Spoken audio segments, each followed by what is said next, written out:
Good morning, everyone. A warm welcome to this two-day national seminar on emerging trends in digital technologies for teaching and learning at higher education, a MOOCs perspective. This program is sponsored by the Consortium for Educational Communication, New Delhi, and it is organized by the Educational Multimedia Research Center, that is the EMRC at Osmania University, Hyderabad.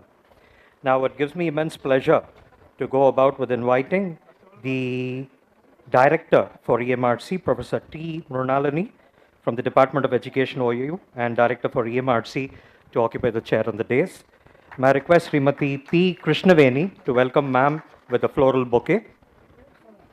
Ma'am has done multiple PGs. She has a PhD in education, MPhil in education, MA in philosophy, psychology. She is director for the Educational Multimedia Research Center at OU, Dean Faculty of Education for Telangana University. She's been the EC member for Central University of Anantapur, Andhra Pradesh, and a member for Vidyalaya Management Committee, and member on various boards and advisory boards there. And she has held multiple positions as Dean Faculty of Education for OU, for Shatavana University, Principal Institute of Advanced Studies there. Ma'am has asked me to stop. And I invite Professor S. Gauri, Vice Chancellor from Madras University.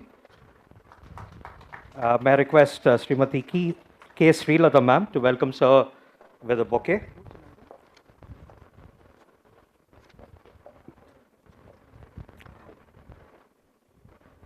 Born in Shivagangai district, comes from a very humble background. Dr. S. Gauri, he studied in Tamil medium till his high school, PUC, at Arulnadar College in Karamathur. Being the first generation graduate, he earned BE Mechanical in first class from Thaigangajar College of Engineering at Madurai, and MTech and PhD from IIT Madras. He's a postdoctoral fellow from the School of Mechanical and Production Engineering, Nanyang Technology University in Singapore. In fact, he has revoked his citizenship and permanent residency to serve his motherland. And he's been chairman for RUSA projects in university, introduced new certificate and diploma courses and Institute of Distance Education in the university, recognized subject experts by UGC. He's got a long profile. Really happy, sir, for being in our midst. Now I invite our young leader, Professor G. Mallesham, who's Dean UGC at OU. May I request Srimati G. Karuna to welcome sir with a floral bouquet. Mallesham sir, he holds more than 25 years of teaching experience. He's a postdoctoral fellow from Yale School of Engineering and Applied Science from Yale University, USA. He has done his PhD from IIT Delhi and MTech from IIT Delhi. And he's an OU product where he has done his BE. And he's served as assistant and assistant professor here. And he's been the former head of Department of Electrical Engineering. And he's been a global trotter, traveled to countries like US, Canada, Greece, Finland, Sweden, Tunisia, South Africa, Estonia, on various academic pursuits. And his areas of research are in artificial intelligence, advanced optical control, and their applications in power engineering. And another thing to add to his feather is he's been the state level football player and national level athlete as well. And it gives me immense pleasure to invite Sri Rajneesh Srivastav sir, Additional Director CEC. May I request Srimati V. Spandana to welcome sir with a floral bouquet.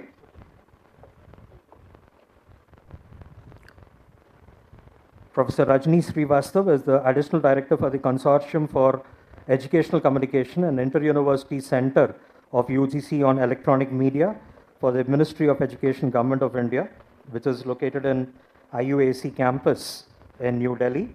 And he's held multiple posts in the past. He's been the former director at NIT Hamirpur, mentor director for IIIT Una at Himachal Pradesh, director for NIT Jamshedpur, advisor for AICTE New Delhi, Dean Academic for Manat at Bhopal, and Professor HAG at Manat at Bhopal. Really happy, sir, to have you in our midst. Now it's my turn to invite our Vice Chancellor, Professor D. Ravinder, sir, onto the dais. Request Srimati P. Swarajyam to welcome Sir with a floral bouquet. Here we have a workaholic Vice Chancellor, and he's got a lot of academic credentials. He participated in a 3-week leadership program on leadership, LEAP, which is sponsored by the Ministry of HRD, Government of India, organized by University of Hyderabad in Monash University, Melbourne, in Australia. And he's going all around the world, to UK, to US. He's been recently to Japan and to Thailand, and striking chords on MOUs with the academic institutes there. And there are a lot of landmark things and milestones that he has achieved in a short span as a Vice Chancellor. He has conducted a major event called as GAM, a lot of wonderful initiatives for the teachers as best researchers. And I think just yesterday, under his leadership, we were able to garner a 3 crore chair professorship for the mining department, which is from the Coal India Limited. Kudos to you, sir. Now, let's put our hands together as we welcome the chief guest for this function, Professor J.B. Nadda, Director, CEC, New Delhi.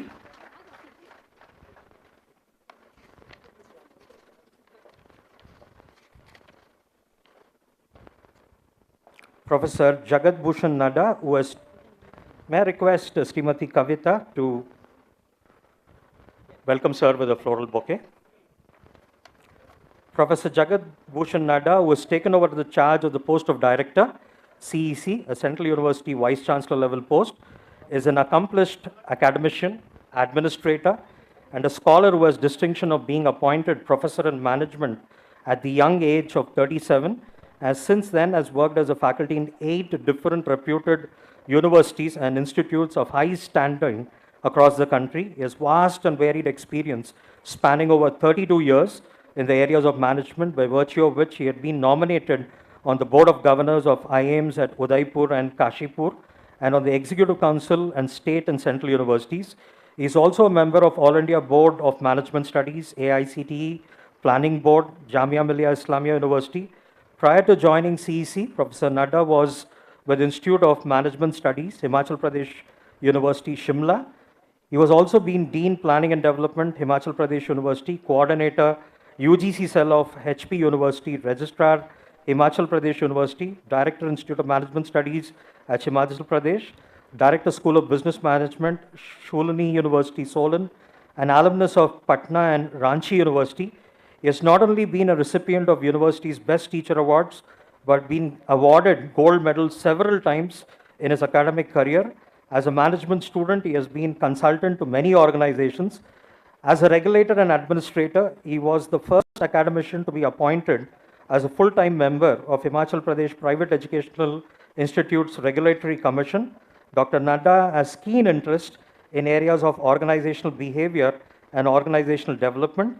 He has designed new MBA programs in BPO, mainly MBA, Biotechnology, and Masters in International Business and collaboration with Genpact. He has widely traveled in pursuit of academic excellence and has been instrumental in finalizing many collaborations with foreign universities, which concerted in signing of MOUs. His illustrious career as a dedicated teacher and a profession has been really exemplary. Once again, warm welcome to all the teachers, scholars, invitees across the country. To lead us from darkness to light, may I request all the dignitaries on the dais to help us with lighting of the lamp. And in the process, may I invite Ms. Jagruti Anand, student of BED College of Education, to give us the invocation song. Jagruti, if you're there.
तुषारहारा धवला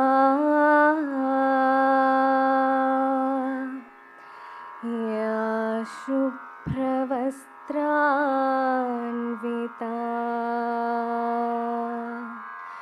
या वीणा वरदण्डमण्डितकरा या श्वेत padmasana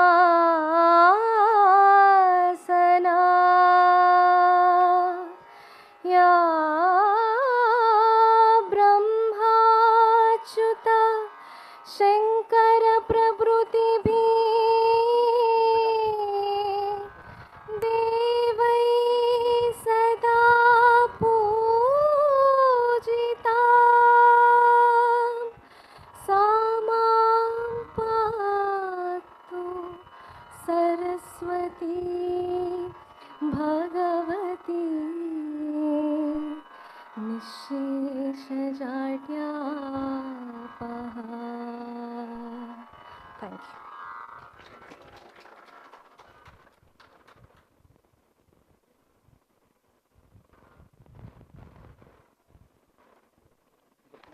Thank you much, Jagruti. Many times I think the prayer song goes uncredited, but you did a wonderful job. Now it's time to invite Professor T. Mrunalani, Department of Education, and Director EMRC to give us the welcome address.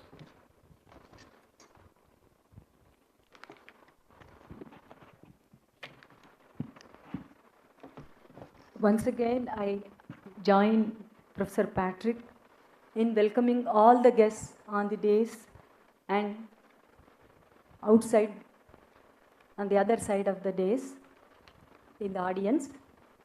It's my deemed pleasure to welcome all the guests from different parts of India, faculty from Osmania University, and the guests on the dais. Sir has already given a formal welcome and time is short, so I just do with this kind of welcome as the dignitaries on the dais. Professor Naddaji, who is Director CEC, New Delhi, I thank him for accepting our invitation, and also I extend my thanks to Sir for extending the financial support for this program and also giving me this responsibility to conduct the program. Equally, I take the opportunity to thank and also welcome our Vice Chancellor, Honorable Vice Chancellor Professor D. Ravindar Garu, for giving this responsibility and continuously supporting in this program to go well. And today's keynote addressee, Vakati Karuna Garu, because of some exigency, she could not make it to be here and present her keynote. And Rajinish Srivastava Garu, who is the Additional Director of CEC, is also with us. His continuous support for us throughout the programs at EMRC. And our Dean, Professor G. Mallesham Garu, is also a constant support with all respects in terms of finance and other issues. And Professor S. Gauri Ji, Vice Chancellor, Madras University, is always a support to us. And whenever we call, he will be very willingly comes and gives us a lot of suggestions.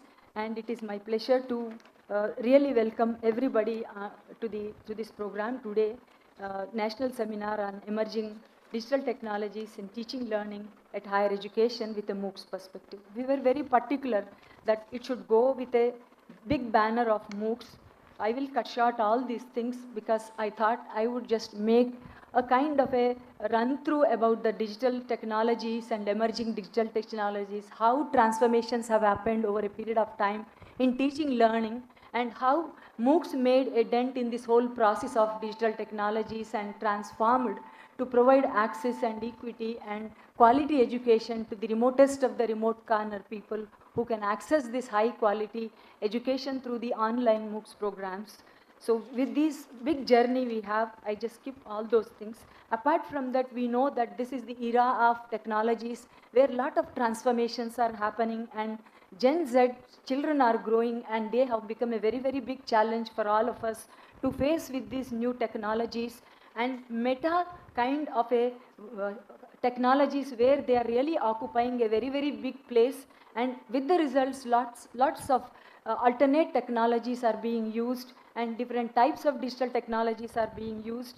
Like we have so many metaverse of future of edutech, how they made a very big difference in the classes in the metaverse, where 4 times it is faster than training them in the personal classes, few kind of things. Similarly, lots of statistics are talking about how it is grooming and how it is transforming the whole teaching learning processes, and how it is really helping us to enhance the performance, and also virtual interactions are really becoming more and more and enabling lot of experimentations with the help of creating a hard kind of phenomena. It also increases accessibility to the remotest of the remote and attracting lot of demography kind of things. So like this, lots of educational technologies, all of us know the nanotechnologies through nano learning processes and artificial intelligences, personalized learnings, gamification has really created a huge difference in the learning process, and how they are all enjoying,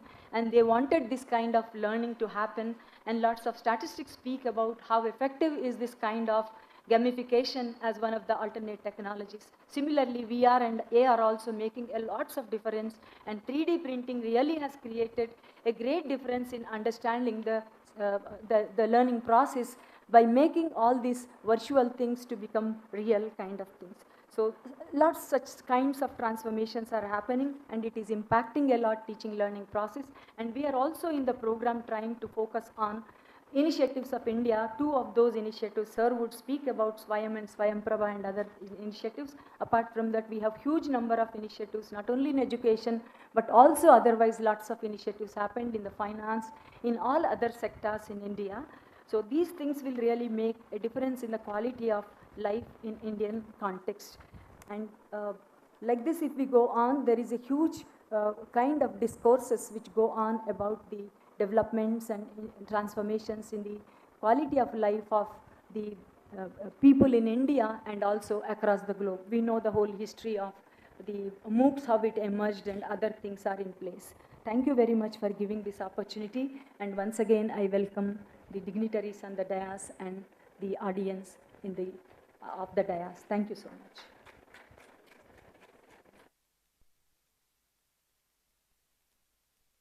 Thank you, ma'am, for that crisp, short message. Because of paucity of time, you took it to us, showed us a glimpse of what is the future of education, the Generation Z, and a lot of other things that are there as challenges. To remind all the people in the audience that this program has been live streamed on YouTube as well, and there are a lot of participants who have registered on that as well. And now I invite Professor S. Gauri, Vice Chancellor, Madras University, to give us message on this occasion. Professor S. Gauri.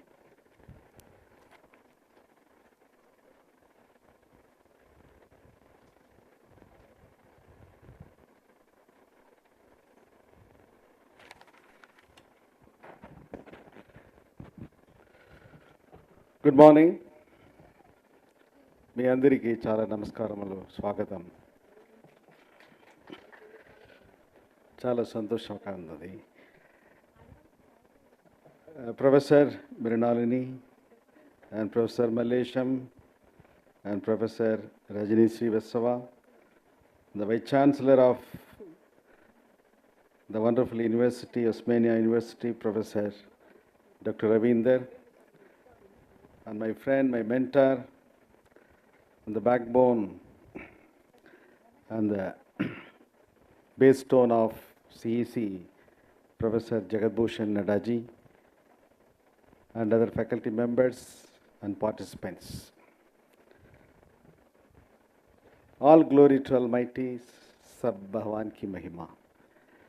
That is the faith always used to have. And today we have assembled to know about the emerging trends in digital technologies for teaching and learning in higher education, a MOOCs perspective. When the topic was proposed to me, emerging trends, the question appeared in my mind whether the trends are new or already it is existing, and whether it could not emerge in the beginning and now only it is emerging. Yes, truly, it is emerging now only. Switch on the fan.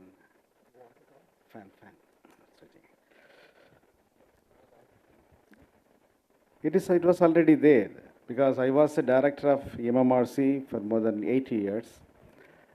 You know very well, EMMRC, Educational Multimedia Research Center, is regulated by Consortium for Educational Communication and Inter-University Center of UGC.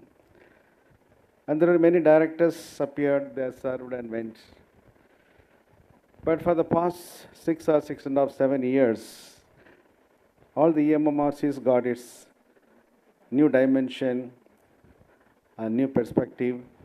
Truly speaking, a boost or a Horlicks or a Bonvita we received from CEC by the leadership of Professor Jagat Bhushan Nadaji, who took up about 6.5 years ago as a director.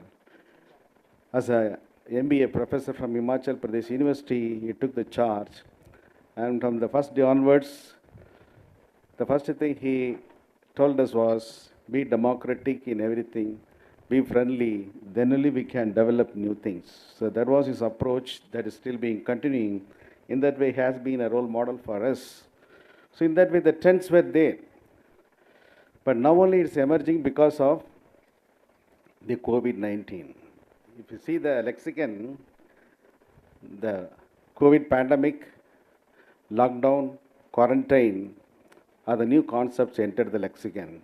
Till then, before that, it was not in practice, not in use. So when that COVID lockdown and the quarantine came, what about the students, what about the teachers, how they'll be able to learn, how they're able to teach when they're during quarantine and the keep of the distance, social distance. So you should be in the social distance, but should be socially united. How would it be possible? It could be possible because of the online. So as a Vice Chancellor of University of Madras, only at the time I entered, faced a lot of problems. And one major problem was how to teach, how to conduct the examination. Only the digital technology helped us to provide a timely panacea or life elixir, a sort of a medicine what we get from this digital or the online education. And this digital or online education, when I say, we talk about cloud computing, Wi-Fi, and connectivity. And truly they are new terms, but they are existing already. The Wi-Fi or this cloud computing, today we speak. When you read the Bible, the Old Testament, if you read the Bible, when Moses went to the Sinai mountain and prayed to the Lord appeared and gave him a tablet made of 2 rocks. And tablet made of 2 rocks in which the 10 commandments were scribed, chiseled, and gave the 2 tablets through the 2 fingers to the Moses when the Lord appeared through the cloud. So that was the first cloud data. And that was appeared in the Bible. So in that way, the cloud data, the first cloud data is 10 commandments in the Bible. And it was humorously say, the Moses broke 1 tablet and again went to the Lord. There was no repair station, service station, just like service stalls now we have to repair the mobile phones. Then God gave him another tablet made of the rocks. That is the one thing. Similarly, the connectivity is the important thing. Even though we get connected, the connectivity is important. That is how in online education is important.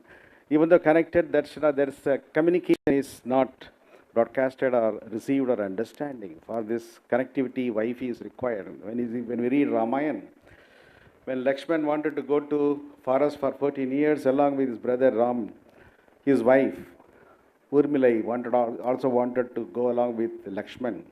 But Lakshman said, don't come.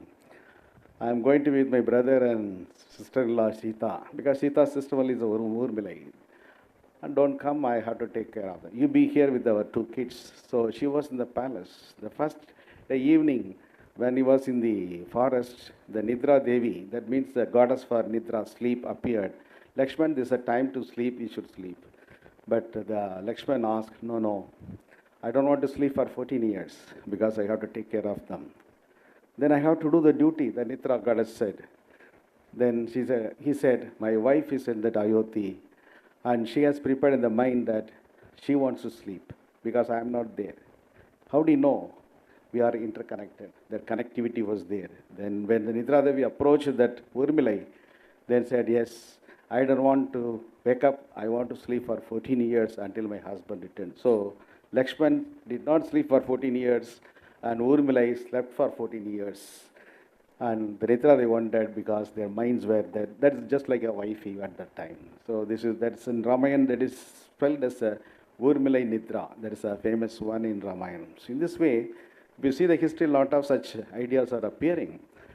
So now the trends has emerged, and I very appreciate the Honorable Vice Chancellor has given importance for this, because any institution, unless otherwise the Vice Chancellor understands the importance and gives the hands amidst his hectic schedule, no new things can happen in the university, as I know it from experience. In that way, I know Professor Ravinder, he has been our one of the member of the HRDC still, and he is broad-minded and he always a receptive person for new technologies. In this way, this university is coming up with a lot of things and getting support from CEC. So, digital technology, I need needless to say more about that. Today, it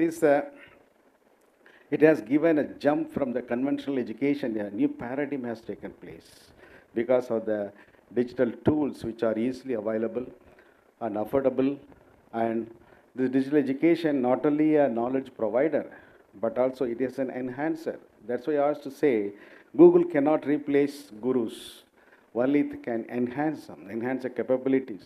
So in that way, the digital technology is a knowledge provider, and it is a promoter as well as an evaluator. In this way, the students can learn whatever the subject in an interesting way as an entertainment. At the same time, they can evaluate. They can have a method of independent learning.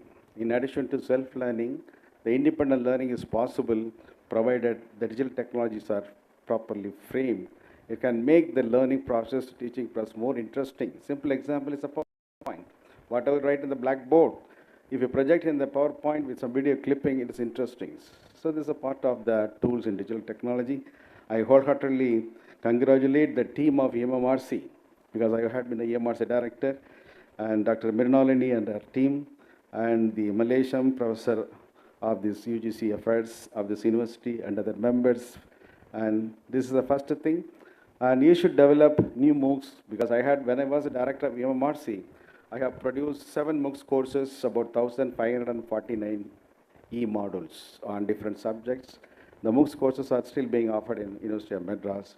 So you should make use of it. You should make your own programs so that the student community will get the benefit. With this, I wish you all the best. Thank you very much.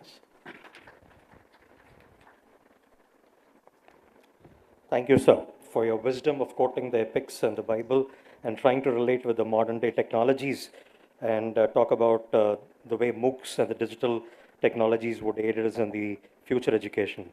Now it's my turn to invite our Dean UGCOU, Professor G. Mallesham, sir, to give his message on this occasion.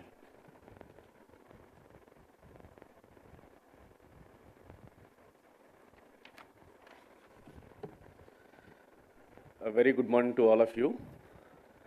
Respected Chief Guest, Professor J.P. Nadda, most humble and encouraging person. Whenever we approach sir, he always says, answer from his only yes, and encourage to us. Thank you, sir, for being present here.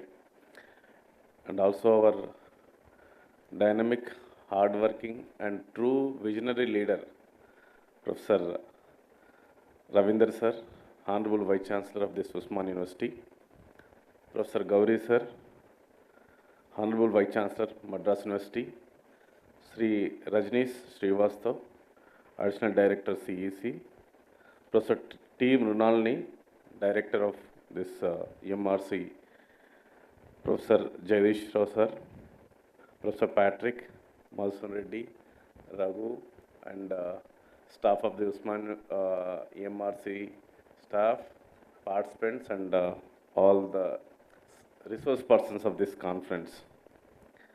Let me congratulate EMRC under the great leadership of J.P. Nadda, sir. This two-day program conference is organized, and definitely this is going to be useful to all of you. Actually, this conference is a true demonstration of what is happening to the education sector. We're all already witnessed what is going on. We already know that this technology was already there, even just like Gauri sir was said, it was there in our ancient days. Even movies also shows, if anybody want to come, just immediately will come on the screen and they will talk to us and they went off. And wherever they want to see one person, they automatically one image comes there and they talks and they. So the imagination, this technology was there, but real technology we are enjoying now. And this e-learning or MOOCs or these all technologies were there even recent times also, but because of this COVID has made us to compulsory of usage of this technology. And we are all aware of thanks to this, I do not say the thanks to COVID, but still today, even though we are in so busy hectic schedules, we never miss our classes because this technology. Just whatever the class is there, just I'll go to the resources online. I just go to the document which is there, just I access on my mobile and then I'll take the classes. So that is the advantage happening with this kind of technology. Even recently, sir, I saw a movie called Sir Movie, which was a real, true demonstration of what exactly this e-learning is and how you can change this what you call the corporate education system to this democratic education system.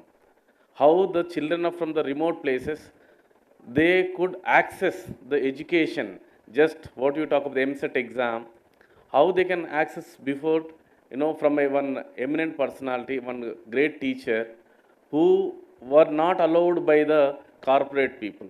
So that was one of the best example for this one. And also the Nelson Mandela said, education is the most powerful weapon which you can use to change the world. And technology will never replace the great teacher. That is also one thing we all should remember. But technology in the hands of a great teacher definitely changes a lot of transformation in the world. So we are all talking about so many technologies. Definitely this conference would address those things. Not only that now the technologies became so developed. It is in it is in the hands of everyone.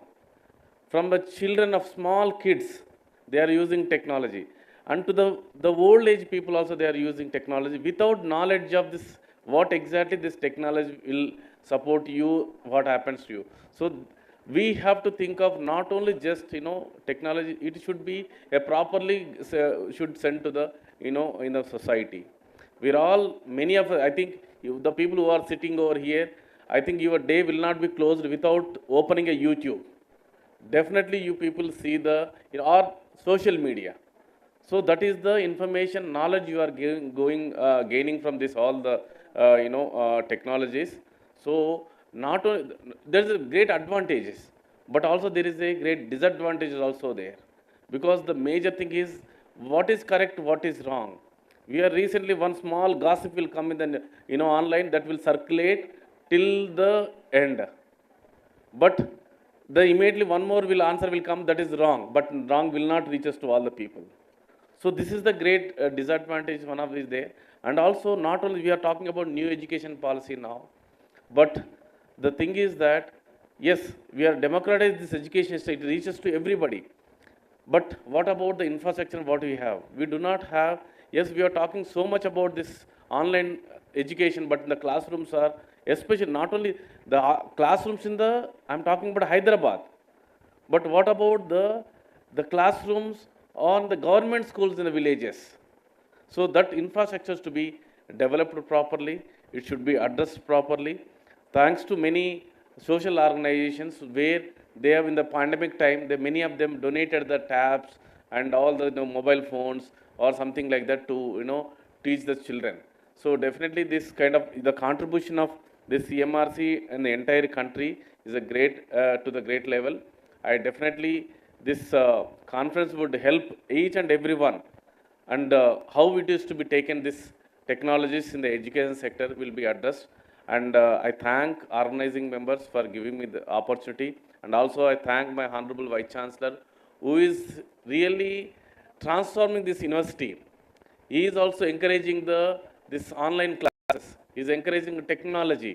He is encouraging all the transformations in Usman University. We, in the way days comes to, we definitely achieve the dreams of, what exactly the world is looking at us. Thank you one and all for giving me the opportunity. Thank you.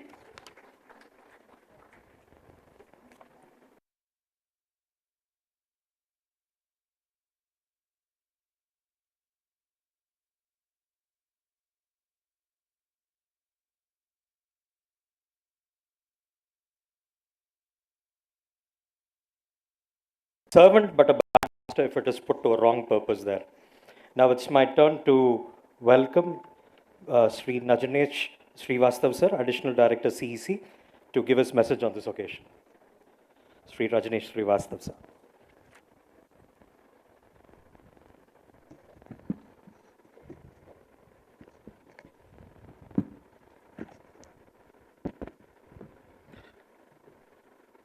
Honorable Chief Guest for the function, Professor Nadda, my director at CEC, dignitaries on the dais, distinguished members of the audience. This seminar is sponsored by CEC. So as a representative of CEC, it's my privilege to extend a very hearty welcome to each one of you who are present here. My special agreed to spare her time and participate in this program.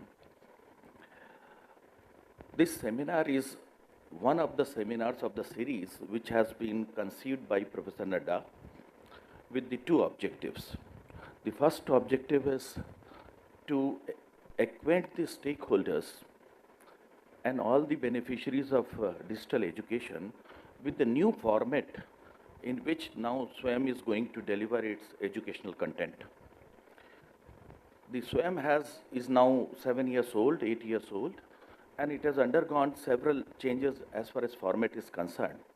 So the third generation, or you may call it as the fourth generation SWAYAM format, is going to come into force in near future, in all probability from the next academic session. So this seminar is an opportunity to interact with the stakeholders, beneficiaries, the possible learners about the new format so that they can benefit maximum from it. And the second objective is that the digital university, which has been announced by the Honorable Prime Minister in his last Independence Day address, is going to start from next academic session. So the Ministry of Education has decided to launch digital university with 8 degree programs. And all the 8 degree programs are being developed by CEC with its network of EMRCs spread across the country. And the first phase of this development is already over, in which all the EMRCs, including Osmania University EMRC, has contributed to a great extent for timely delivery of the content. So these are the two objectives for which these seminars are being organized. And the one more thing before I say anything else about the CEC, it's my duty to bring it to the notice of each one of you who is present here, that CEC was chosen by the Ministry of Education to develop these 8 degree programs, which is going to be the part of the first ever digital university which is going to come in the government sector. It's all because of the contribution which Professor Nadda's leadership CEC has made in its first tenure and now continuing in its second tenure, that we have been given this onerous responsibility. It's a big responsibility, and it is a recognition of CEC, and we share the success with our EMRCs, including the Osmania University EMRCs. I would like to thank the Osmania University, Honorable Vice Chancellor, Professor Ravinder, Director EMRC, Professor T. Mrinalini, to give me this opportunity to be a part of this function and come here and talk to you about it. I wish this seminar and a great success, and I am very sure that the participants will go with new inputs from this particular interaction that is going to happen in next 2 years. Thank you very much.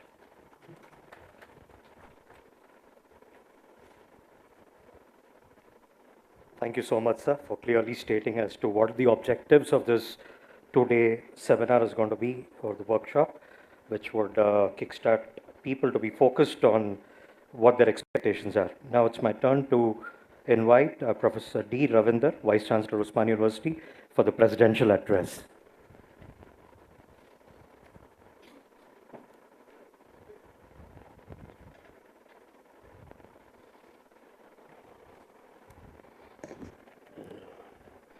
Yeah, good morning to all of you. Honorable Director, CEC, New Delhi, Professor J.P. Nadda Garu, is elder brother to all of us. And whenever I had the opportunity to visit Delhi, I skull out at least 10 minutes to meet Nadda ji. I think I will get inspiration for all my activities. And Madam Nadda ji also welcome to Osmania University. And Honorable Vice Chancellor, Professor Gauri Garu, Madras University, is really the good supporter for the Osmania University initiatives. And Rajneesh ji, Rajneesh Srivastava ji, Additional Director CEC, and my colleague Professor Mallesh, Dean UGC, the Director of the EMRC, Professor Munalani, and the Buddha Chandrasekhar ji is just arrived. I think we had several times which I met him and interacted with Buddha ji. And the digital initiative of India at higher education institution, which is going to speak, is very knowledgeable person. And the faculty of the AMRC and students and faculty members. Let me congratulate the AMRC for initiating the very pertinent topic that known as emerging trends in digital technology for teaching learning at higher education institutions. In fact, Gauriji also connected with the ancient texts from the Bible to Ramayana, and everything is available in Vedas, and everyone saying about the technology is already existence. But why do we need debate and discuss now in the present context? That is a major challenge. I think, in fact, Naddaji, when he spoke to me, and why don't you conduct this seminar, immediately I informed the Munalini, and she took the lead and already contacted all over the persons from the different parts of the country, which is materialized. I think it's the need of the hour to focus. I think particularly the shift in the higher education from during COVID. I think everyone we experienced the teaching, learning methods. Since I have come from the social science background, I don't know how to reach out to the students. But whereas Google platform and others also, which we forced to learn, forced to read, and forced to reach out the students to unreachable areas. And the major challenge which we conducted during that time, one survey, only 33% of the students which we could reach out during that time. So then I think everyone realized that the technology's importance and technology intervention in higher education institutions is very, very important. So in light of that, I think we will focus, and most of our classrooms also convert into a digital enabled classrooms under the UPE program with the support of the UGC. And similarly, recently the UGC chairman also visited Osmania University and inaugurated HRDC building. During that time, he emphasized on NEP and at the same time the digital university. And regarding digital university, the Srivastavaji also mentioned about the objectives, and we are also in forefront. I would like to proudly say that the Osmania University already entered into a MOU with the TSAT TV channel. So Osmania University already, with the Osmania logo, Osmania TV, with the help of the T channel of the state government, which we launched, and also the EMRC prepared almost more than 500 lessons for the College Aid Commission for the undergraduate courses. I think it's considered a major digital revolution in general in the country and Telangana in particular. I think which you have experienced about the various revolutions, like green revolution agriculture, white revolution milk, But whereas Telangana is much more specific pink revolution and blue revolution also. So blue revolution, which is known as for the fisheries, and pink revolution for the meat. So it's a lot of changes, which revolutions which taking place. I think now it's the turn to focus on educational revolution through digital technology. I think that's going to be the need of the hour, which we have to focus, and we have to transform ourselves from these traditional conservative methods to a modern technological initiatives. But ultimately, finally, any technology, I think recently which we learned that the robo teacher already entered into the classroom in the Bangalore, the teacher, robo teacher. So the robo teacher also design and they deliver the topic with the support of the human being. So any technology which will not replace the human being, and I think that is the crux of the things which we need to focus. And again, it may replace certain things, but it cannot replace the human beings. So that's why that creativity always remains, and will also, it's a supportive mechanism, but not the entire replace the digital era in the education. So with these few words, I think I congratulate the EMRC faculty and everyone for initiating this major seminar. And also I welcome the persons from the different parts of the country.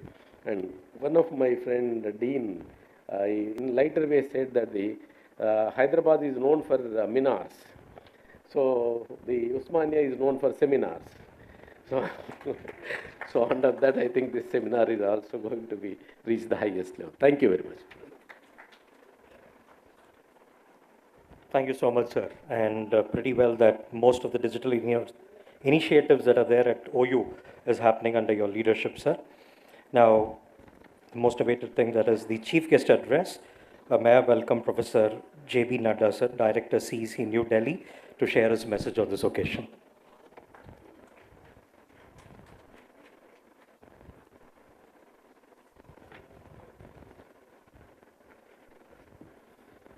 Good morning to all of you. Honorable Vice Chancellor Ravinder ji, Honorable Vice Chancellor Gauri ji, Additional Director Shrivastava Saab ji, Mushalli ji, and Mrinali ji,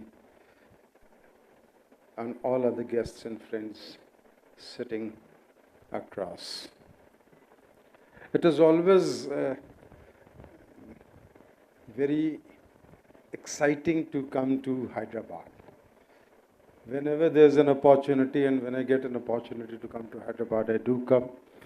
It is wonderful meeting the Vice Chancellor also. He's very dynamic and a very good friend of ours. Whenever he's in Delhi, he meets us. And so is the vibrant EMRC that we have in Hyderabad. And as Rajneesh ji was telling that we completed MOOCs, and Hyderabad also completed MOOCs, and we delivered it on 28th of February this year as committed to the government. So for me, Hyderabad is like any opportunity that I get, I would like to be here and I would like to associate. I felt like having a seminar here, that is why I spoke to him. And I was so happy that he immediately grabbed the opportunity and he said everything would happen. And that is why we are here today. Although I have the written text to share with you, but then most of the things have already been spelt out by other members. I see here that there are academic leaders, there are teachers who propose to make MOOCs, there are students also who may use MOOCs. So we have got three categories of audience which is available. And that is where I changed my way of thinking and thought of sharing some different things which I was not prepared with. As far as academic leaders is concerned, sir, we are in a totally different business. When we talk about MOOCs, when we talk about documentaries, when we talk about Swayamprabha, I think that most of us do not understand as to how do we go about using the technology and bring education to the doorstep of individuals.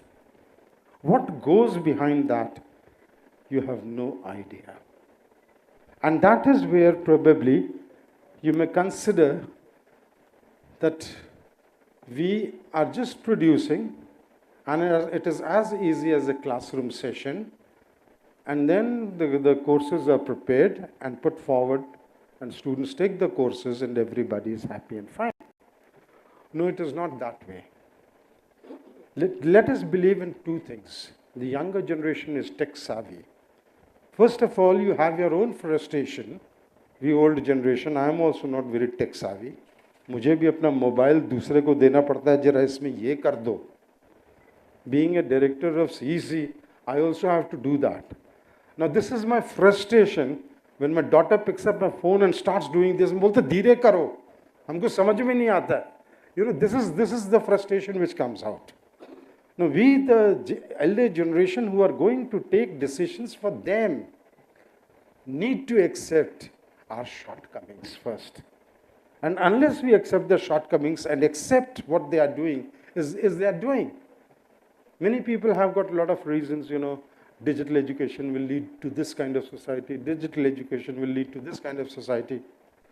Time has gone to cry. It is going to stay. It is sticking there. You may not enjoy it, they enjoy it. And they are going to live with it. So why cry? Why find reasons?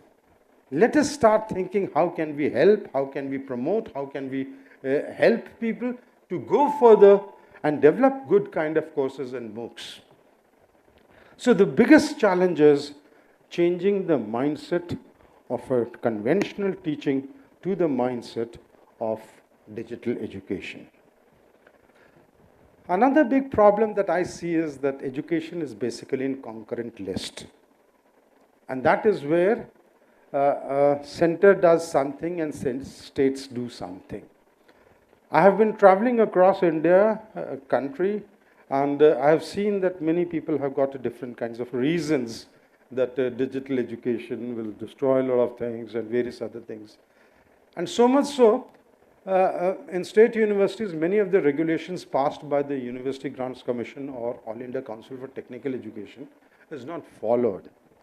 That is only because they are also a legal entity which has been created by the state assembly, and center is also a legal entity which has been created by the parliament. Now, one legal entity cannot, you know, subject to punishment to another legal entity. But mind it, friends, time has changed. New education policy has come in. And Higher Education Commission of India is going to be in place. And Higher Education Commission of India will have 4 pillars. One is academic, the whole academic framework. The second is the regulatory part of it. The third is the accreditation. And the fourth is funding and finance to the institutions. Now, if these 4 are there, and it is a central government, it's a catch in itself. If the state universities do not follow the academic program of the central organization which disseminates, and it does not follow the regulations which it pushes through, then certainly the central government may not accredit you.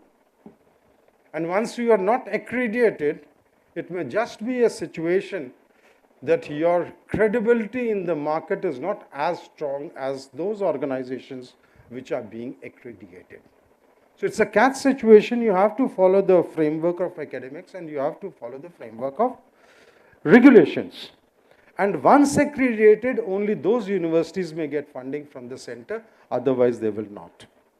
Can you think of a situation if you don't follow, say for example, ABC, Academic Bank of Credit, if you don't follow these digital education norms, then I think the students will move out from your universities and go to those places where these things are being followed. Because when you don't get accredited, the students of that place will not get admission in foreign universities. The credibility is at stake. And that is where I think we have to look in a holistic way and come out of the challenge and fight it. There are some organizations which have been extremely successful not following the regulations of the central government. Like for AICT, It says that any MBA program must be started after getting approval from AICT. None of the IIMs followed it. They did not give degree, they gave diploma. So diploma is something which can be given without the regulation. But then you need to be that good to establish yourself in that fashion that you don't bother about the regulations, who gives permission to whom, we don't bother.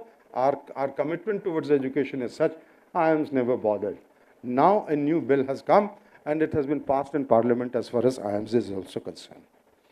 Another hiccup for accepting digital education for us is that many people think that there will be loss of jobs. Now this is a myth. This is a myth, I say, because at this point of time, only 27% gross enrollment ratio exists in India. And the government has an ambitious plan to have 50% gross enrollment ratio by 2035. We are left with about 12 years and 8-9 months. In 12 years, 8-9 months, we need to double the gross enrollment ratio. Now, we have got 1,100 universities existing in India, private and public both, and about 40 to 50,000 colleges. In 70 years, you have got 1,100 universities and 40 to 50,000 colleges. I'm so sure that these many number of colleges and universities cannot come up in 12 years' time. So digital is the only answer. That is why we are talking about digital education. So it is going to stay. Let's get out of that mindset that, we can fight it out. No. Let's accept the needs of the children and go ahead with it. Because we can only enroll, should you believe, and I feel extremely happy that when we started,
by any conventional student or conventional education student, any university.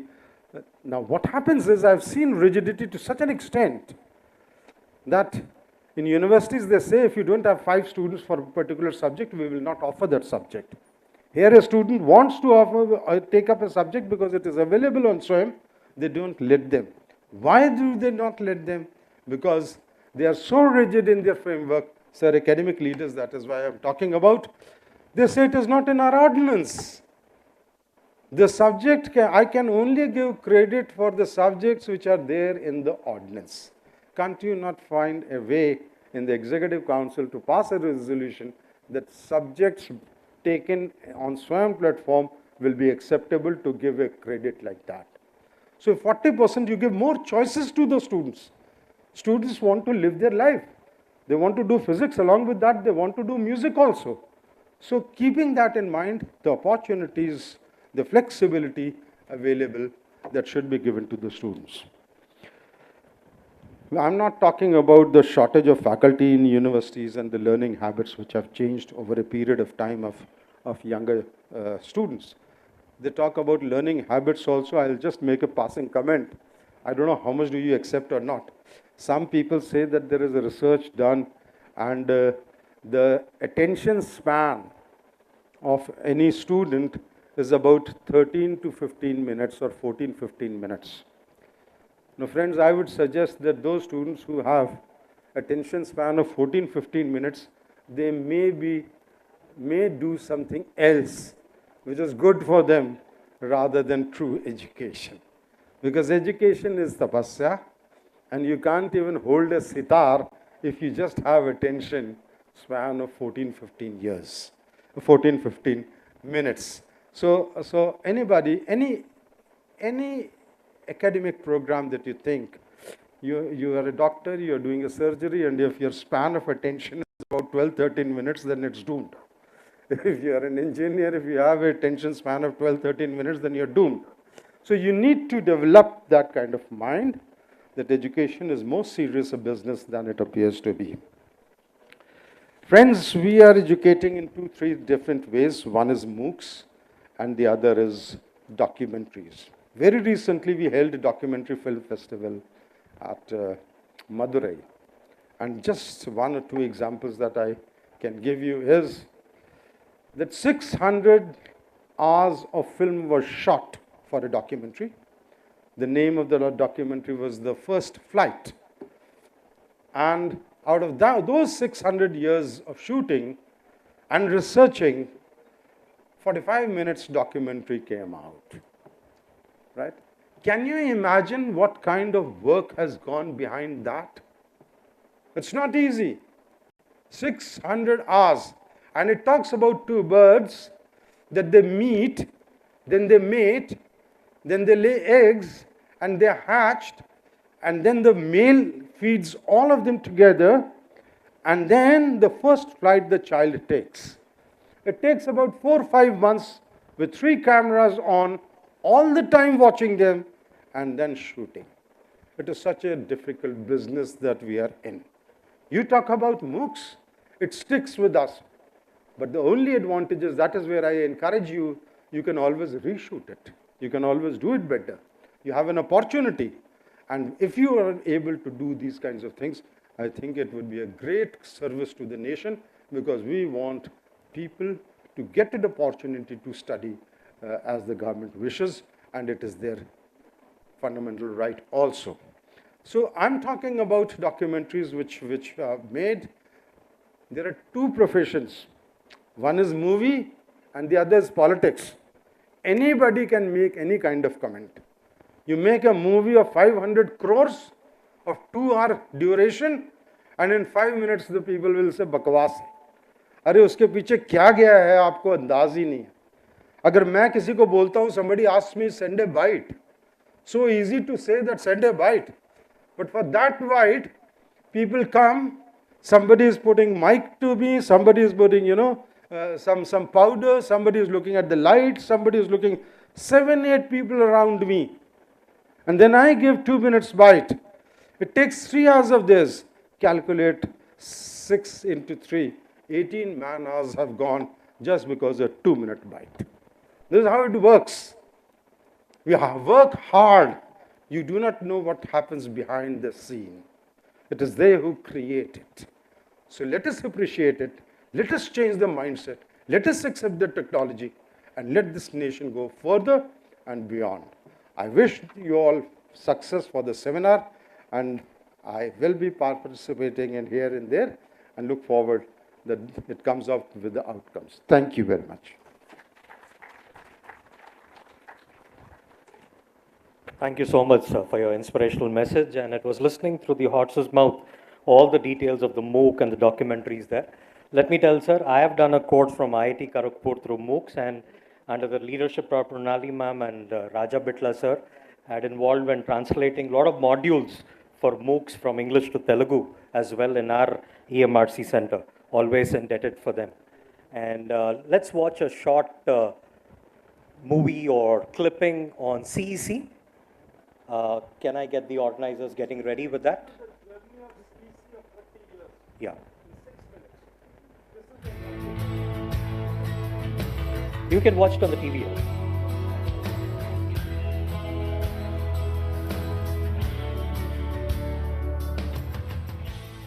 From ancient Bharat to modern India, education has always occupied a place of prominence in Indian culture and tradition. Nalanda, Taxila, and Vikramshila, the world-famous centers for learning, were the epitome of such education and attracted students from the remotest corners of the planet. Ancient India has given the world wisdom, yoga, Ayurveda, and classical art forms. And today, CEC, Consortium for Educational Communication, has stepped forth to build a digital learning environment to emulate the ancient Indian education system, to provide quality-enriched educational resources integrated with human values and culture on digital platforms to the remotest learners.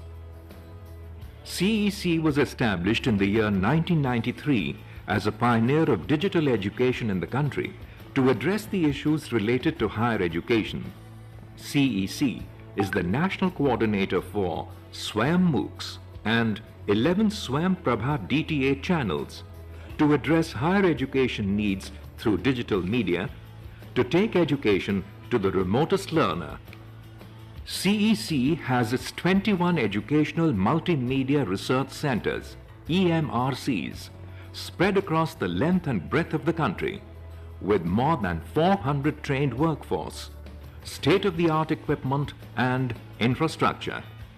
Besides owning the largest digital educational content repository in Asia, CEC has more than 16,000 videos spread across 74 subjects, approximately 24,000 e-courseware modules, over 19,000 short learning objects, more than 8,000 live and recorded lectures, 1,252 massive open online courses on the Swayam platform.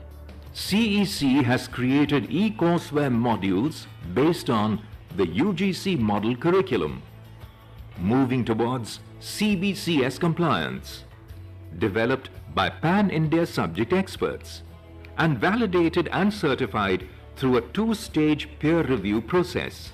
It is a complete learning package containing question banks with MCQs and assignments, providing instant assessment of learning outcome. It can be accessed free of cost.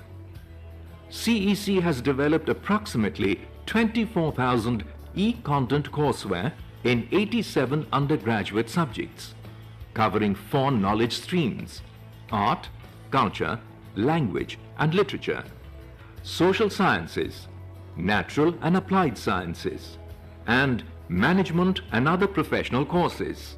CEC's YouTube channel has recorded a footfall of over 5.2 lakh subscribers, with more than 4 crore video views equivalent to 453 years of watch time, with top 5 viewing countries across the globe being India, Pakistan, USA, Nepal, and UK. CEC's digital content can be integrated with traditional pedagogy through blended and flipped learning, short learning objects to teach concepts, portable e-content, video on demand through CEC web portal, subject-based content provided locally through LAN.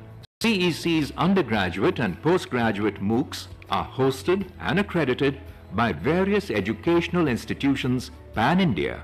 India has the second largest higher education system in the world.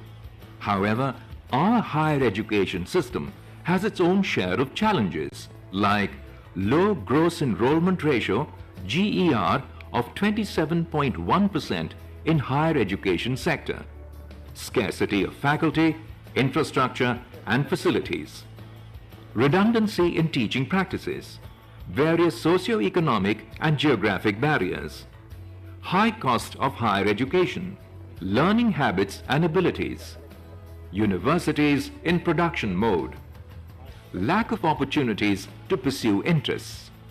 Here, CEC has the capacity to address these challenges by carrying out online content activities which include designing, development, and dissemination of digital educational content, running of e-courses, and conducting proctored online examinations through National Testing Agency, NTA, So far, CEC has issued 42,197 course credit certificates in partnership with SWAYAM and various host universities for SWAYAM MOOCs examination.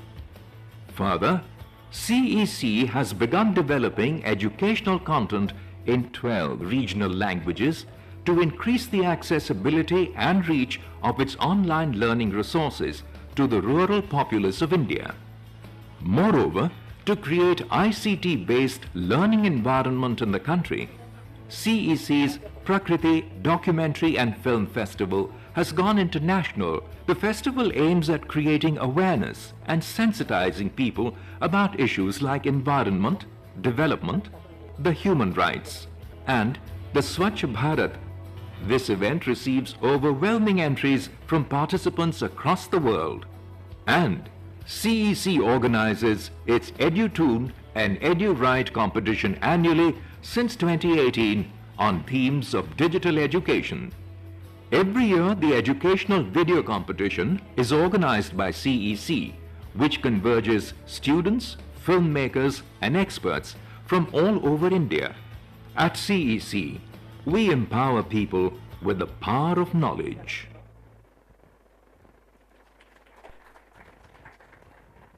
I think it needs a greater appreciation. Let's put our hands together for that wonderful punchline of empowering and knowledge. I mean, it's real difficult thing. Sir has already said about 600 hours getting to make a 45-minute program there. It is 30 years journey which has been presented in 6 minutes, exemplary work. And it's about attitude of gratitude. So to thank all our dignitaries who have taken time out of their busy schedules to make it a part of this program and honoring us. May I request our UGC Dean from Osmania University, Professor G. Mallesham sir, to do the honors along with Pranali ma'am to felicitate Professor J.B. Nadda sir, who has been the chief guest for this two-day workshop in the inaugural function.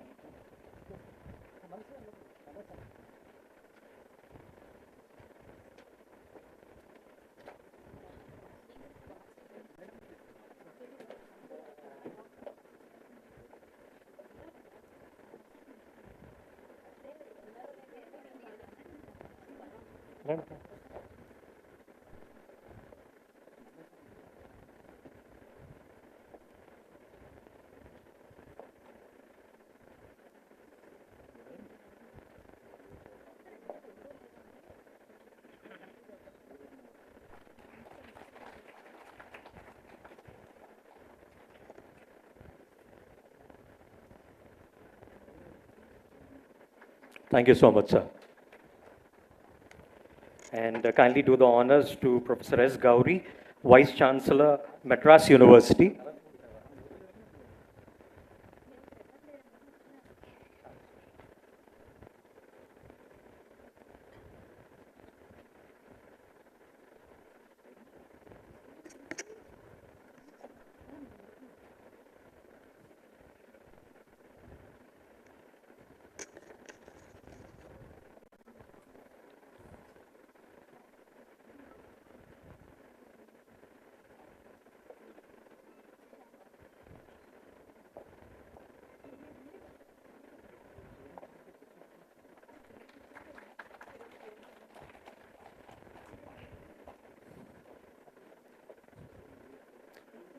Mallesham sir, I request once again for you to do the honors to Sri Rajneesh Srivastav sir, Additional Director CEC from New Delhi.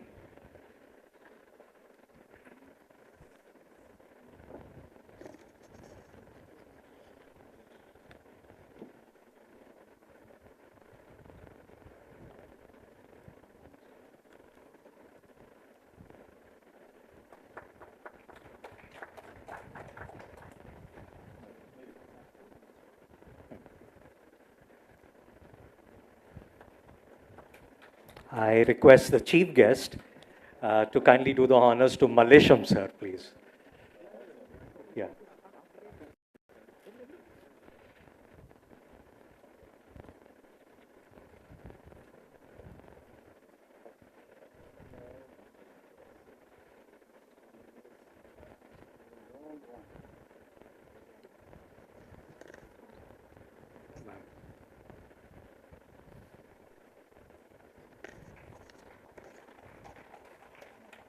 request our chief guest once again to do the honors to Professor T. Mrunalini, the lady behind the show, from the Department of Education and Director EMRC OU. To Mrunalini, ma'am. Yeah.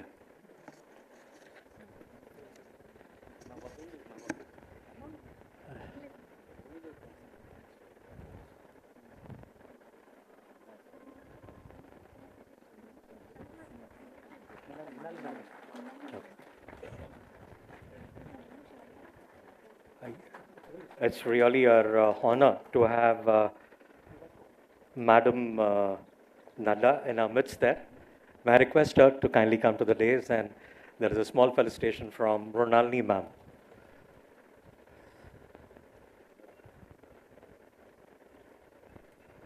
It's the First Lady of the CEC.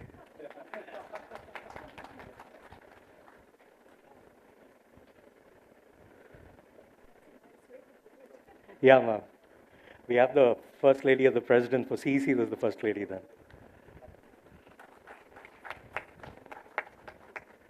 We have seen the man behind CEC, here's the lady behind the ma'am now.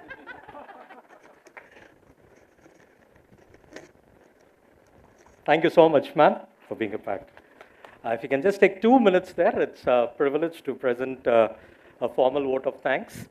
It's really a heartening thing, given me an opportunity to be a part of this inaugural function there.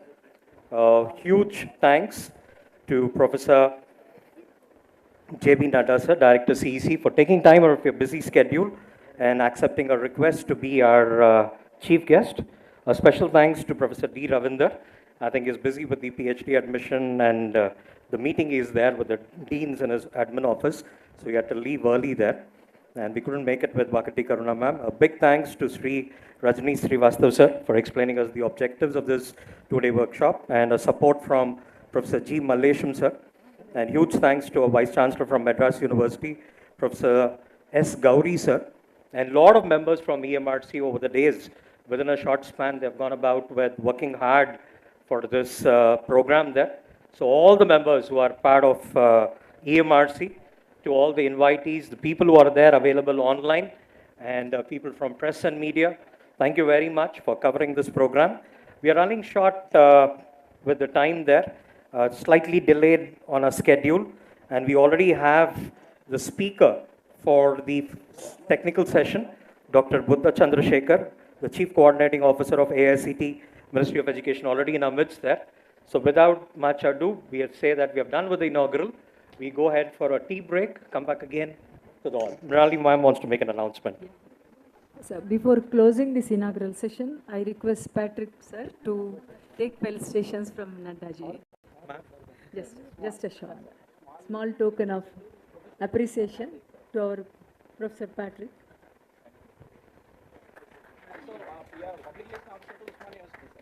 He is also PRO Usmania University, sir, from Business Management.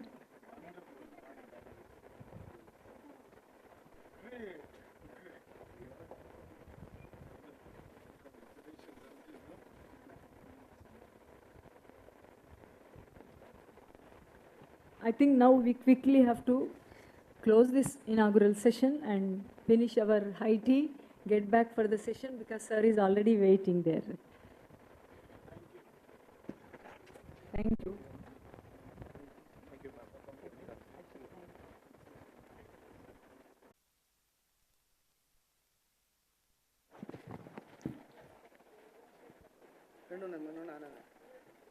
Okay, hello. Hello. Good afternoon, delegates and my dear friends. I hope you all have enjoyed the first session.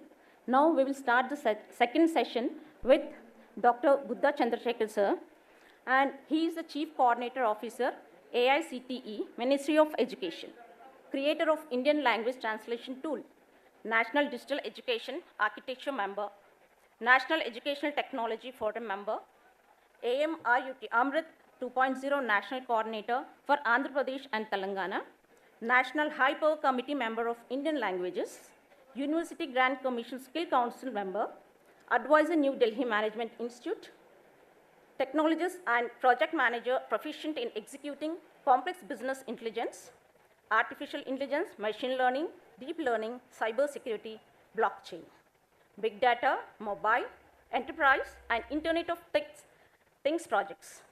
Hands-on experience in software, IT, education, smart cities, critical infrastructure, urban, finance, skill development, healthcare, and telecommunications domains.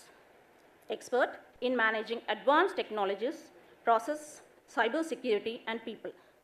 Leading National Educational Alliance for Technology, Ministry of Education, Internship, Enterprise Portal, Artificial Intelligence Language, Translation Project, Social Justice Ministry Scholarship Project, Indian Knowledge Systems, distributed 450 crore free digital content, resources to higher education students, and various student upskilling initiatives. Advisor, Andhra Pradesh State Skill Development Corporation. And I would like to welcome Dr. Buddha Chandrasekhar Star to talk about digital initiatives of India at higher education.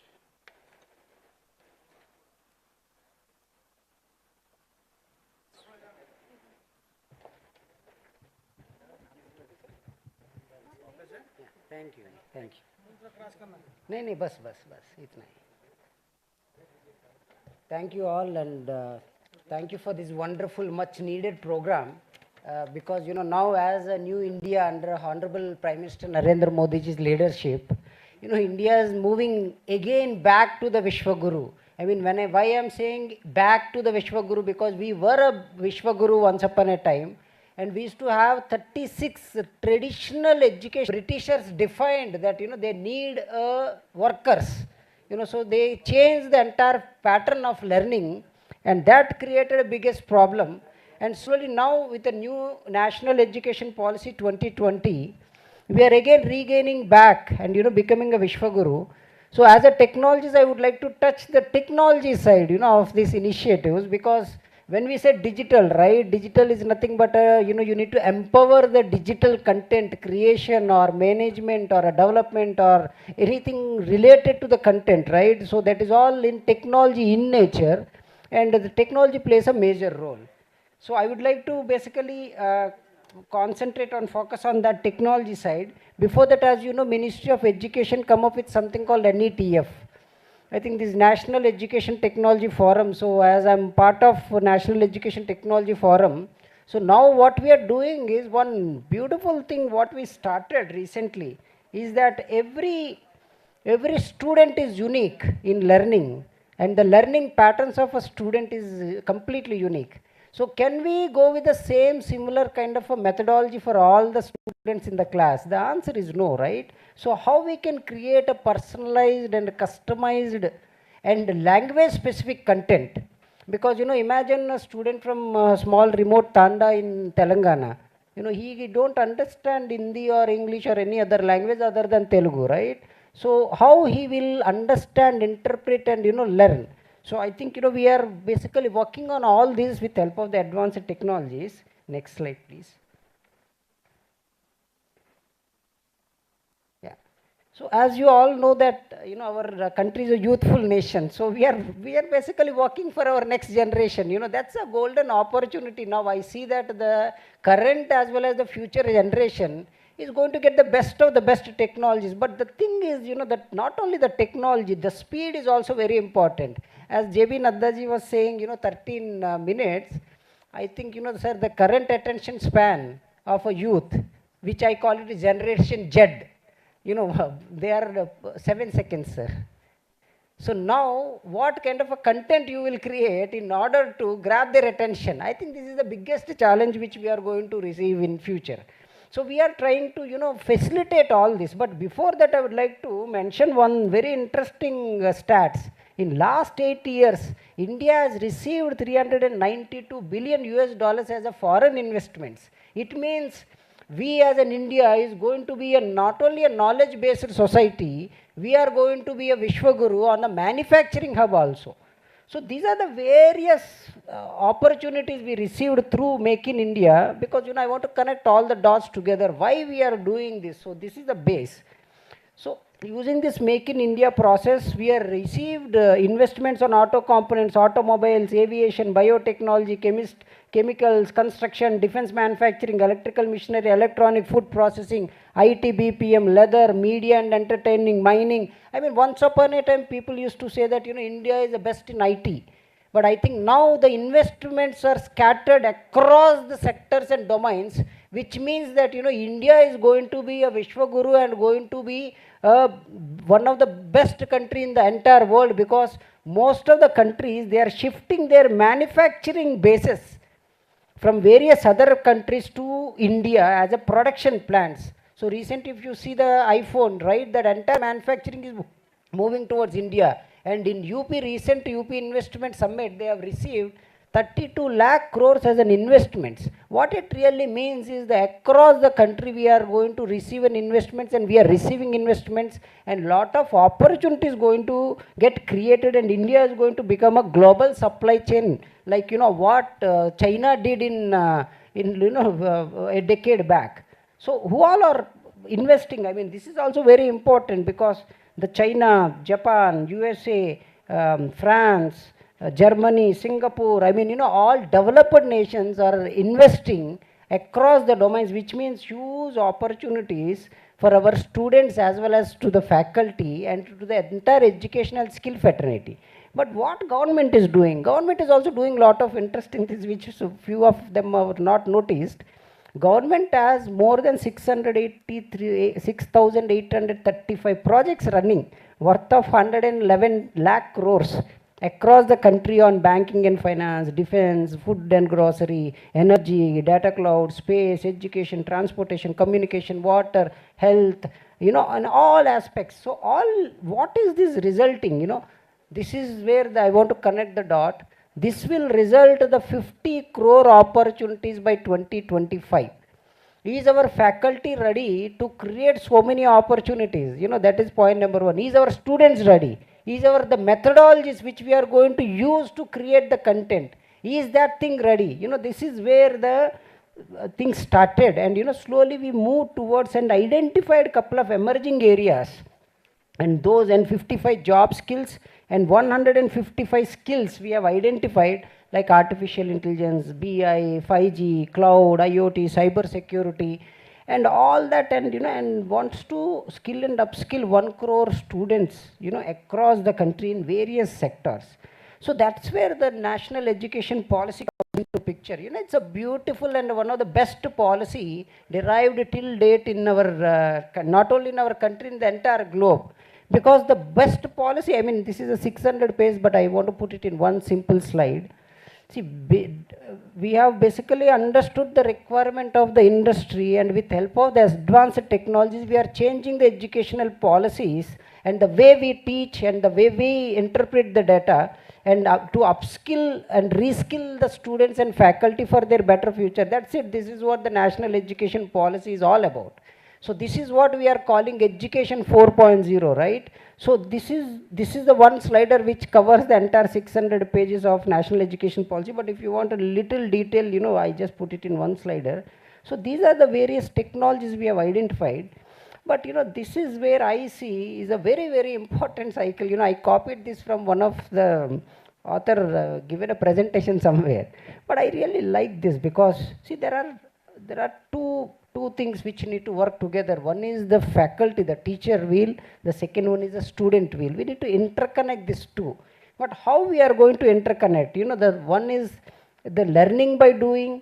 By 21st centuries, pedagogical content, knowledge and skills, real world connection, the public product. I mean, these are the cycle what we would like to connect. So how we are going to connect? So first let us see the student side, right? Because the content creation. अरे आप next पे नहीं गया क्या? मैं बहुत आगे निकल गया. Oh, this is the slide, where there's a lot of investments are coming. Next slide, please. So this is where I'm talking about the 50 crore. Next slide. So these are the 1,000 foreign manufacturing firms, ready to put up plants in country. Next slide, please. These are the various countries like US, Japan, France, Germany, various developing as well as developed nations are investing in our country. Next slide, please. So these are the couple of initiatives from the government of India point of view. They are investing more than 111 lakh crores, on a national critical infrastructure pipeline. Next slide. So this is what I'm talking about, the total 50 crore opportunities for the students as well as the faculties, because in order to skill 40 crore, how many faculty we want? I think, we are just misjudging, saying that, the new national education policy will unemploy someone. It is not going to, it is going to generate more revenue for the faculty. I will demonstrate how. So these are the numbers, and now we are even working exactly opposite, like once upon a time people used to come to our country for studies. So when I went to Stanford to study my MBA, then I realized 80% of the students and faculty are Indians. Then I realized, why can't we do the same here in our own country? I think that is where, now the Indian government is working. We are working on study in India. And now we are going to create a very interactive, attractive, infrastructural based research and innovation oriented, so that the students from other countries will come to our country. And at the same time, how we are going to add more GR to it, I will share that in the next slide. So we have identified various emerging technologies, and we would like to skill and upskill and reskill 1 crore students and faculty. Next slide. So this is what the national education policy is all about, because I never would want you to study all 600 pages. It's very simple and straightforward. In order to fulfill the requirements of the industry, to make the students and faculty industry ready, we are using an advanced technologies and empowering and changing the educational policies to skill, reskill, upskill the students and faculty for their better future. That's it. This is what the national education policy is all about. Next slide. So this is a little detail. Next slide. So these are the various technologies. How we did? We have created our own artificial intelligence deep learning robot. It traveled all 125 countries, their infrastructural requirements, their GDPs, their state GDPs, what kind of a projects they are running now. In next 15 years, what kind of a projects they are going to run. And we have identified 56 technologies within that, there are 30 as listed here. So all these technologies are going to occupy the jobs, in this particular technologies. Next slide. So this is what I was talking about, the wheel, because this is a very interesting wheel. One side we have a student, the other side we have a faculty. We need to connect this together and take it forward. So I will explain, how we are going to do it in next slide. Next slide, please. So this is one very interesting slide, So if you see, right, the student is future fit student. It means he is going to be a generation Z. Because now my son, what he does, he simply goes to Google, he does a voice search and he extracts the information and he says, Papa, you don't know anything. I mean, I have no answer, because they're born with the technology, right? So now they're using, and now he is using ChatGPT to solve his multiplication problems. So then I understood, I think they are the smartest and smarter than us. We must accept, but what kind of a platform we are going to give? So that is very important, because what I understood, my son as a friend, his learning patterns are different than my son. So every student learning patterns are different. The way they interpret the data is also different. So how we are going to accommodate? So that is where my more concentration. So if you see, right, one is the problem solving skills is what we need to give it to them, the collaboration, the creativity, the self-awareness, initiative, because lot of time what happens, we don't take the initiative to do things. That is also biggest hurdle. And then critical thinking, so persistence, service mentality, real world effectiveness. So this is the future fit student what we need to create. Next slide, please. So this is where we come up with this education 4.0, because here if you see any time, that is the biggest advantage. Now we have everything on the mobile, so that's what, right? Anywhere, anytime, you can even get up at morning 2:30 and you start learning everything. So you don't need a professor there, you have a recorded lectures which you can gone through. And now even we have advancedly, doing a personalization learning, flexible delivery, because sometimes the same content can be delivered through mobile, through tab or through screens, or or in a movie theater or anywhere you want, right? And peers and mentoring, working together, as a team, that is also very important. And practical oriented and modular and student ownership. The student will take a ownership like a student crowdfunding. They will crowdsource the content. And evaluation and examination, now we want to, just change it to the next level. Can you please go to the next slide? Next slide. So this is what we want to do. We want our country to be a world-class skilled workforce. Either they are working under someone or they are generating an employment. Next slide. Next slide. Next slide. So this is the very interesting slide where what all technologies, what all content types we have, because now we have 4G technology. So I listed only limited here, but the minute you see the 5G technology comes up, right, in the country, the data types which we are going to capture is more than 250. So as of now in 4G, we have only 30 to 40 data types. So imagine the kind of a data types, the 7G technology is also coming up, AR, VR, MR. I think, the entire thing is going to change, the 3D objects, lot of things are going to change. So what we did as a Ministry of Education, we started working on video content, audio content, interactive PDF, not a normal PDF, the interactive PDFs, AR, VR, and artificial intelligence, blockchain based, data driven, and creating all our in-house applications, and utilizing all these kind of technologies. Similarly, at the same time, Divyang friendly softwares, because a lot of Divyangs are there. So how we can accommodate them? And at the same time, e-content in regional language, which is very, very important. And the virtual labs, because in some of the colleges in villages, they don't have any lab. So can we provide any provision through virtually they will interact with those labs and perform the operations, right? So all these are basically coming into picture. The next slide. So this is what we want to do. So because the AI, the artificial intelligence playing a major role. The artificial intelligence playing a major role, I don't call it as a AI, artificial intelligence, I call it as advanced India. In order to make our country advanced, we must have artificial intelligence as a center for the entire our education as well as skilling universe. For every faculty, I request first you try to learn artificial intelligence and data analytics.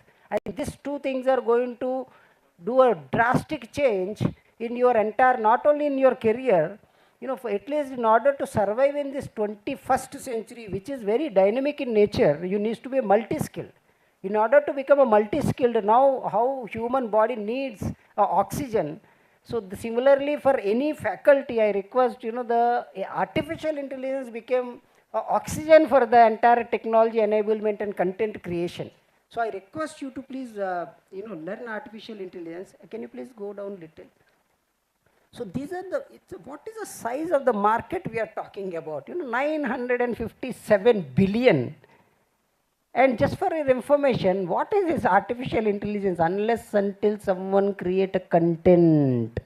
The content is the one very, very important ingredient.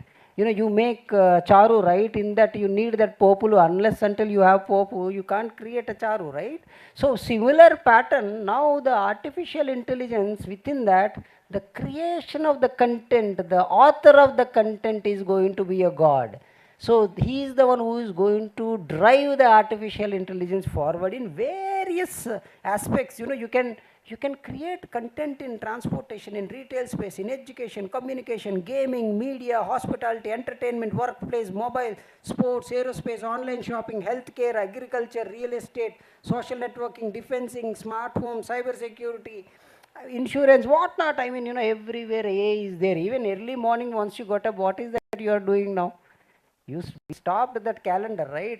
Once upon a time, what we used to do, మనం లేచి ఉదయం calendar చూసుకొని దేవుడి దండం పెట్టుకునేవారు. Now no one is doing that. They will straight away open their mobile. They will see how many likes I received, how many dislikes I received. Why he put this content? I mean, the mobile became slowly God. Slowly it is replacing, right? So the artificial intelligence basically taking over. Next slide. So in this, there are a lot of things, which you can do very simply. See, for any application of artificial intelligence enablement, the first thing is content. See, why I'm slowly moving you towards the AI, because you as a professor, you are thinking you can come to the college and create a content for the student. No. You can create content for various real-time applications.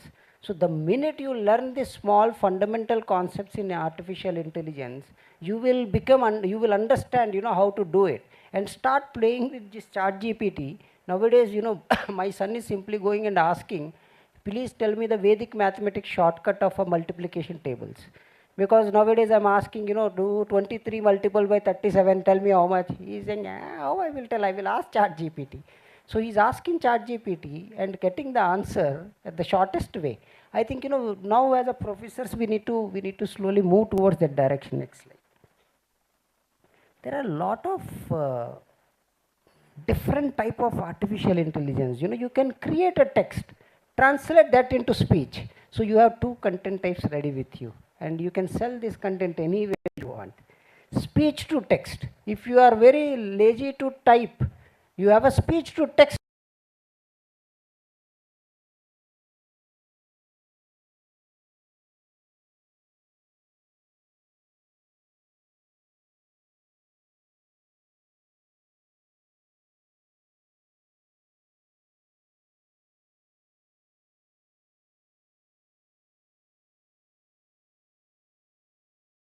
Occupy that space. See, like that you identify one stream and occupy that. I think, that's the reason I want to show this. And if little advanced, you can do a language processing, data extraction, classification, translation, etc., etc. Next slide. Just ignore the next one. Just go to the next one. See, this is very, very important, because now the education move towards a cloud. This is again another content type. So very simple, you have a Google and you have Azure and various other placeholders where you can create this content and push it for free of cost. See, now as I'm just taking the name of Google, but any platform, cloud platform, gives you all these opportunities and very seamless integration, and you can share that information with your students and fellow faculties, and you are the author of that content. Right, so this basically gives that, and it improves your productivity, and it will improve your entire academic process efficiently, and it has a lot of facilities. And next slide. So this is another very important. Every college has data. Your own university has so much of data. You can dig in and create so many big data based, data analytical based applications. I request you please, try to understand, because every day on the internet we are creating 2.5 quintillion data every day. And within that 65% are from students. So very interesting, the students become content creators, not the faculty, where it's supposed to be vice versa. Faculty is supposed to create a content and disseminate that knowledge to the student, but it is happening ulta.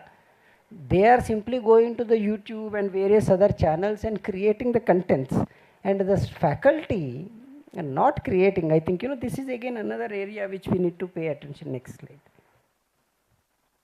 So, next slide. You can use this big data in various places. So, virtual reality is another very open area. I think, you all can utilize, and there are a lot of AI models which you don't need to do anything. You just Google it.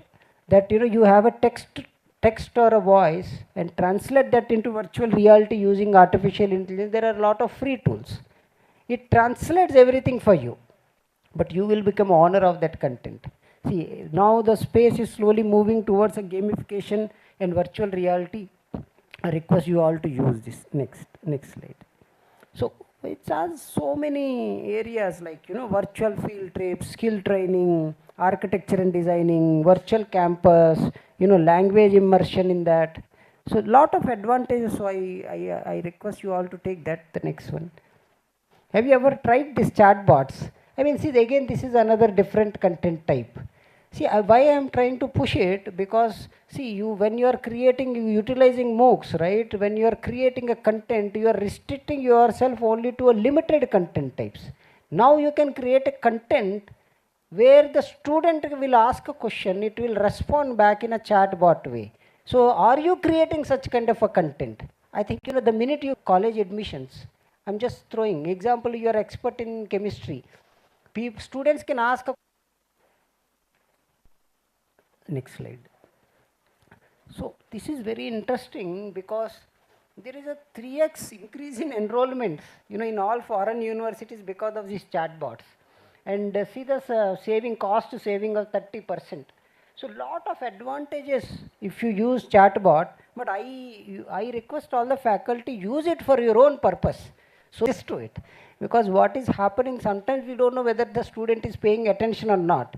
But the matter of the fact is student is liking it and they are not ready to come offline. Yesterday, as I was sharing with sir today morning, yesterday we had a very interesting event. 30 people attended offline, sir, 600 online. I mean, imagine the ratio, right? Now I'm sure, you know, most of them are online. Because, you know, that is the way things are moving. I think we need to adjust and adapt to the environment. So this modern techniques basically utilizing that. And the second thing, I see very few on the social media faculty. I mean, this is also very one kind of an education altogether. So how we can do it? You know, that can you please go down? RX slide niche chali jaye. One more, please. One more. One more. 1 second. See, this is again become a very interesting, you know, gamification. Lot of free platforms. See, what I'm doing, I have a 2 years, I mean, you know, second standard kid.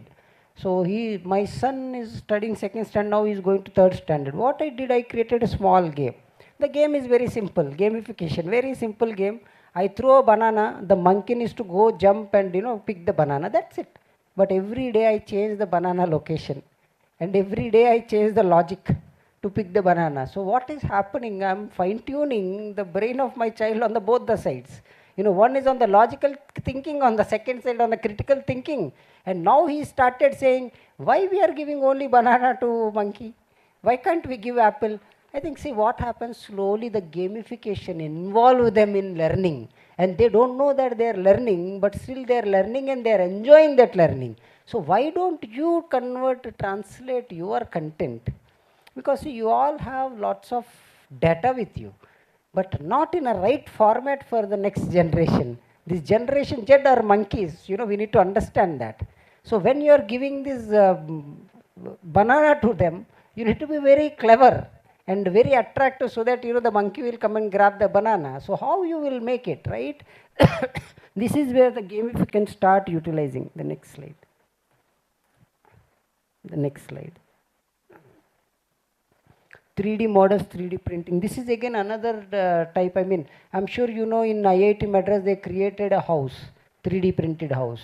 And in IIT Guwahati, they have printed a toilet. And they put that toilet in at the edge of that, what is that, Doklam, across the China, right? In that border, they put it in 16,000 feet high. It's a 3D toilet. Anyone can go and see it. So what it really means is, with help of the 3D models and 3D printing, this is again another content type. Is your content type, the content which you are going to create, is it adjustable to this? You know, that's the biggest fundamental question, you know, which I would like to ask. Next slide. So Internet of Things, I hope most of you already know. So it is also changing the way we are interacting with the devices. So this also, you know, is another very interesting content type. So now I'm slowly moving, I mean, connecting all the dots. Okay, so the MOOCs, the massive open online courses. See, this you already know, so I don't want to touch this more because every day you are utilizing various platforms which I will share. But when we are, next slide, Bhaiya, next slide. So when we are talking about MOOCs, you know, we have a couple of MOOCs platforms in our country which I never liked, because the platform must be personalized, interactive and customized in nature. You know, then only I will call it as a MOOC. Because unless until you have all these facilities, the dropout rate will be more than 80%. It is not about the content what you are creating, because your content what you are creating is great, but the platform is not attractive enough to retain the user, end user. That is the biggest problem. So why don't you, as a faculty, with help of your students, create a mock your own platform which is personalized and customized in nature? I think this is the one thought process. If you open up in your mind, right, then we will get a best of the best platform. Because even in San Francisco also, what I've seen in Stanford or any other institutes, their EDX or any platform you take, all are very average learning management systems. Even if you take Coursera also, this is also plain vanilla learning management system. There is only one system what I have seen in Stanford. There is something called XDX something, I forgot the name, but it has that kind of a interactivity in place, inbuilt. I think that is what we need to create in order to become a Vishwaguru, and we need help of all of you, to how to create, because you are the one who is going to create a content. We can create a platform, but not the content, attractive content. And see, when you are creating a content, I want you to visualize that, there are a couple of categories. I want to create a content in gamification mode, in a 3D model mode, in a virtual reality mode, in a video-based mode. But what kind of a video-based are we talking? Not a plain vanilla video. After after 2-3 minutes, it will pop up a question. It will ask a question. If you are not responded right, it will take you back to the help file and some kind of a related videos, or it will take you forward and again it will pop up. I think this kind of a interactive video is what we are talking about. Can't we all together create such kind of a system for our country? I think this is where we need to. Next slide, please. And podcasting is another very interesting thing. If you have any content or voice, you can utilize podcasting. This is again very interesting. The next slide, please. Next slide. Babu, next slide. So think digital, think vernacular. India has a beautiful vernacular languages. Beautiful vernacular language. I come from Andhra, so I speak Telugu very fluently. Whenever I speak Telugu, I remember my mother. I think what a beautiful language we have. I think every language in our country is very beautiful. So now how we are going to accommodate this? Because the content is in all 13 Indian languages. So this is where we spent 9 months and created our own translation tool. One day I will share that with you. You will love it. I mean, extraordinary tool we created. Let's say this is the page. It just replicates this page as it is in different, all 13 Indian languages and 12 foreign languages. That's the beauty of this entire thing. So with colors, with font face, font size, everything like a Xerox copy, you will get it. That's the beauty of the tool what we have created. Not only that, if you want to edit something, you don't need to type. All you speak, it types for you. And we have even created a tool which integrated with ChatGPT. You speak in Telugu, you search do a voice search in Telugu, ChatGPT responds back in Telugu. So we have integrated the ChatGPT in a way that it responds back in English, but we translate that into Indian languages and we will give you the output. So wonderful tools we have created. I think I request I will give my contact number. If anyone is interested, we will share those tools with you. Next slide, please. Just go to the next slide. Next slide. Inquiry based learning. This is another very interesting thing, because this has become a biggest challenge for the faculty.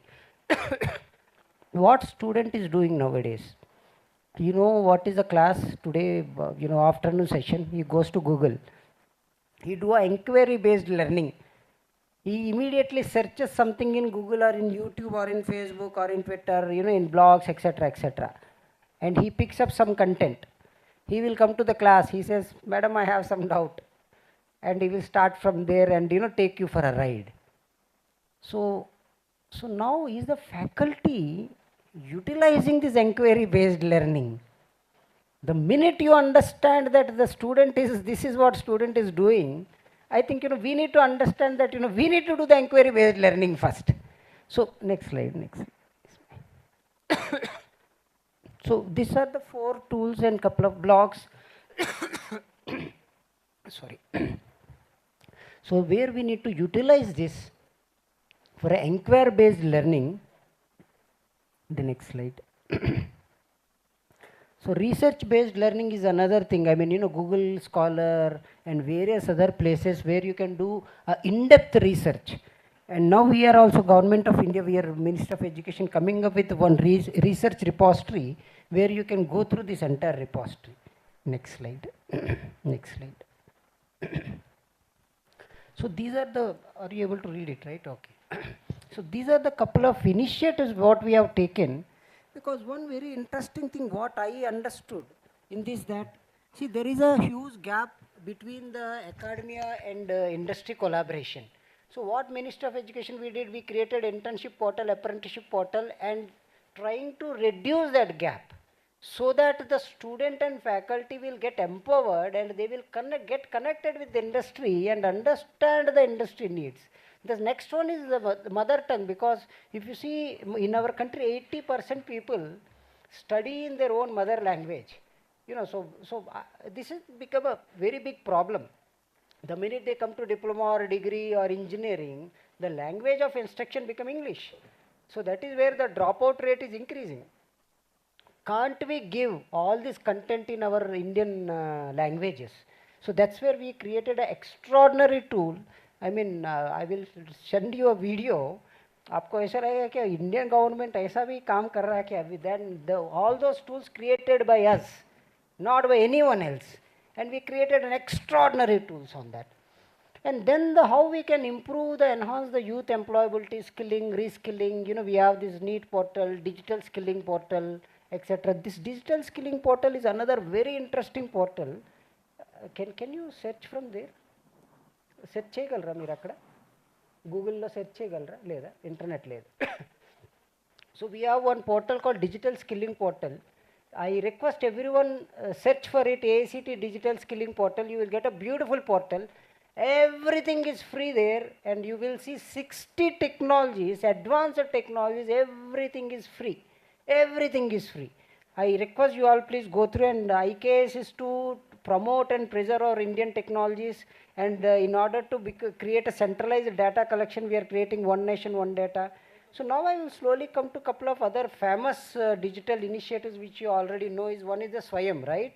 I mean, we as a AICT, we started Swayam, and slowly now, the IIT Madras is using it and taking it forward. But I see that's a very basic fundamental learning management system. I think we need to create a better learning management systems for our as well as for future needs. That is where I want you all to contribute. And another very interesting repository we have is a National Digital Library.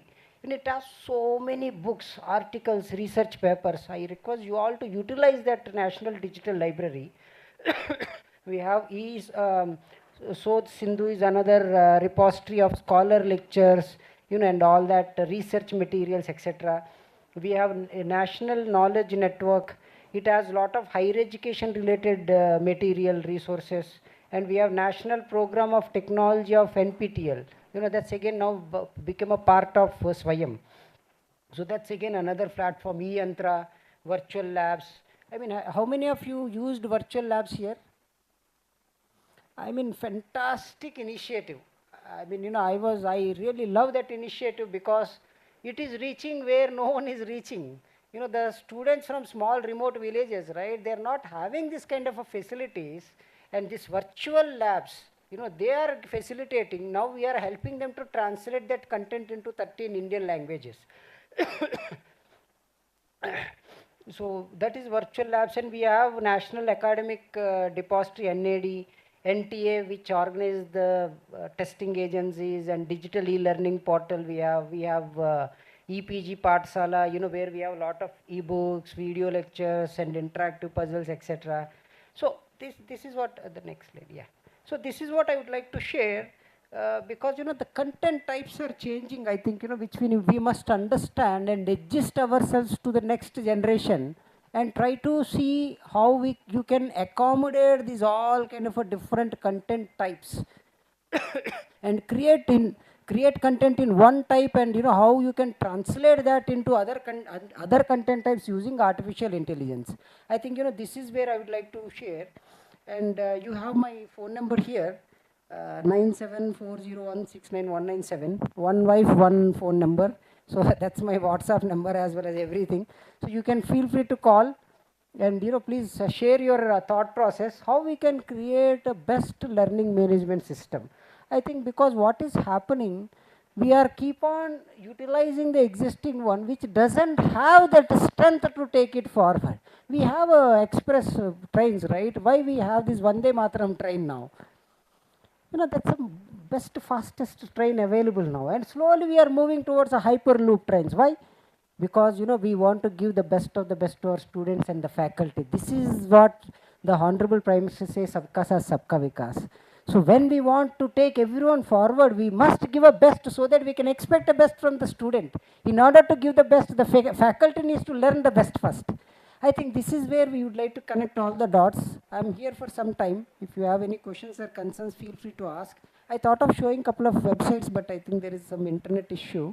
That's when we will maybe offline, I will share that information with sir, and he will forward it to you. Thank you very much. Namaste to all.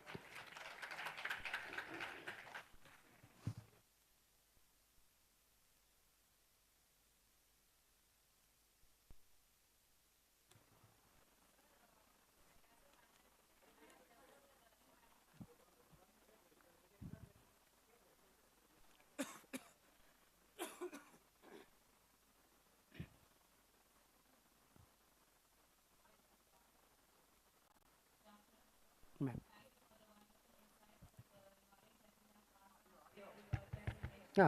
నేను of చేసి. Yes, ma'am. Yes.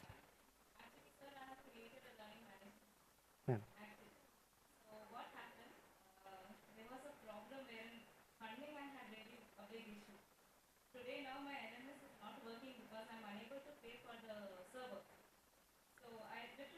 Why you need server? You can host it on Google hosting for free of cost.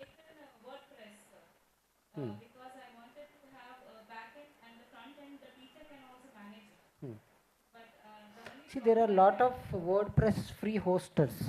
There you can host it. See, I will tell you another small interesting story as ma'am asked. Where Apple started? In a small shed.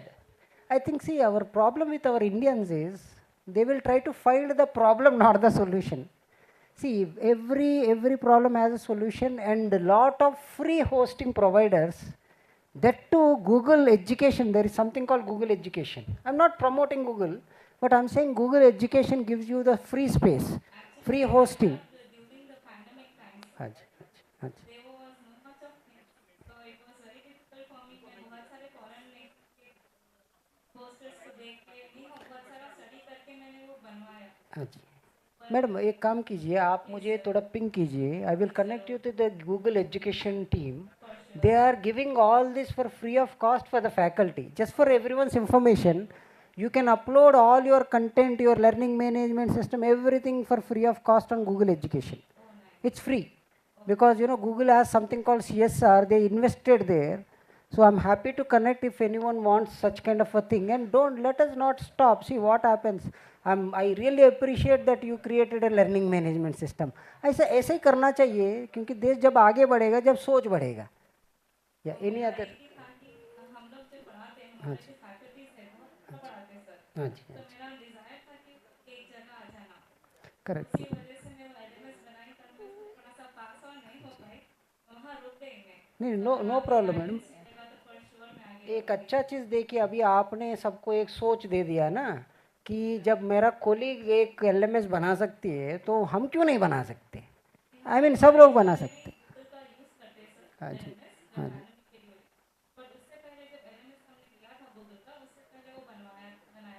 Very good. But देखिए personalized customized रहना चाहिए. मैं आपको एक I will just give an idea. I don't know whether everyone can understand Hindi, so I will just switch to English. See, the LMS needs to be in a way that's, example, I'm a student. See, my learning pattern is different. I learn better on a video format. But someone learns better in a textual format. Someone on a research based. See, first you need to understand the pattern of the student, and your LMS needs to be switched towards that. See, like, very nice, very nice. We can conduct the assignments.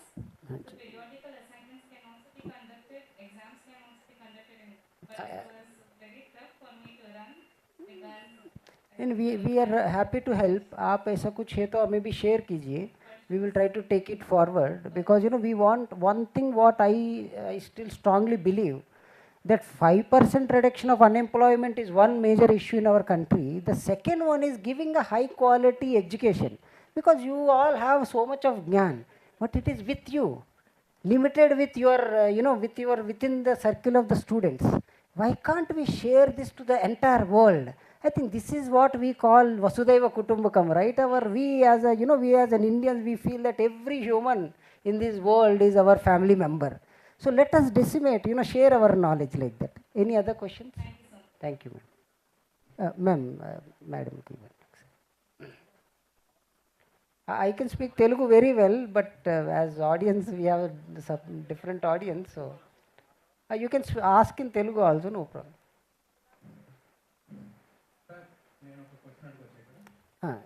Madam. మీరు అడగండి sir, మీరు అడగండి. అవునండి, అవునండి, correct.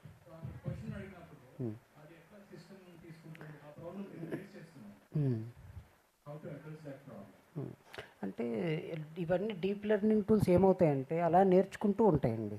ఇప్పుడు మీరు మాట్లాడుతుంటే ఇక్కడ వర్డ్ డిఫరెంట్ వచ్చింది, ఈ వర్డ్ ఏంటి అని సెర్చ్ చేసుకుంటారు. ఇప్పుడు మేము తయారు చేసిన ఏ టూల్లో మేము ఏం చేస్తున్నామంటే ఆల్టర్నేటివ్ అంటే ఎగ్జాంపుల్గా ఒక పదము ఆంధ్రాలో మేము ఒక రకం పలుకుతాం, రాయలసీమలో వేరే రకం పలుకుతాం, తెలంగాణలో వేరే, కానీ అర్థం ఒకటే. ఇప్పుడు మేమేం చేస్తున్నామంటే మా టూల్లో ఇప్పుడు ఇది బిల్డ్ చేస్తున్నాం ఆల్టర్నేటివ్ అని. ఈ ఆల్టర్నేటివ్లో ఏం చెప్తున్నామంటే ఇంజిన్కి ఈ పదము ఈ 3 అర్థాలు కూడా దీన్నే సూచిస్తాయి. ఇప్పుడు దానివల్ల ఏం జరుగుతుంది, ఎవరైనా వాయిస్ సెర్చ్ చేసినప్పుడు మీరు తెలంగాణ యాసలో చేస్తారు, నేనేమో మాది శ్రీకాకుళం సైడ్ కాబట్టి మేము శ్రీకాకుళం యాసలో చేస్తాము, మేడం గారు అది రాయలసీమ ఉంటుంది రాయలసీమ యాసలో చేస్తారు. కానీ మూడిట్లకి అర్థం ఇది అని దానిలో మేము ఇప్పుడు రూల్స్ రాస్తున్నాం. ఇప్పుడు దీనివల్ల ఏమవుతుందంటే ఇంజన్కి ఈ 3కి అర్థం ఇదా, ఓకే అని అది అర్థం చేసుకుంటూ స్లోగా చర్నింగ్ చేసుకుంటూ ముందుకెళ్తుంది. ఒక 6 నెలలు అంటే నేను మా ఇంజిన్ కోసం మాట్లాడుతున్నా, వేరే దానికోసం కాదు. గూగుల్ అవి ఎలా పనిచేస్తున్నాయి నాకు తెలియదు. మేము మా ఇంజిన్లోని ఇవి యాడ్ చేసుకుంటూ పోతున్నాం. ఎందుకంటే మన దేశంలో ప్రతి 10 కిలోమీటర్లకి భాష యాస మారిపోద్ది. అసలు ప్రతి 10 కిలోమీటర్లు మా శ్రీకాకుళం పక్కన వాళ్ళు ఒక రకంగా మాట్లాడతారు, కొంచెం ముందుకు వస్తే మేము వైజాగ్ వాళ్ళం మేము ఇంకో రకంగా మాట్లాడతాం, ఇంకొంచెం ముందుకు వస్తే గోదావరి డిస్ట్రిక్ట్ వాళ్ళు వేరే రకంగా మాట్లాడతారు, కృష్ణాకు వచ్చినప్పుడు ప్యూర్ తెలుగు ఉంటుంది, గుంటూరు దాటిన తర్వాత నుంచి వేరేగా ఉంటుంది. ఇలా రకరకాలు, అంటే అన్నీ కూడా అద్భుతమైన భాషలే. అక్కడ ప్రాంతాలను బట్టి అక్కడ ఉన్న వ్యవహార శైలిని బట్టి కొంచెం మార్పులు, కానీ అన్నీ తెలుగే. సో ఇప్పుడు ఇంజన్కి అదే నేర్పిస్తున్నాం మేము. యాక్చువల్గా ఇక్కడ డెమో చేయలేకపోయినా, ఆయన నెట్ లేదు అంటున్నారు, లేకపోతే మీరు చాలా ఆనందించేవారు, ఇలాంటి సిస్టమ్లు కూడా తయారవుతున్నాయి మన దేశంలో అని. ఈ ఆల్టర్నేటివ్ అనే దానిలో ఏం జరుగుతుందంటే దీనిలో వచ్చేస్తుంది అనమాట. నెట్ ఉందండి, ఐసి ఎక్కడి నుంచి వచ్చి నేను, లేకపోతే మీరు గూగుల్ మీట్ పెడతారా, I will connect from here and do it. If you have time, I don't want to waste everyone's time. Okay sir, అయితే నా బ్యాగ్ ఒకసారి ఇవ్వండి, దానిలో నా నెట్ కనెక్టర్ ఉంది, ఐ విల్ జస్ట్ కనెక్ట్. లేకపోతే ఆ మిషన్ ఇచ్చేస్తారా మీరు, ఆ మిషన్ ఇవ్వండి. కాదు మేడం, వాళ్ళ మిషన్ ఇవ్వగలిగితే ఆ మిషన్ ఇవ్వగలరా, ఇవ్వండి. So I will show you, you will love it.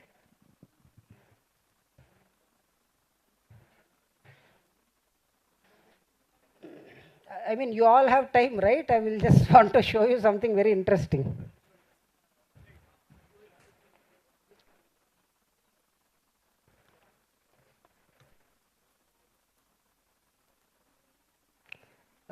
Madam, లేకపోతే madam can you please bring me my, sir ఆ బ్యాగ్ నాది కొంచెం ఇవ్వగలరా, దానిలో ఉన్నది ఇక్కడ నుంచి గూగుల్ మీట్ కనెక్ట్ అయిపోతాను.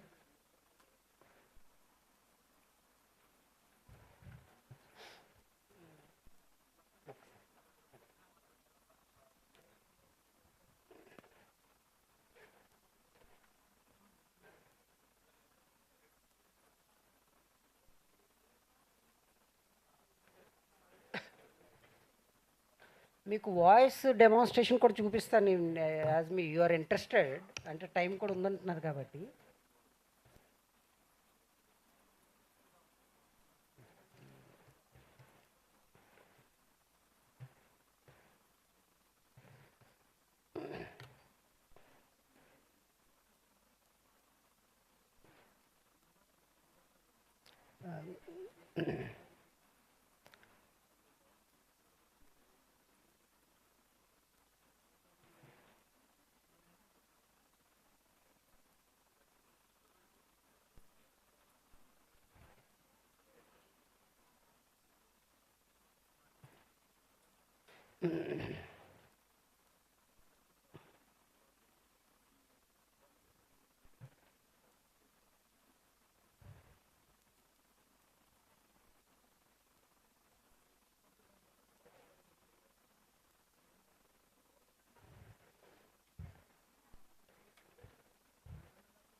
సార్ లేకపోతే ఒక పని చేయండి, నా దగ్గర ఒక వీడియో రికార్డింగ్ ఉంది, అక్కడ ప్లే చేసేయండి, నేను చెప్పేస్తాను దాని ప్రకారం. ఒకసారి ఇట్టండి.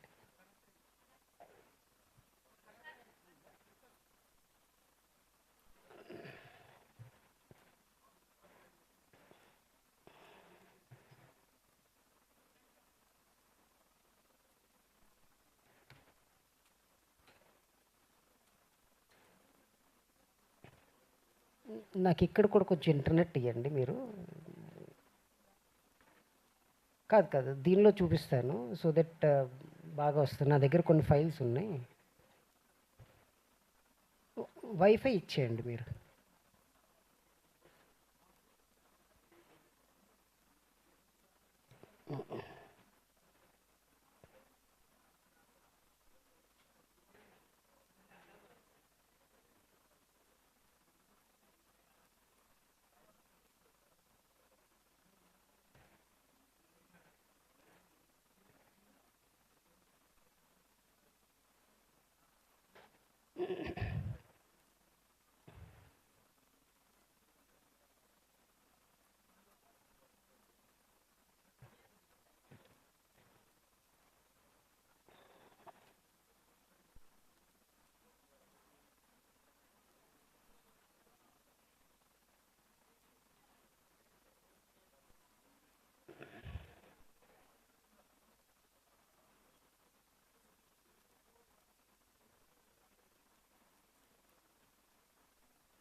జీమీట్ లింక్ చెప్పండి, నాకు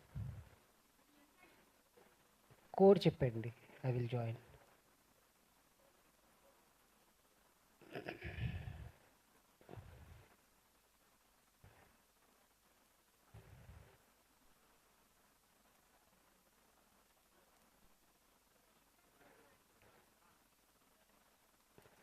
కానీ మీకు అవ్వకపోతే నా దగ్గర ఒక వీడియో ఉంది, అది ప్లే చేసేయండి సరిపోతుంది. I will explain, that is better. రండి.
So this is the beautiful Make in India, our own tool which we have created in-house in AICT.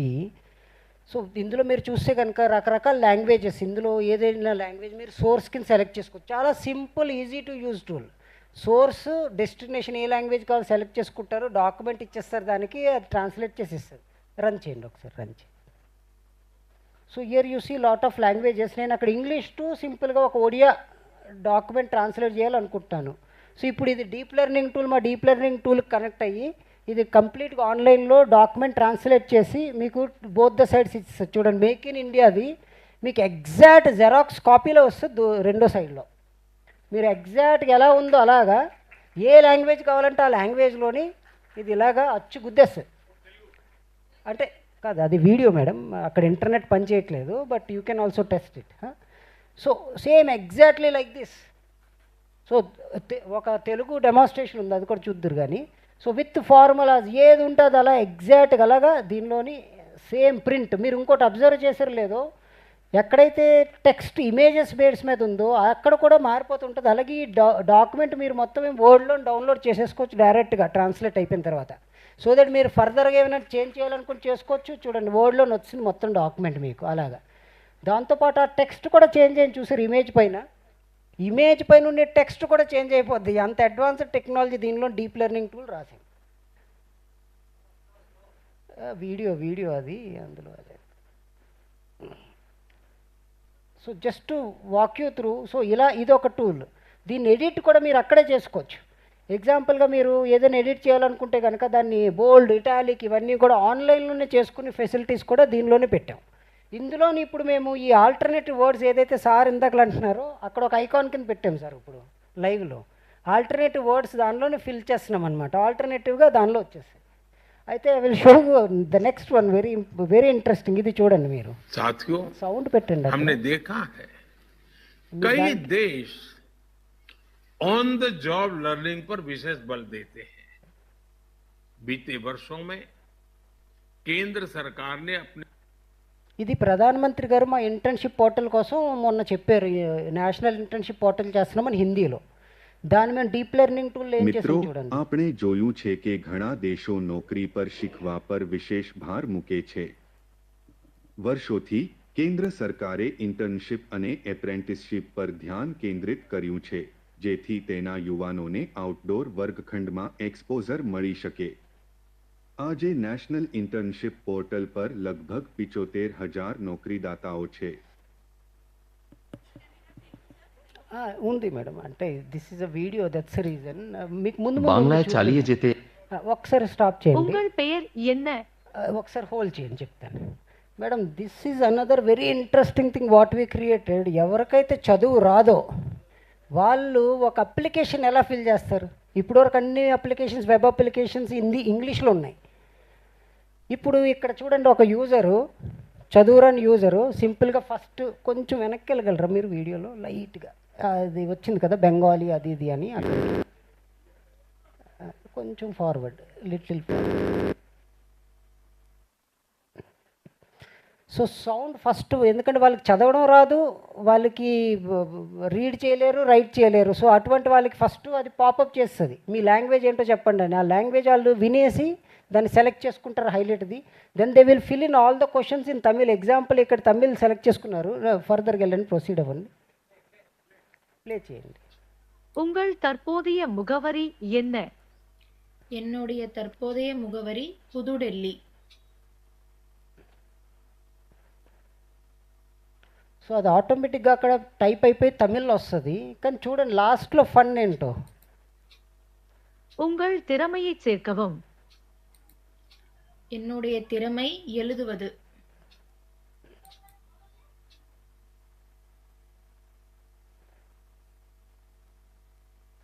So ఇలా చదువు ఎవరికైతే రాదో, uneducated people can fill the forms in their own language without typing anything. என்னுடைய அனுபவத்தில் கல்வி மற்றும் அறிவுசார்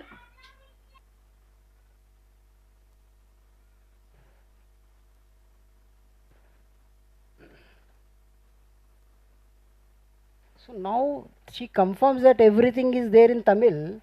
Now the end user can select any language. So administrator will select his own language. And मेरा then नाम he will have मनीषा है। everything in Hindi, Telugu, Tamil, every language you want, it is there, आपका including Chinese वर्तमान also. पता क्या है?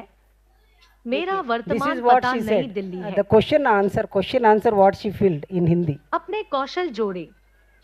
मेरा कौशल लिखना है।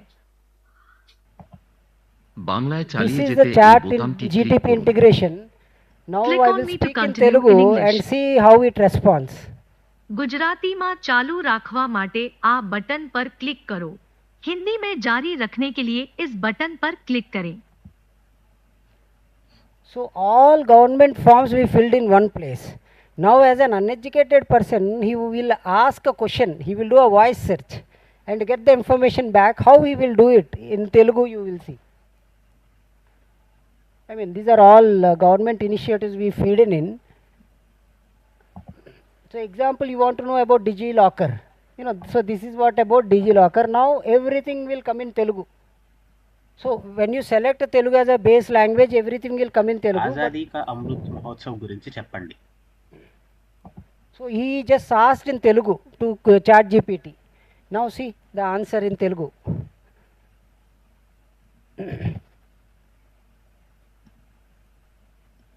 ఆజాదీ కా అమృత్ మహోత్సవ్ అనేది భారతదేశం యొక్క 75వ స్వాతంత్ర.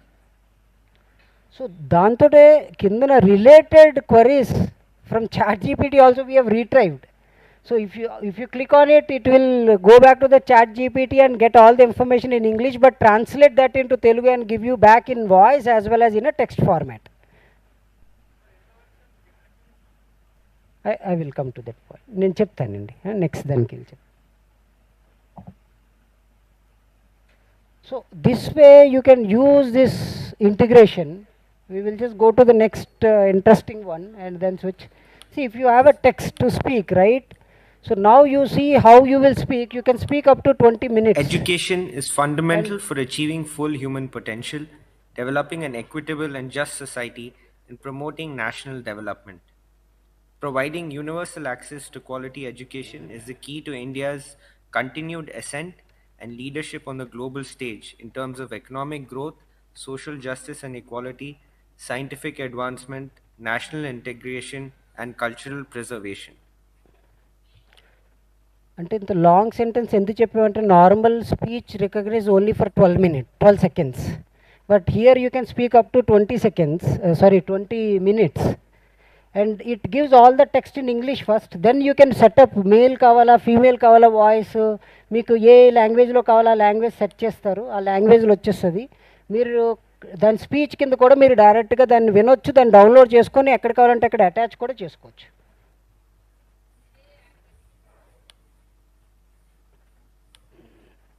So he spoke in English. Now you will hear the same in Hindi. Any language, I mean, शिक्षा पूर्ण मानव क्षमता प्राप्त करने, राष्ट्रीय विकास को बढ़ावा देने में एक न्यायसंगत और न्यायपूर्ण समाज विकसित करने के लिए मौलिक है।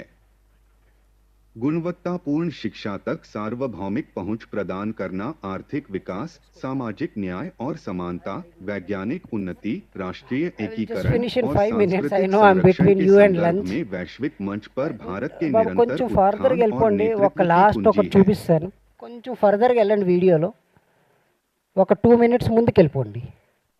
I will show you one last very interesting thing which you will love it. Either bus. See, he is doing కొంచెం వెనక్కి వెళ్ళండి లైట్గా, లిటిల్ కొంచెం back. Bus. See, he is taking interview. The interviewer is speaking in Hindi and the student is speaking in Telugu. How they will interact online real time.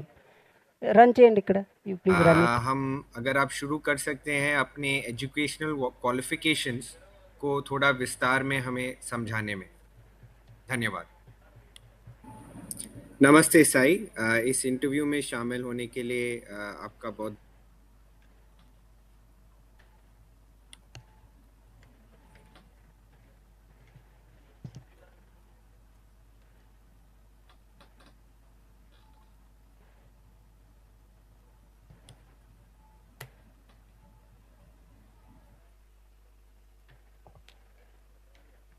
Hello Sai, ఈ ఇంటర్వ్యూలో పాల్గొన్నందుకు ధన్యవాదాలు. మీ విద్యార్హతలను మాకు కొంచెం వివరంగా వివరించడం ద్వారా ప్రారంభించగలిగితే. ధన్యవాదాలు.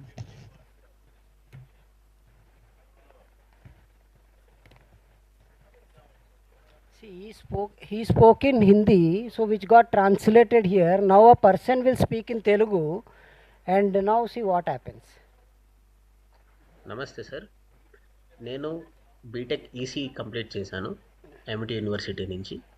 ఇంకా నా 12th స్టాండర్డ్ ఎంపీసీ తీసుకొని అందులో 95% స్కోర్ చేశాను. ఇది నా విద్యా అర్హత. Thank you. నమస్తే.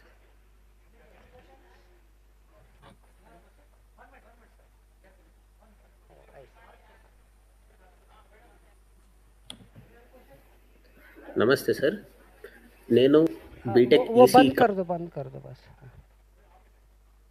Sir, the accuracy, as I said, it's a child, you know, it is learning. Now we see somewhere around 85 to 90% accuracy we have, but it is keep on increasing. In a year or so, 95%, 96% efficiency what we will get. It is our own engine, you can edit any time, you know. Good afternoon, sir. I really appreciate. It's a wonderful asset to the nation as a whole. I have a small question query here. I was working on a project with ICSSR on interactive designing on basic science concepts to support autistic children in inclusive classrooms. We had designed, I had even developed the prototype. I tested the prototype, but when I tried to implement it, it was not cost effective and it was very difficult because there were certain elements like changing of color, changing of font, changing of the music system, which was not possible to do in an interactive way. If you can please tell me Madam, how I can proceed through yes. this. There is a technology called Web3 technology. You please ping me, I will share. Okay. That has all these capabilities. Okay, thank you. Thank you, Thank you very madam. much. Thank you all. Thank you very much. Namaste. Excuse me. Thank you very much, sir, for your valuable and wonderful session. Hello? Hello? Okay. Thank you very much, sir, for your valuable and wonderful session. I hope everybody have enjoyed. And dear delegates, there is a small change in the schedule. We will all join the second session after lunch. So now the lunch will be at EMRC opposite to this building. And we all meet here again for the session after 45 minutes. Thank you.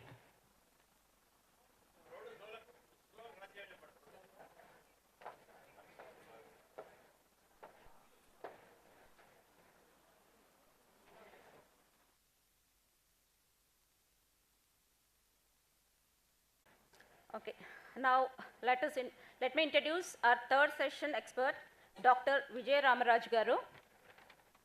Sir is the Dean of IQAC and Professor, Electrical and Electronics Engineering Department, Gokaraju Rangaraju Institute of Engineering and Technology. Hyderabad received his Doctor of Philosophy in the Faculty of Electrical and Electronics Engineering from Jawaharlal Nehru Technological University, Hyderabad, and completed his MTech from NIT Warangal and has over 24 years of academic and research experience. He has published 30 research papers in national and international conferences and journals, one book chapter in Taylor and Francis, CRC Press, and one Indian patent. Received rupees 52 lakhs of funding from MSME and TEQIP for his contribution to renewable energy, synchro phaser technology, and electric vehicles. He is also a senior member of IEEE, Fellow of Institution of Engineering India and Chartered Engineering, and life member of ISTC. Please welcome onto the dais, sir. Please deliver your lecture.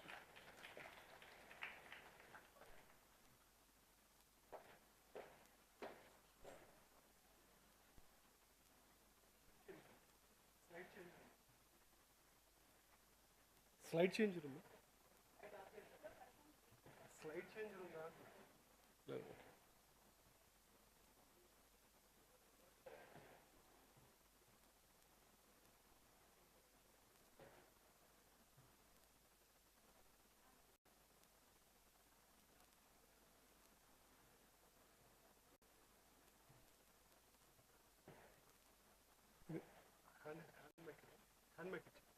Handmade.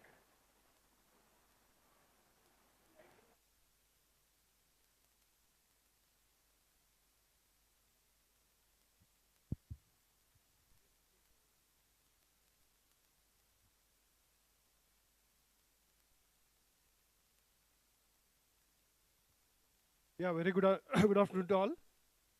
I hope all of you had a very good lunch, and it's very difficult now to stay back till the end of the session. But, so what I will do is I will try to make it more interactive. Yeah. And the session is learner-centric MOOC model. I hope, have you heard about this model earlier? Learner-centric MOOC model. So I could able to see one or two faces nodding.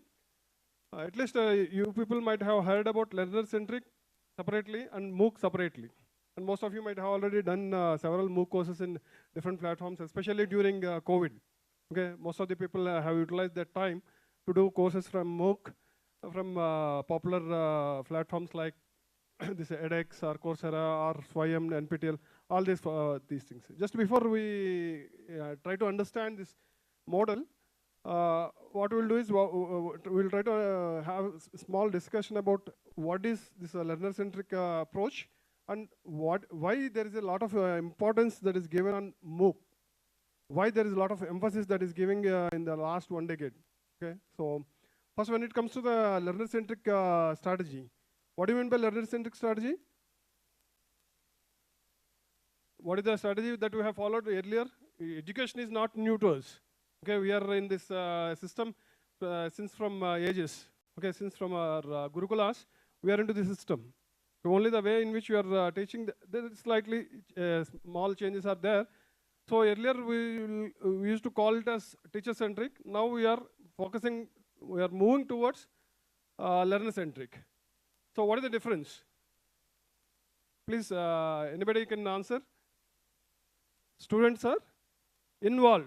In learner centricity, what we will do, what we are doing is we are keeping the focus, the way in which he is focusing me, we are focusing towards the student. We are involving the students. In the earlier days, teacher used to, or the department used to prepare some syllabus, and they used to teach that syllabus. Okay, there is no choice for the student. Okay, whatever the teacher taught, the same thing he has to take. There is no choice for him. But now, what we are doing is we are giving complete freedom to the student. Especially if you go through that NEP 2020, it is complete freedom to the student. The way, whatever that he wants to learn, he can learn. Whenever he wants to learn, he can learn. That means the pace at which he wants to learn, that is his choice only. Okay? And we, as the teachers, need to act as facilitators. That's it. Our role is only to facilitate that learning happens. Okay, so that is the basic difference between learner centricity and teacher centric models. Now, when it comes to the MOOC, why there is a lot of emphasis on MOOCs? Why there is a lot of emphasis on MOOCs? Okay, it's been started just 1 decade before, around 2011. Some few professors from Stanford offered their courses in open online for free. At that time, they have started with only 3 courses. In the next year, 2012, some 40 universities came forward and they have offered some 100 courses. And if you look at the numbers, now they have gone up to some 20,000 courses which are online, which are offered in MOOC platforms. Okay, so why there is a increase in emphasis on MOOCs? Even if you go through this NEP, now we are also providing credits in your regular degrees for whatever the courses that you do on MOOCs. Okay, if a student does his courses from NPTEL, we are also adding those credits into the certificate, final degree. Okay, even that ABC, Academic Bank of Credits, directly these credits goes to Academic Bank of Credits, and whatever the requirements are there, 160 credits, they will count all these credits into for degree. Okay, so why there is a lot of emphasis, which was not there earlier. And there are some challenges also in MOOCs. Okay. The thing is, just if you look at the gross enrollment ratio, right now it is 27%. And if you look at the number of people who are enrolling in the higher education institutions, it is almost 4 crores right now. Right now there are 4 crores. And the number of institutions, if you look at the number of institutions, we have some 1100 universities and around 43,000 colleges, not engineering colleges, all types of colleges, we have some 43. And what is the target in NEP? We would like to increase the gross enrollment ratio by 50%. And that too, by 2035, we would like to have that gross enrollment ratio of 50%. And the number, if you look at the number of students that are going to be enrolled in higher education, it's going to be 9 crore. We need to serve, or we need to cater the needs of 9 crore learners. Can you double these universities or infrastructure? It's very difficult. It's very difficult. You cannot go with some 1 lakh colleges across India. So this is one of the point. This is only one of the point for which we are offering, we are encouraging people to do online courses, even online degrees also we are encouraging. Okay, so in that scenario, this MOOCs plays a very important role. And since the student got the liberty to choose the courses, obviously in the near future, we need to come up with our own MOOC course. Otherwise, we will become obsolete. We will become obsolete. Just like this Narayana Chaitanya, if you look at the few faculties, they are very popular in physics, chemistry. And everybody want to attend his or her course subject only. Okay? In a similar fashion, we need to come up with our own subject. We should not affiliate with university, or we should not be identified with some organization. We need to identify by our own course in which we are talented. That is our core agenda. Okay? That is the background about this MOOCs. Okay? Just if you quickly go through the numbers, this is the session outline what I have prepared. It is LCM model. We are going to discuss about LCM model, and also we will discuss about what are the different components that are present in the LCM model. Just if you see the statistics, okay, right now we have some 220 million students enrolled into these MOOC courses. And if you look at these numbers, India is the second biggest taker for MOOC courses. Okay, and then almost 950 universities are offering these MOOC courses, and right now the courses are 20,000 courses are there, with micro credentials up to 1,670, as well as 70 MOOC-based degrees they are offering directly online. Okay, so this is how there is an increase in MOOC courses. Okay. In 2011 with 3 courses, now they have gone to some 20,000 courses. Okay. So they are distributed. There is no diversity is completely, there's complete diversity is there from technology, business, or social science. Okay. You have courses in all subjects. So now let us see what are the challenges with these MOOCs. What are the challenges with these MOOCs? So what are the components of a typical massive online open course? What are the components that you expect in a MOOC course? Just you can, I think some of you might have already done the courses. Learning material. What else you will find in a MOOC course? Video lectures, learning material, video lectures, assessments, references, keywords or references. Yeah. Huh? Glossary. Okay. Ma'am? Frequently asked questions, FAQs. Yeah. So, MCQs. Those are nothing but assessments. Okay. So these are the components. We have videos, where some people will put the videos, or some, as madam said, you will also have some reading material. And then you will have assessments, and then you will have some reference material, and you will also have one more component which is you forgot. you have one more component. Along with all these things, you will also have one discussion forum. Discussion forum where what people will do in discussion forum? They will put their queries, and the instructor has to answer those queries. Okay, so this is what you will find in a traditional MOOC. Okay, these are all the components what you will find in this traditional MOOC. So you will have lecture videos, and you will have some activities like assignments or any other activities that you can give, and then you will have assessments and additional readings, and also platform for discussions. Okay, so these are all the components what you will find in any traditional MOOCs. But what is happening with these MOOCs? So if you look at, as the previous speaker, Chandrasekhar sir, has also told, there is a dropout problem.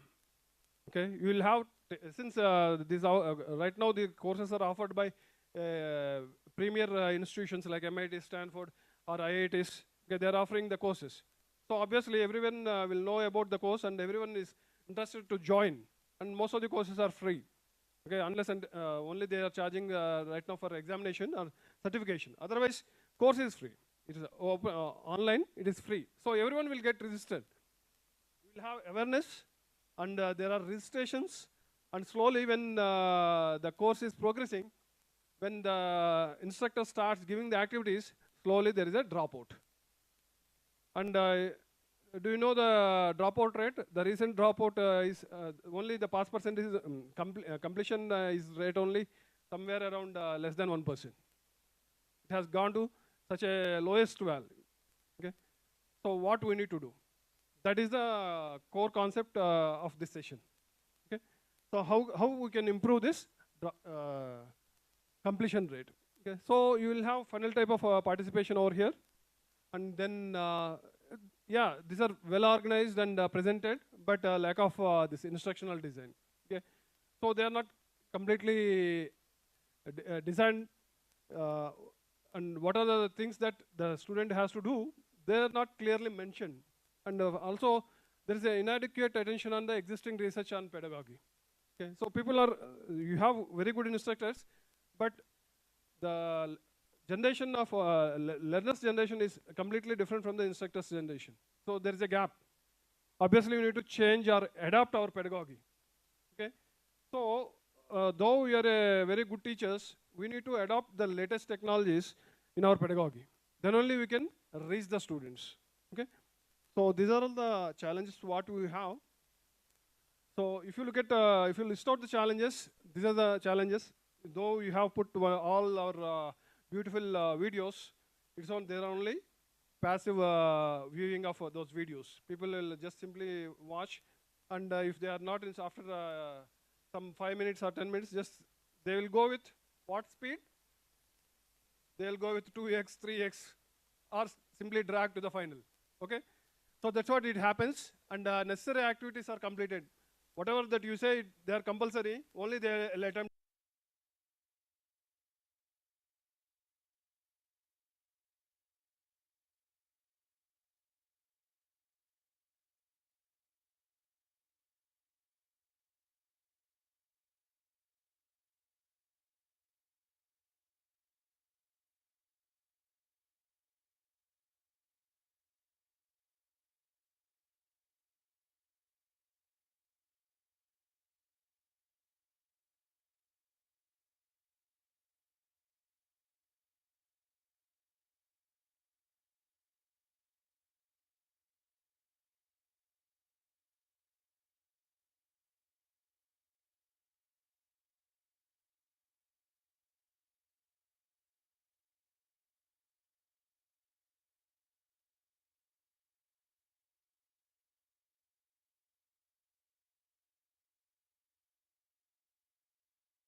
given in that particular assessment. Okay, that is most important. And we need to provide advanced learning through diverse paths. Okay, especially in MOOCs, you have a lot of diversity among the learners. It's not like your undergraduate 60 student class. Okay, so you can have learners from 6 years to 60 years. Those who are studying, or those who are professionals also will be there. And with language barriers, there is a lot of diversity. You need to cater the needs of all these learners. Okay, so you need to provide different learning paths for different people. And then coming to the lack of participation in the discussion forums, we need to provide peer learning through the focused discussion. Okay, you need to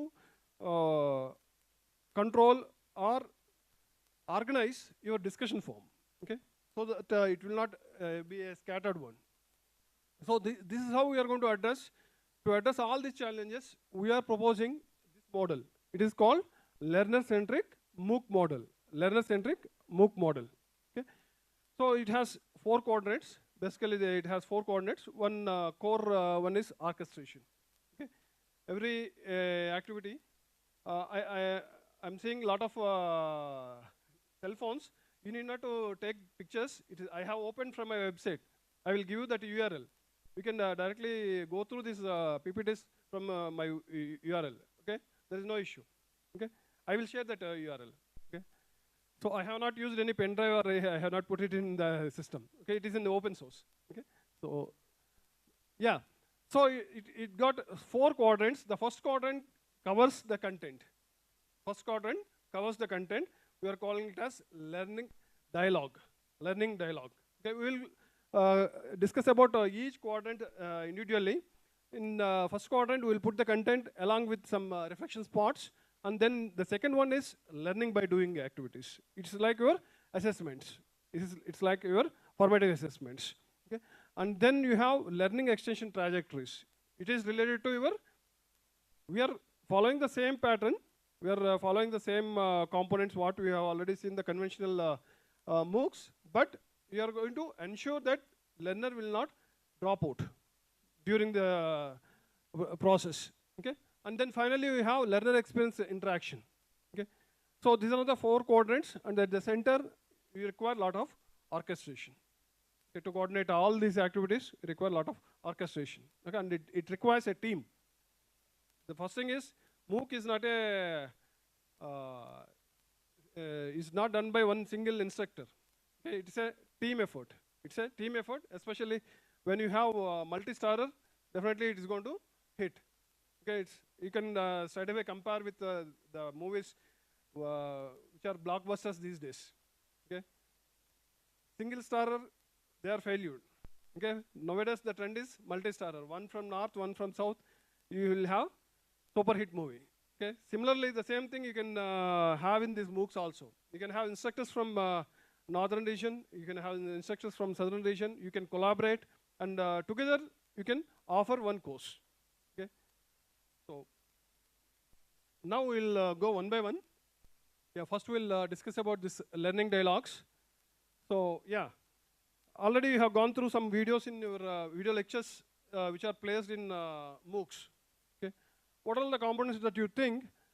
So what are the features of educational videos that includes learners, induces learners to watch them? So what are the features that you are expecting so that learners will not leave skip the videos? Catchy images, visualizations, beautiful visualizations. Yeah. Huh? Games, yes. Games, gamification. Yeah, time span, as the previous speaker also said, it is only 7 seconds. It is too difficult to prepare videos with 7 seconds, and you cannot deliver any content. So minimum, you can have 10 to 15 max, 10 to 15 minutes span videos. Okay, so time constraint, visualizations, and you can put some animations, and you can put some gamification. Okay, so in addition to that, you can also have this reflection spots, okay, which are nothing but, yeah, the way in which, yes, True, true, true. Yes, yes. Modulation, everything comes into picture. The way in which the speaker is delivering the session, that is important. Yeah, obviously. Yeah, but you need to have all these components so that the learner will not skip those videos. Okay, so yeah, features of popular videos: duration must be short. Okay, you should not have long duration, and then focused concept. You should not deviate from the concepts. Okay, you should not move away from the concepts, and then engaging presentation. Okay, there should not be any disconnect, and then good visuals, and several more. Okay, as Madam insisted, it is the presentation. Okay, so we need to keep all these things in our videos. So what we need to do is, we need to move from monologues to dialogues. We need to have interaction. We need to have interactive videos rather than simple one-way videos. Just we need to have dialogues as well as interactive videos. So let us see how to create this. Yeah, this is the basic structure of LED, learning dialogue, learning dialogue. Okay, so the instructor is going to create these learning dialogues. What he or she is going to do is, he is going to chunk the total topic, total concepts, and they are going to chunk into small concepts of small duration. And then they'll prepare the video, and after that small, delivering that small content or small concept, then he's going to put one question based on the topic. Based on the topic that is just delivered, he is going to put one reflection spot. We are calling it as reflection spot or the question. Okay? And what learner has to do, he has to respond to that question. Okay? That means we are engaging the learner.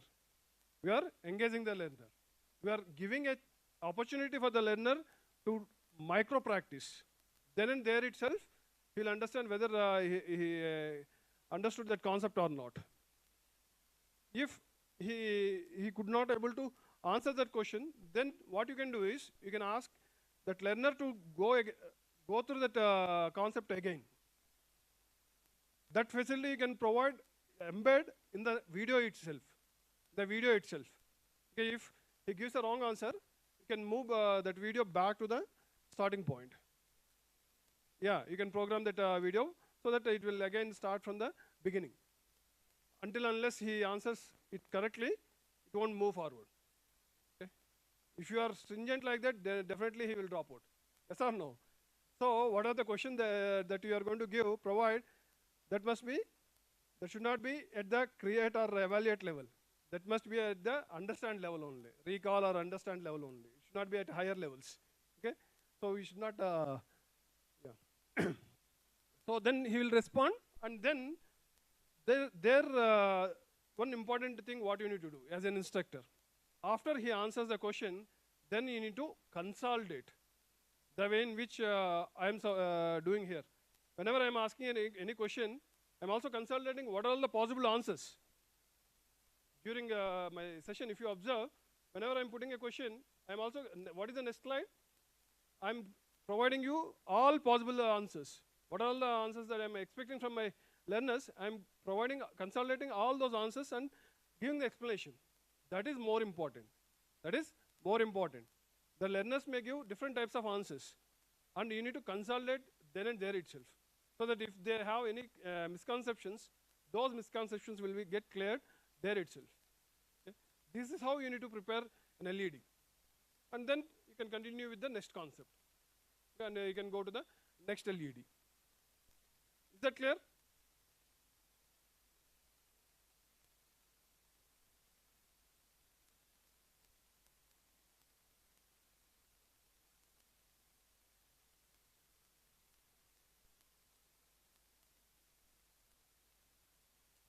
Actually, audio వస్తుందా?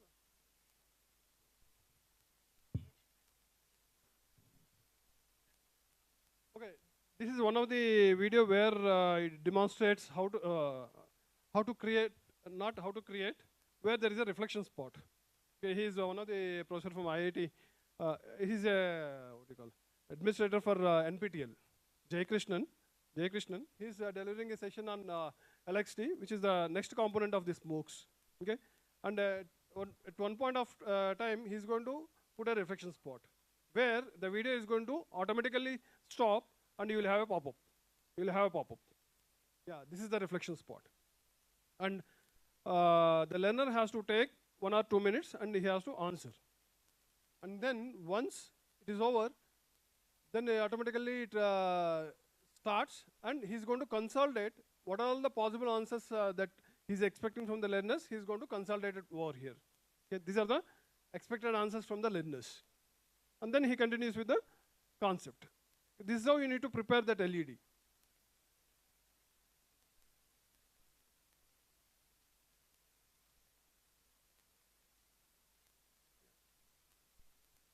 So you'll have the content, and content could be of different types, like a video, or even text readings, or animations. Even as the previous speaker said, you can also put interactive PDFs also. There also now you can create interactive PDFs also. That is also possible. Okay? Not only the videos. Whenever we think of MOOCs, we'll think of only videos. So these are the ways in which you can put your content. And then you are going to put one reflection spot. Okay? So it's a sparse question, and the learner is asked to reflect on what are the concepts that he understood, and then he will express in his own her thinking, and then it is like a micro practice.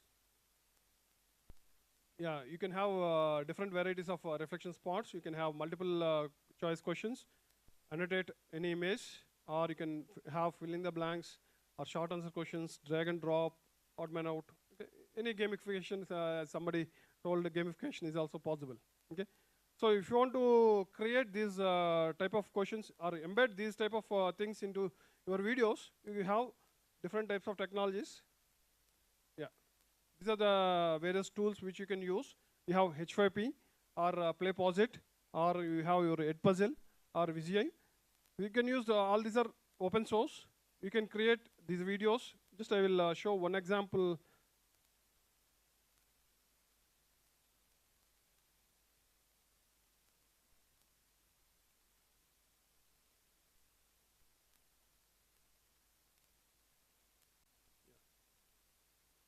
So just I have giving just I'm showing one example. So this is a video or LED created just to demonstrate what are the different ways of questions or reflection spots that you can embed in a video. This was made by using H5P. If you want, you can have separate session on this. Yeah. Yes, it automatically comes to that point and it will pause over there. Your video got paused automatically. And the learner has to answer these questions, then only it will move forward. Okay? So why flip?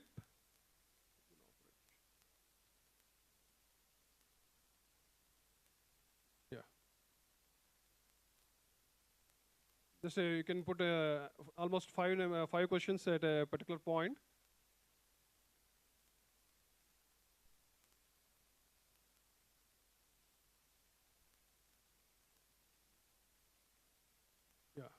Only when you are giving the correct answers, it is continue, and it will move forward. Okay? And you have, that is multiple choice question.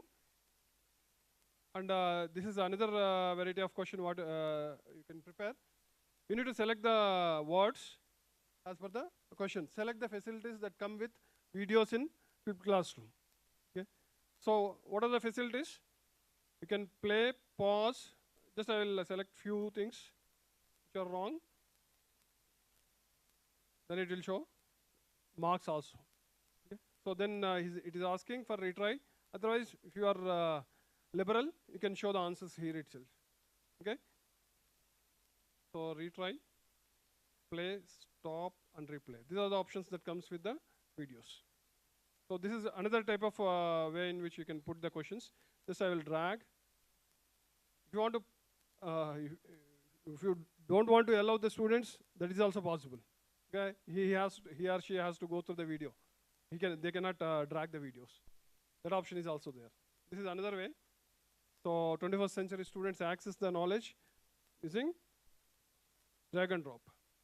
A simple drag and drop. If you put library, it is wrong. Incorrect. Okay. So you can retry. You can put. Sorry.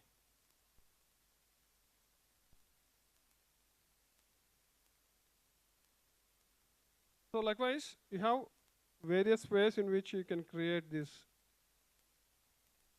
Yeah, these are multiple possible correct answers. You have identified steps, all are correct.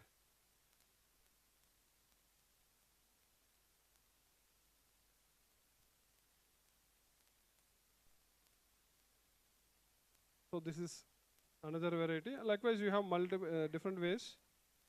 If you want your students to go back and revisit any particular any particular point, you can also put that one. Okay, they can go to another the previous topic, and again they have to go through that video.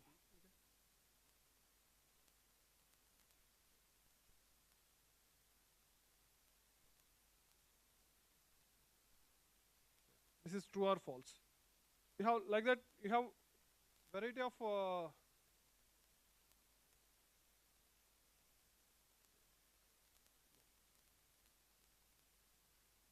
ways in which you can put these reflection spots. Okay, just I'll stop at this point.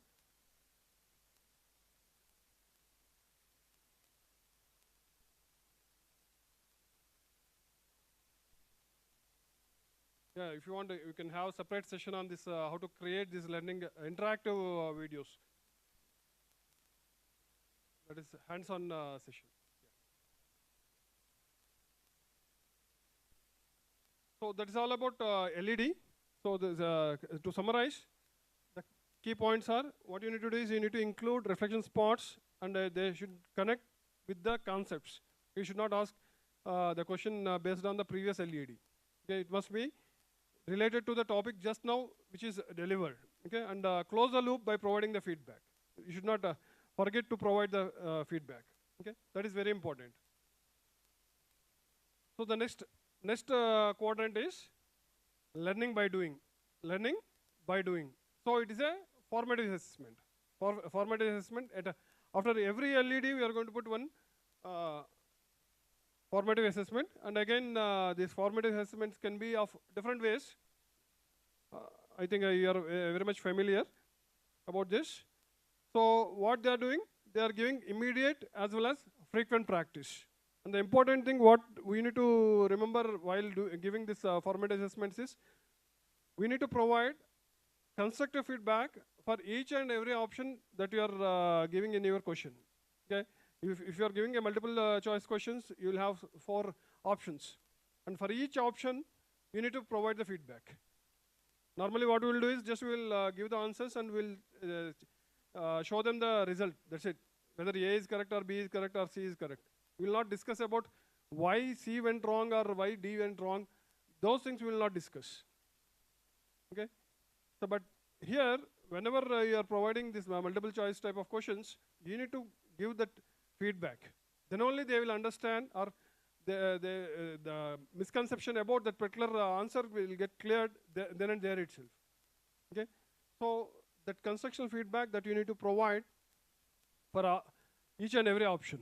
Okay, whether they put yes or no doesn't matter.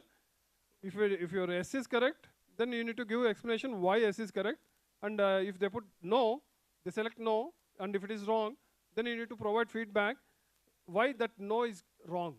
Okay, so that is one important aspect what you need to remember in while you are creating LBDs, learning by doing. Okay, so this is the format in which the structure of your LBDs. The instructor is going to create LBD activities, and then learner is going to respond for the LBD activities, and then he will also get customized constructive feedback. Customized constructive feedback. Okay. So before you start your MOOCs, obviously you will do some analysis. What are the goals that you are going to set? Depending upon the goals, then you can design your LBD activities. Okay, either it is at concept attainment or practice or knowledge integration. at different levels. If it is just simple concept attainment, then you can provide this LBDs at recall or understand level. Okay, if it is practice level, then you can provide LBDs at apply level. And then if it is knowledge integration, obviously higher cognitive levels. Okay, and these are the different ways in which you can attain those levels. Okay, if you use filling the blanks or MCQs or multiple selection questions, drag, drop, annotations, okay, they are going to cover the recall and understand level questions. And then if it is short answer, then they need to apply the concepts what they have learned. And then answer the complex problems. Obviously, they are like small projects, project type of questions. Okay, so this is how you can create LBDs. So this is the simple takeaways. So yeah. And next comes LXTs, learner extension trajectories. Learner extension trajectories. How can you compare these LXTs? In the regular MOOC, conventional MOOC, you can compare these things with your reference material. Normally, in even your syllabus also, you will give some, will provide few textbooks and few reference materials. Here, whatever the reference material that you are going to provide, that needs to cater the diversity of your learners. Diversity of your learners. That is most important, because every MOOC course can be attended by people who are at school level or at 60 years also. And also they are from different backgrounds. One from maybe engineering, one from maybe arts. Okay, because now the learner has a complete freedom. Whatever they want, they can learn. Okay, so you cannot expect only a fixed variety of students in your class. That's why whenever you are going to offer a MOOC, before you offer the MOOC, after completing the registration process, you need to understand the diversity in your learners. And depending upon the, looking at the diversity, you need to provide these learner extension trajectories. Okay, different people will come with different goals. You need to take the feedback from them, and accordingly you need to provide the reference material. Those are called learner extension trajectories. Okay, and as what is the challenge in this? What is the challenge in this? If you provide a reference material, we need to ensure that the learners will go through that material. How can you ensure that? Obviously, in most of the cases, they will not they will not look at these reference books. Nowadays, the people are not going through the textbooks. The reference books, nobody will go through. How can you ensure that? How can you ensure that your learners will go through that reference books also? The simple solution is you create a quiz. You provide a assimilation quiz on the reference materials. So that, and also you are going to incentivize. You are also giving marks, and you are also considering that for grading. Then obviously, that means you are making it mandatory. You are making it mandatory to go through that material. So in that way, we are ensuring that each learner will go through those learning materials also. That is the beauty of this learner extension trajectories. So we are ensuring by putting one assimilation quiz. And again, if you compare the level at which this assimilation quiz is created and the level at which this LBDs, quizzes that we put in LBDs, they are completely different. Here we are not going to test the knowledge of the learner in LXTs. We are encouraging them to go through the content. That's it. So what are the assimilation quiz questions that you are going to create? They are at just understand or recall level. Just at recall level. You need not to create these questions at the higher cognitive levels. Okay? So that's what we are going to do in learner extension trajectories. I have given difference between LXT and reference materials. And reference materials can be of different types. You can provide web links or documents, or you can also ask them to do some activities and submit the reports. And also you can provide videos and any other material. And these materials need to cater the requirements of diverse learners. So some of the materials may be based on the prerequisites that are required for the course, and some of for advanced topics, for advanced learners and people with different interests. Okay, since we have already done the survey before, after registrations, you understand the expectations from your learners, and accordingly, you have to put the reference materials also as per the requirements. Then only they will go through those reference materials. Okay, so it's not that you serve the same idli for all the people. Okay, one may be interested with chutney, one may be interested with the ghee, and one may be interested with some other thing. Okay, so you need to understand the requirements of the learners. Okay, so and then years and experience. This is a major difference between our regular class and the MOOCs. Okay, so it's completely diversified. And also now, the not latest, there's more emphasis that is given in the recent days. It is language. And the tool what the previous speaker has given, that is very much useful to serve the needs of our local people, local languages. That is very much useful. Okay. So this is how you need to provide the learner extension trajectories. And these are the examples of LXTs. So you can have your videos or audio video recordings or, yeah. And also we are providing one assimilation quiz at the end of this reference material. And again, we are providing constructive feedback for each question. Yeah. Yeah. The last one, it is not the last one, it is learner experience interaction. So we would like to make it an experience for all our learners. Okay, it's not a passive course, it is interactive course. So we would like to involve each and every learner in the discussion forum. Okay, what is the purpose of discussion forum? What is the purpose of discussion forum? Doubts clarification. Okay, it's not simple session for doubts clarification. There are a lot of advantages with this discussion forum. Okay, you can create collaborations. Okay, so the conventional teaching, that is in the teacher-centric pedagogy, what we have done, we have not allowed the learners to discuss among themselves. Okay, we require complete silence. If they have any doubt, they need to ask the teacher only. We will not allow to discuss with their peer.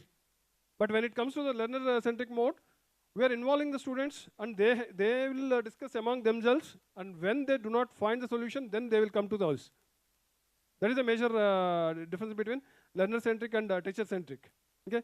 So in this discussion forum also, what instructor will do is, he is going to start the discussion with a focused question.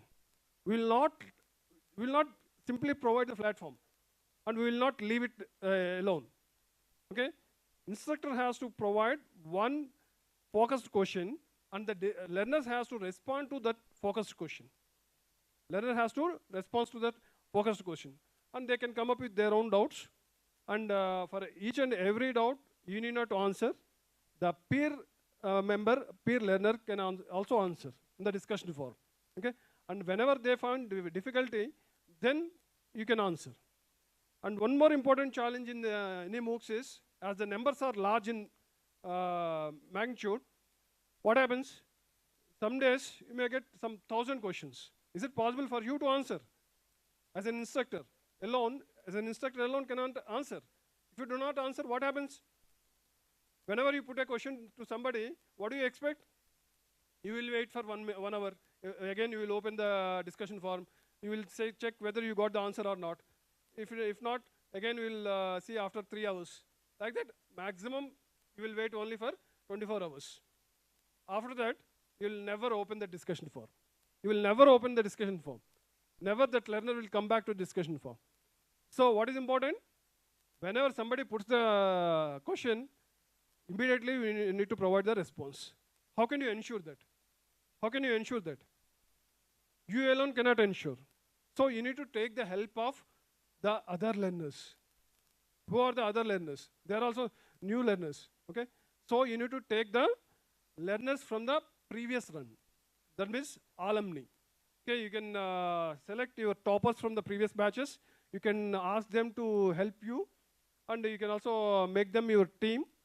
And those people are going to answer those questions. They are going to attend those discussion form questions, so that the learners are going to get the immediate answer for their queries. Okay? And during these discussions, as I already told, it's not simply for answering the questions. There is an interaction that happens among the learners.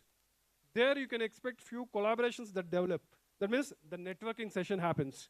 Okay? You need to utilize the discussion forums for networking.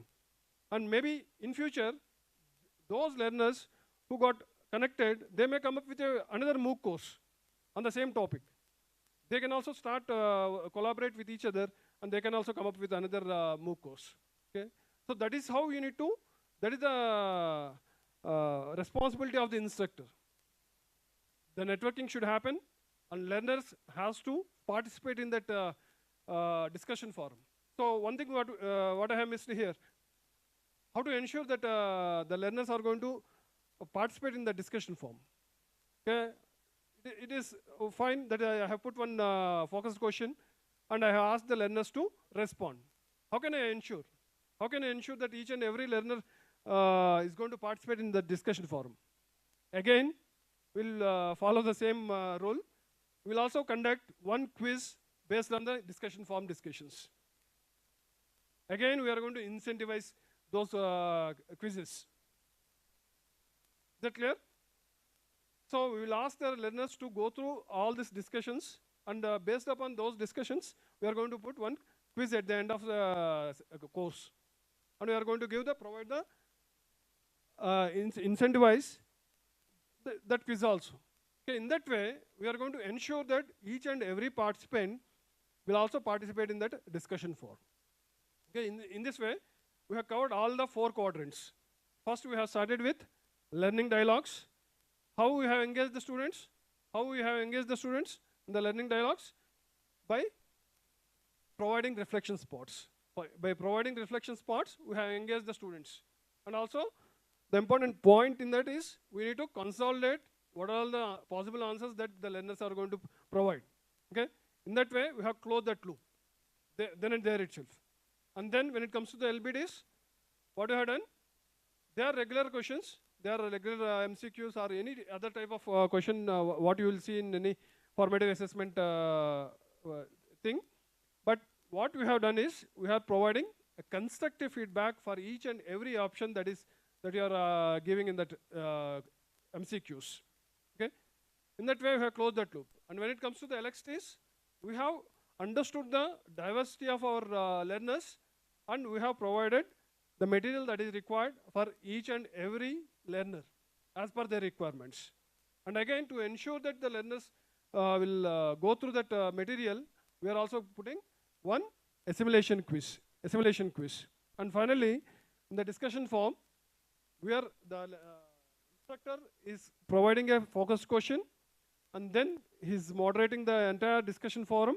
And to ensure that, again, we are putting one reflection quiz. Okay? So these are the 4 quadrants. Okay?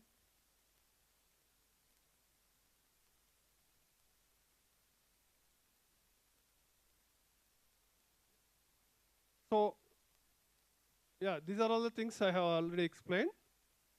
These are the challenges in interactions. So we have provided focused question, incentivized that participation by reflection quiz, and also we have leveraged peer learning. That is more important. Yeah. These are the takeaways. So the last component is orchestration. Every orchestra would like to provide a good experience to the listeners. Here also, the major responsibility of the instructor is to coordinate each and every component and each and every member in the team. And we need to take the feedback at each and every point, and we need to revise our course. Okay, it's not that you have created a beautiful course and you have uploaded in your website and you ask the learners to participate in that course. Okay, it's not over. Once you prepare the course, it's not over. You need to move along with the course. And as the course progresses, you need to take the analytics. Okay, so that's where, as the previous speaker said, you should also have the knowledge about this data analytics. Okay. So this is the simple structure of orchestration where you will have the complete team, course team. You will have instructor, and along with them, along with the instructor, you will also have co-speakers, or you will have your own colleagues, as well as you will also have your alumni who will help you in preparing this what do you call quizzes, as well as also to answer your discussion forum questions. They are there. Yeah. So you need to analyze all the analytics, and as per the requirements, you need to dynamically change your content if required. Also, you need to change the activities. Okay. So this is all about orchestration. So this is all about learner-centric MOOC model. So simple. It is a plan, anticipate, and design an engaging course or MOOCs. So this is all about learner-centric MOOC. If you have any queries, you can ask, or you can reach out at this. Yeah, that is my website, vijayaramprofile.wordpress.com. Okay. We have all this material over there. And finally, I would like to thank Samir Sahasrabudhe sir, who is our mentor. As I already told, this is not a single person's effort. It is a team effort. And we have a team. We have started with a team of 7 members, and now it has grown to almost 40 members are there. Okay? And they are from across India, and they are from different fields. Okay? We have people from medical background, we have people from sciences, we have people from engineering, okay? All fields. Okay? But what is the common point? What is the common feature is teaching. We are all in teaching profession. Yeah. That's where we have connected. Yeah. Thank you.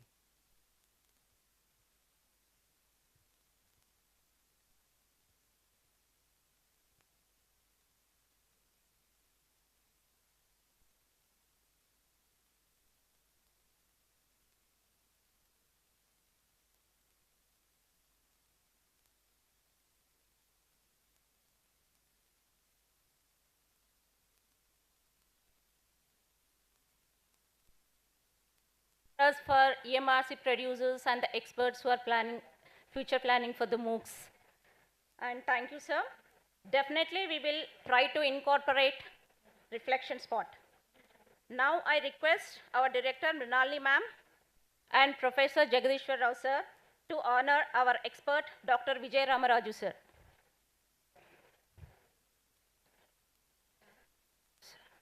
Please, Jagadishwar sir on the dais.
Thanks చెప్పి ఇంకో session welcome చేశారు. ఎవరెవరు ఉన్నారో ఒకసారి పేర్లు ఇయ్యారు నాకు. వీళ్ళంతే తెలుసు నాకు, స్వాతి తెలుసు.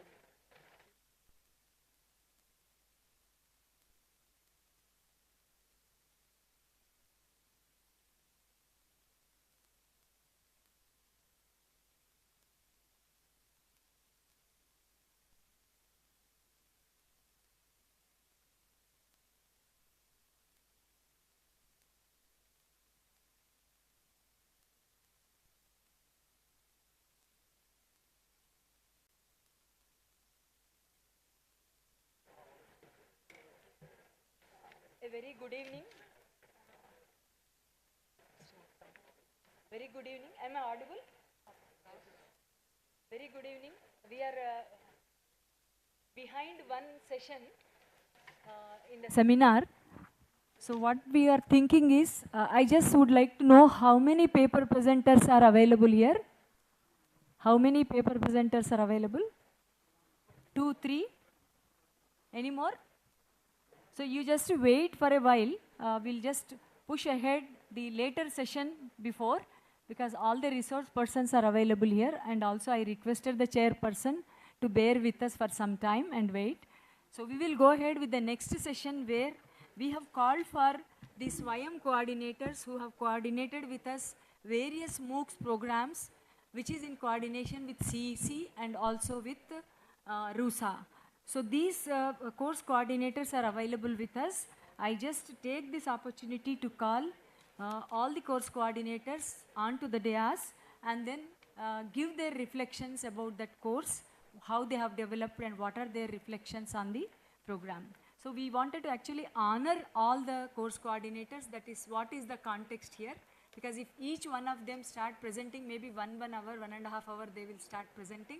So our seminar will go only with the MOOCs programs. So we made a request to them to limit their reflections to 5 minutes. So all the 4 course coordinators are available with us. I just take this opportunity to request Professor Ganesh Chinta sir to come on to the dais. Amma, evarana koncham kurchilo erpadu cheyali. Chairs should be pulled.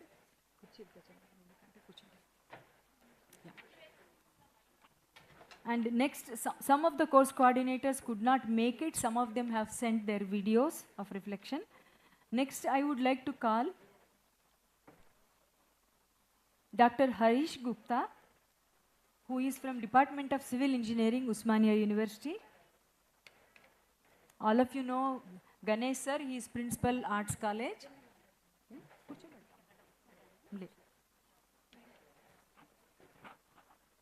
Sir, please come on to dais.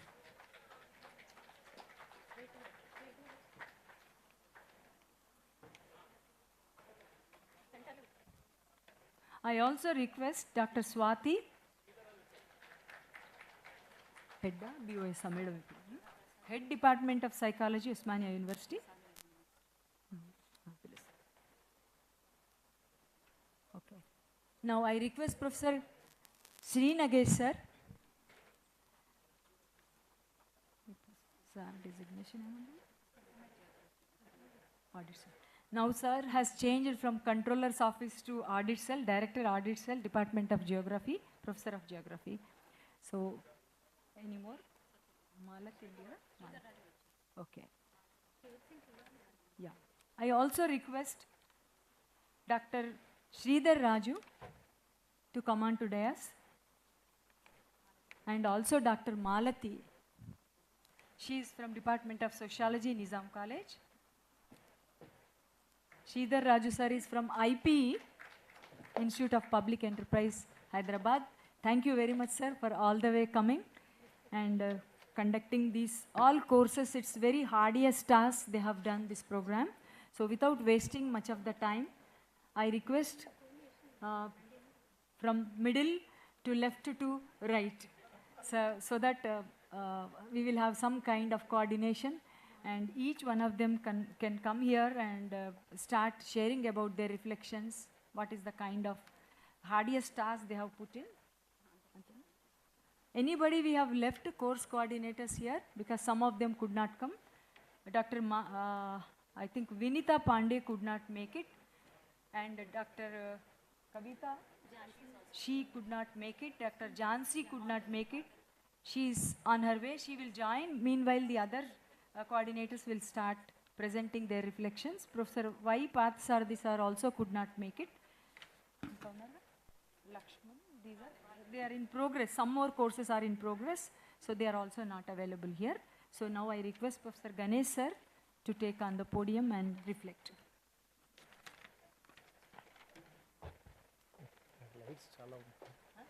Lights. Okay.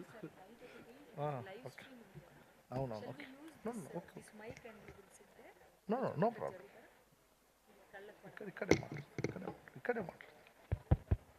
Okay. Good afternoon to all of you. Professor Murnalini Madam, Director EMRC, Professor Jagadishwar Rao, Professor Ramakrishna Garu, and my good friend Professor Sri Nagesh, Professor Swati Madam, my colleague Dr. Malati, another colleague Dr. Harish Gupta, and other friend who is on the day. Sridhar, yeah. Dr. Sridhar Raj Garu, and the faculty members who have come from different universities and colleges, and staff members of EMRC. Just I take 2-3 minutes to share my experience with regard to the recording of MOOCs courses.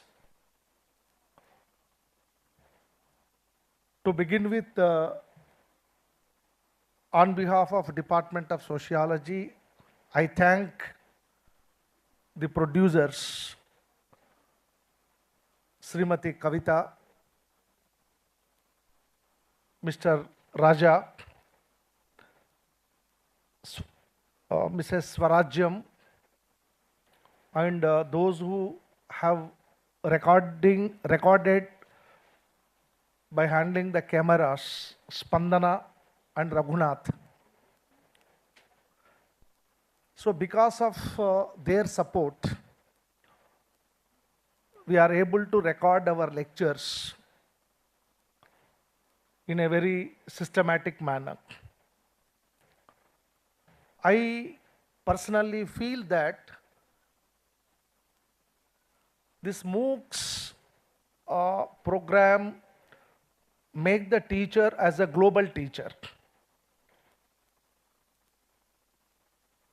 That means by recording the lectures as part of MOOCs program, we can reach to the thousands of students across the globe. But recording these lectures is not an easy task. It is a very difficult task. The first stage is the preparation of the course content. So we need to prepare the course content in such a way that as if we are teaching the students. And management of time.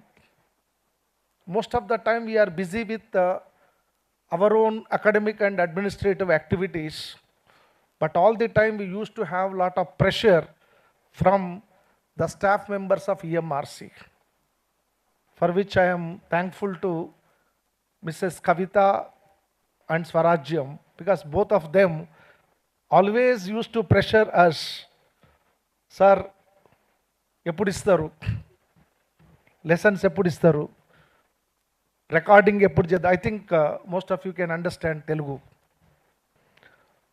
So in a way it has helped us to focus on preparing a quality content, because the quality of the content of a lesson is very, very important.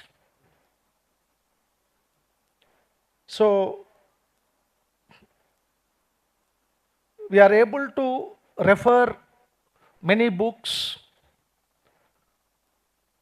and we need to present the content in a logical order, so that the student has to understand the content of each topic. in a methodical way. And second task is presentation. That is recording of the lesson.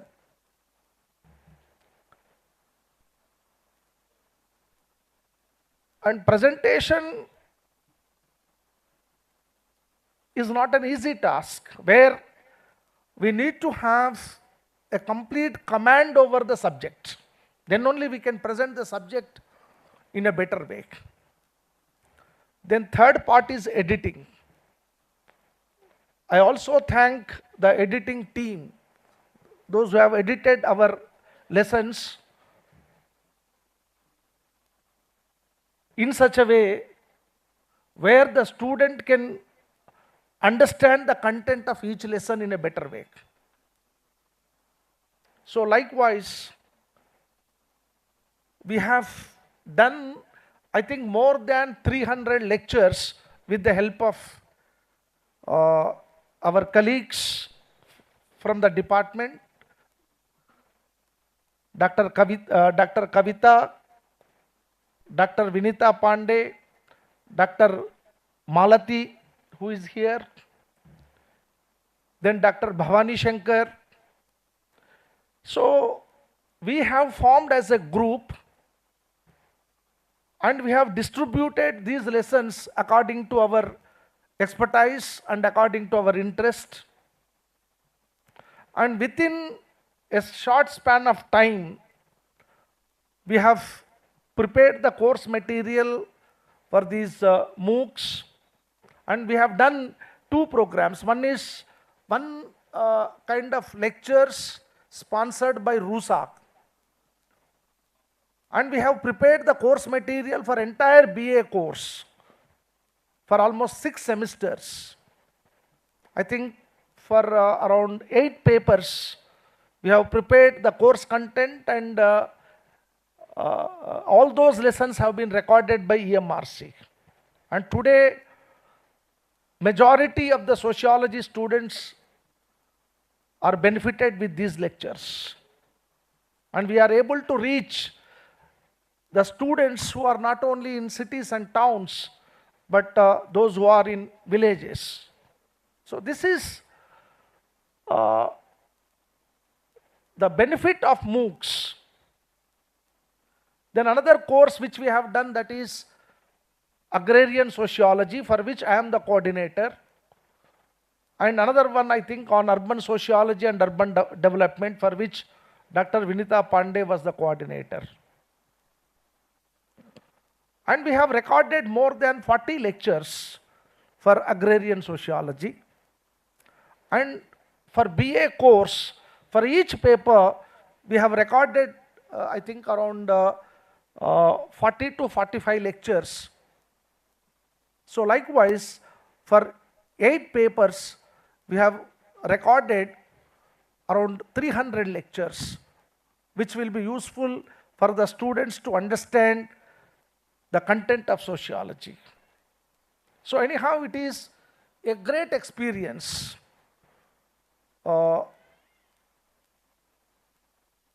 In fact, recording these lectures have made us more perfect as far as teaching and presentation are concerned.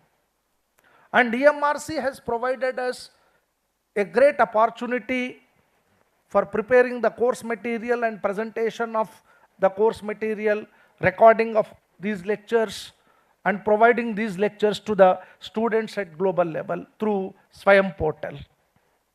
I am thankful to Professor K. Narendra,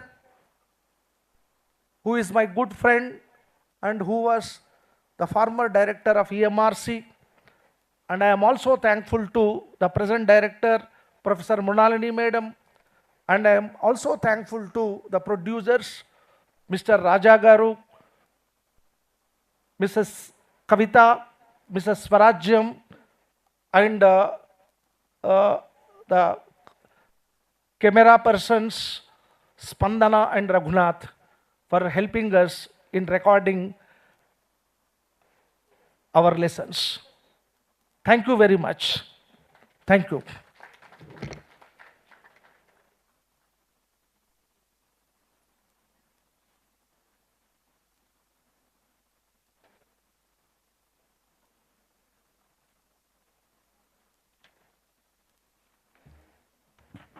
We have with us late arrived Dr. Jansi Garu. Please come on to dais. Sir, Nagesh garu meer cheptara.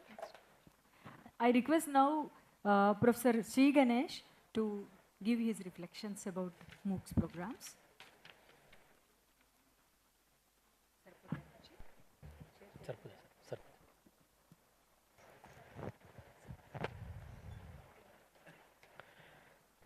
Namaskar to all. Respected Director EMRC, Professor Mronali Madam. Respected Professor C. Ganesh Sir, Principal, University College of Arts and Social Sciences. Respected Professor A. Ramakrishna Rao, Department Ramakrishna Sir, Department of Education. My colleagues on the dais, Dr. Swati, Harish Gupta, Sridhar Raju from IP. We had an association regarding one of the conferences. And Principal AMS College, Jansi Madam, who we had a very, since long, 1 year, being the controller of examination, we used to have interaction with you, Madam. I'm happy that you are also part of this EMRC team. And my friend and brother Patrick, and my close, I would say that the person who made me to stand here is Mr. Raghupati. Thank you, Raghu. Because of you, I'm here today. And all the team, I would say that team which we had produced, or we can say which we have created the MOOCs content, right from the pre-production to post-production. I forgot your name. That young guy who has actually changed the entire content of geography. Because Raghunandan, Raghunandan. So because he had made a beautiful, I would say that content, what actually we have recorded and what he has, the outcome was totally altogether different. So it is a total, I would say that the experience which we have undergone through, as Ganesh sir said that it was a totally different, game changer for the subjects like geography, sociology, psychology, and other subjects. Because it was in the year 2017 when the MOOCs concept was on a, I would say, a high note. And in one of my professor's interviews, I made it a point in my CV that during next 5 years, I'll be trying to do MOOCs courses. So one of the expert here asked what is MOOCs and how you are going to reach out. So at that time, for me, it was just as a beginner, I had the idea of what to do.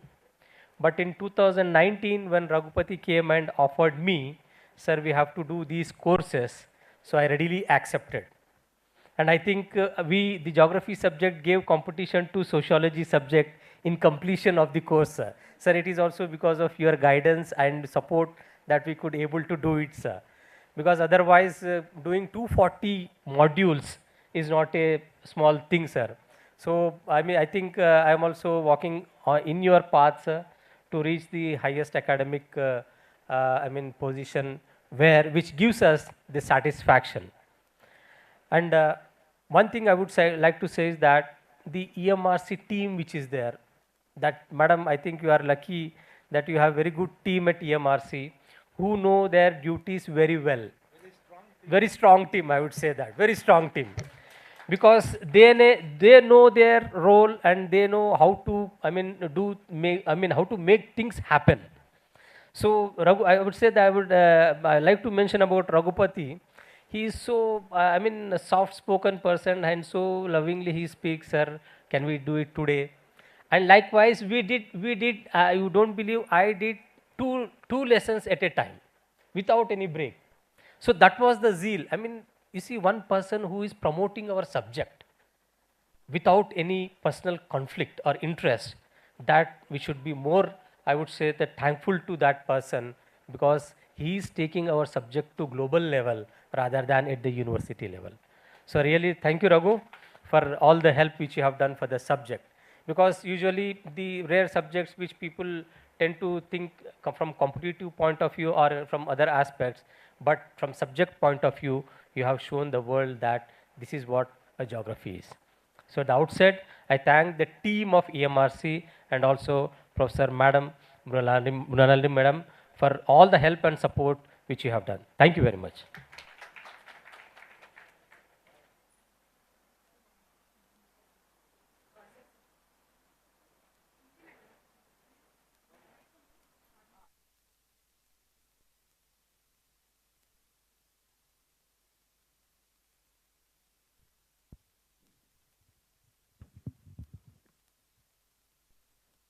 Hello. Now I request Dr. Jansi Madam, Principal, AMS College, Degree College, right? Degree College, to give her reflections.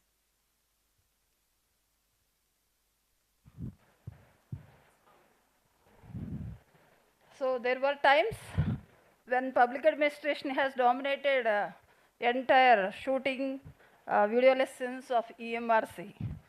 For that, I thank my professor, Professor Pardasarthi sir, for being a principal investigator for so many public administration courses. Because of him, we could go ahead with all public administration lessons. I think we have done 300 video lessons. And behind the curtains and off and on screen, for all these, the EMRC team, especially Mr. Raja was there initially in 2017, pursuing suitable persons to take video lessons and also coordinate with the principal investigator and also presenters and for lot many things. So some way I got fitted into the system.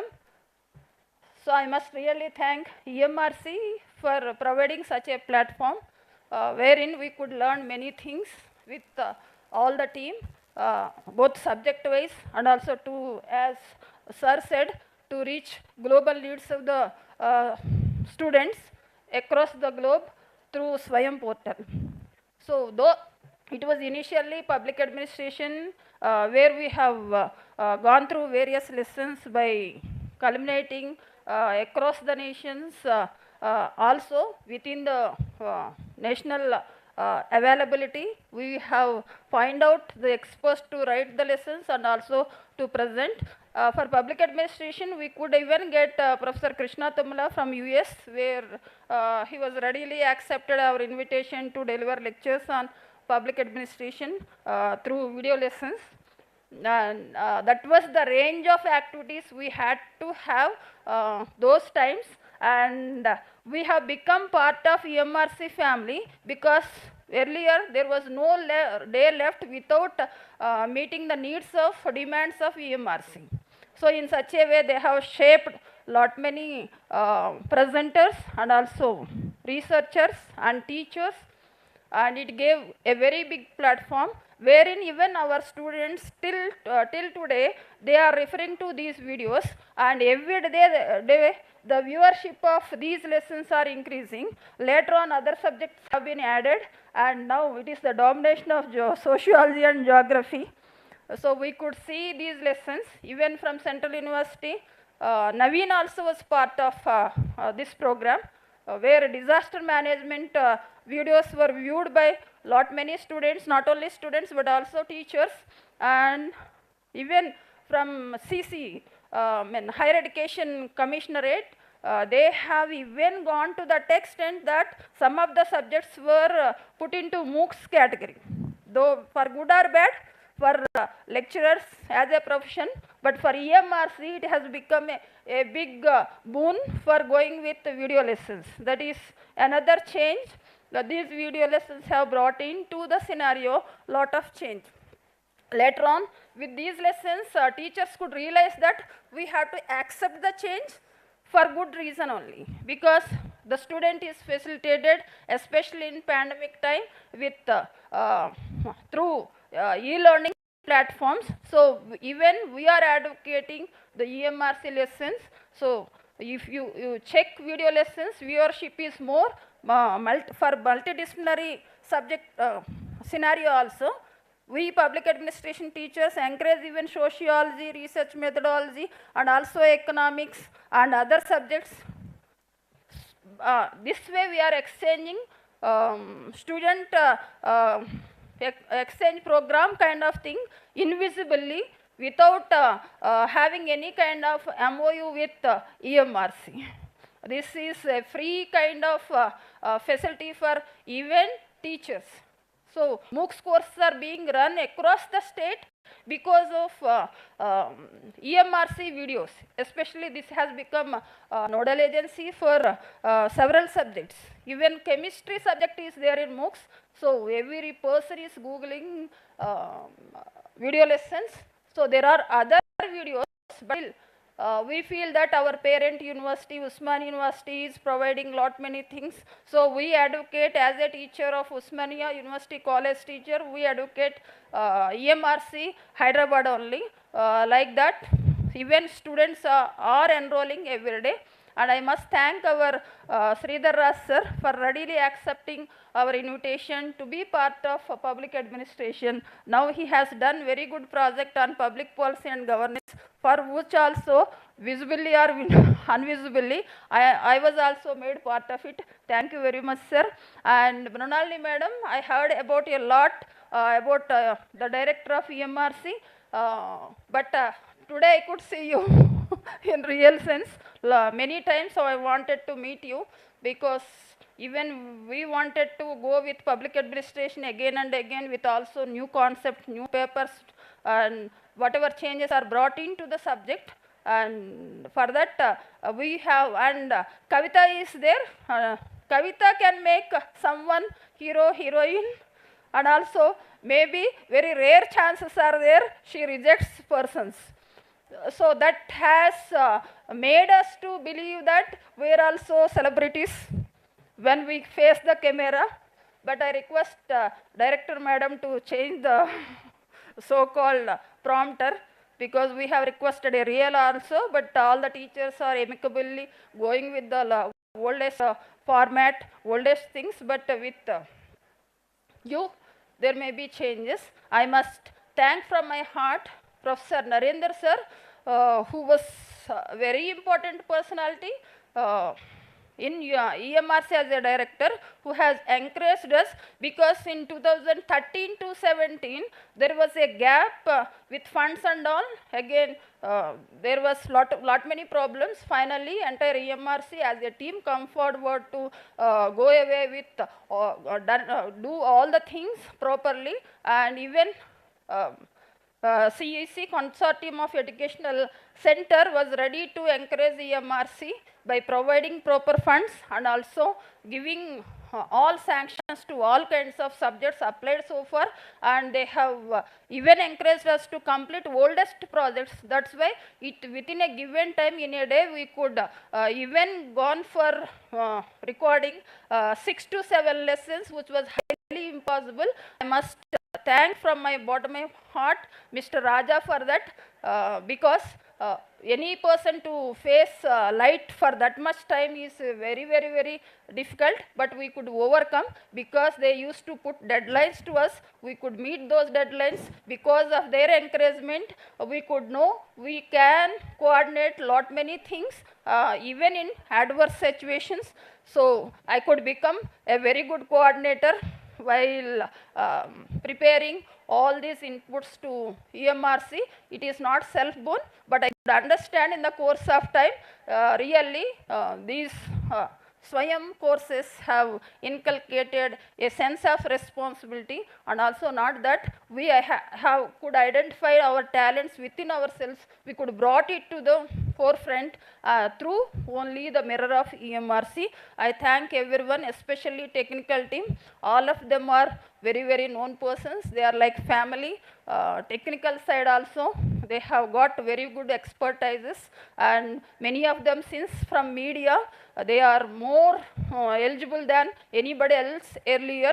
So automatically it is media and communication. We obviously will have celebrity kind of persons with lot of talents, and I thank each one from attender to higher authority, because their receptiveness, their encouragement made us to step in and also step upwards to first floor. Because of attenders and other persons who are working at lower levels. So because it has become everyday kind of interaction with all of them, they have received every day with the same kind of patience, same kind of love, the same kind of concern. I must thank and applaud everyone in the EMRC for making us very good teachers, not only in the classroom but also online. Thank you each and everyone. I must thank Delhi Consortium of Educational Center, all the persons. There are two women behind the curtains. Only through phone calls we could see, we could visualize them saying that Disha Avatar and other lady. Asmita and Disha, both of them were there with full targets for both EMRC and also concerned coordinator. Sometimes we could get out of head and what is this? This is not part of our cup kind of moments were there. But today we realize that everything has happened for good of the institutions, for the good of the students, and also for the cause of a national cause where visibly we could reach remotest person, student. What else we need as a teacher? This is the greatest thing. So I must thank one and all for giving me this opportunity. And dignitaries on the dais, off the dais, thank you so much. I'm sorry I got late because I'm also conducting national seminar on 31st. That is on Friday. But in between I felt that I must feel responsible on behalf of Professor Parthasarathi. I must thank one and all for giving me this opportunity. Thank you, ma'am. Thank you so much for your coming in spite of all your schedules. Now I request the other dignitaries sitting on the dais. It is my sincere request to each one of you to limit to 3 to 5 minutes because somebody online is waiting to deliver the lecture. So, no. Acknowledge that this is the relationship with EMRC, heart-to-heart relationship. Lot many emotions are there. This is very limited time given to me, and without expressing those things, I had to conclude by minding your limited time. Let me clarify. clarify. It is only positive, madam. No. I just share with you to make you clear about this program actually. I made a request to my producers and asked them to write a paper by all of you, but we understand your constraints of time. So we thought at least 5 minutes reflection and honoring you. That was our idea. Honoring you is the idea behind it. But we can't just say, come and sit, we will honor. It doesn't look nice. So we have put a beautiful session saying reflections. We would love to listen to you. I told in the beginning only 1.5 session if you give also not sufficient to them because you have put in lot of laborious work behind it. It's not so easy a task, we understand. But because of the seminar constraint, time constraint, I am making a request to each one of them to limit to 3 to 5 minutes so that we can put the schedule at least 1.5 session behind. Otherwise it will go much more behind. Thank you so much and don't take it to like personal. Thank you so much. So now I take this opportunity to welcome Dr. Sridhar Rajji from IP Hyderabad to share his reflections. So I'll stick to time. Okay.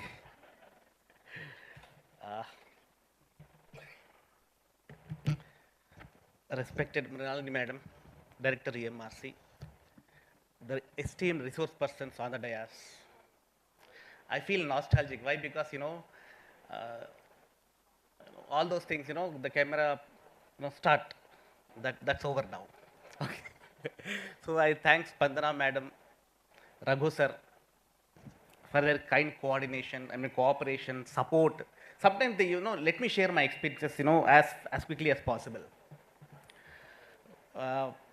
They used to stop me, on various occasions, because I used to continue. Raghu sir said, sir, take a break. Okay, take a break, pause, then again start. It was a wonderful experience, ma'am. It was a wonderful experience.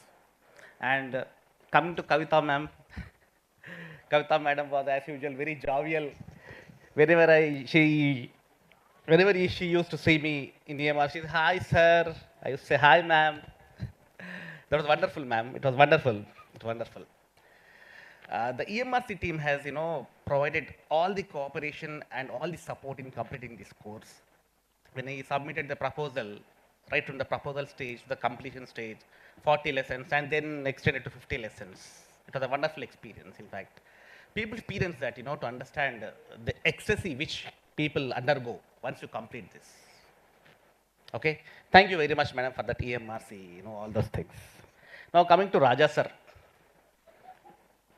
Raja sir was the he-man for me, actually. Okay? He was a man who used to make things very simple. Aimless, sir. Chinnade. Simple. Okay? He always supported me. In fact, if I look at my call data, in fact, he called me more than my wife, actually. So every time he sent a video, sir, call, sir, video chin, sir, chusara, sir, chudandi. So he was that supportive, actually. So that shows his commitment and dedication to even the small things. We discussed a lot of things. He gave, tremendous support, if you ask me, in fact. Okay, had it not been him, I would not have, completed this course. Sir, thank you very much. I profusely thank you. It was a great honor working with you, sir. Okay, and I too, in fact, if you ask me, I really enjoyed completing all the chapters. So the moment I ensured that my office work did not suffer because of this EMRC. The moment I come from office, switch on the laptop and start looking at the chapters. My strategy was very simple. If I am recording a lesson today, I ensured that 10 chapters were ready with me. That was a simple one. So that's how I could successfully, without any pressure, I would complete. Okay. So Raja sir was very cooperative in the completion of all these things. I thank Jhansi madam for being a reviewer of this program. Thank you very much, ma'am. It's less than 1 more minute. Please go. I understand. I understand the time constraint, ma'am. Yeah. I was associated earlier with EMRC also, only for recording. That was also a good experience. I wish EMRC team all the success in the future endeavors. I once again profusely thank all the people associated with EMRC for successfully completing all these things. Thank you very much and wish you all the best. Thank you. Thank you, sir, for all your cooperation and time maintenance. Next, I would like to request Dr. Swati, Head Department of Psychology, to share her reflections. Now, I am not the head ma'am, I am chairperson Board of Studies. I feel privileged to be part of this program, and definitely it is all because of the MOOCs course that has been handed over to us. In fact, I take this opportunity to acknowledge even IFLU EMRC who have been here, the team, because I started whatever is happening, the changes in the digital technology long back with classroom learning. I started at IFLU. Probably that step has brought me till this particular situation. So all of us know like how the classroom situations were recorded, and then immediately after a few years that has been converted into e-learning. I think most of us have been associated with e-learning. So those two experiences, and then moved on to MOOCs in 2016, where I did about health psychology, social psychology, applications of psychology, and currently the human development and behavior.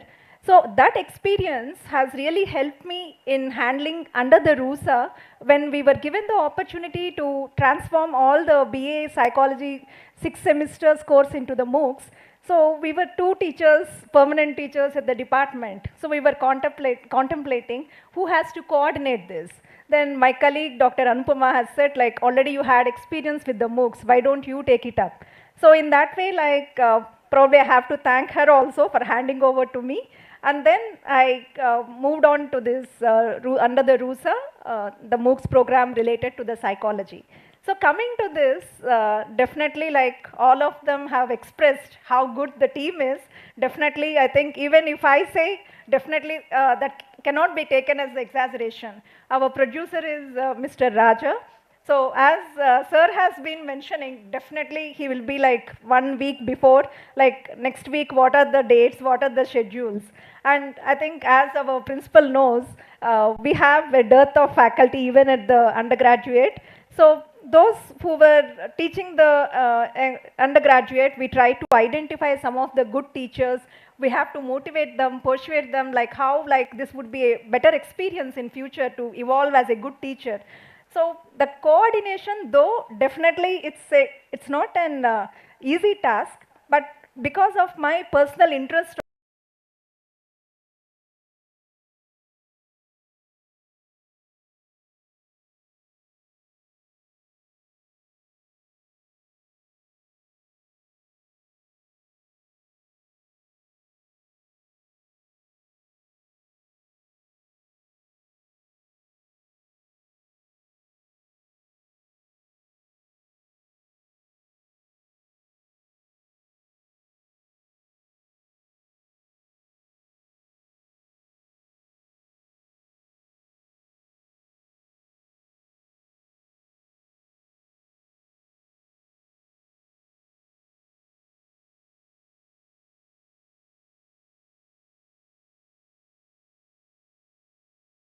team members, and definitely in the future also we would like to work with you.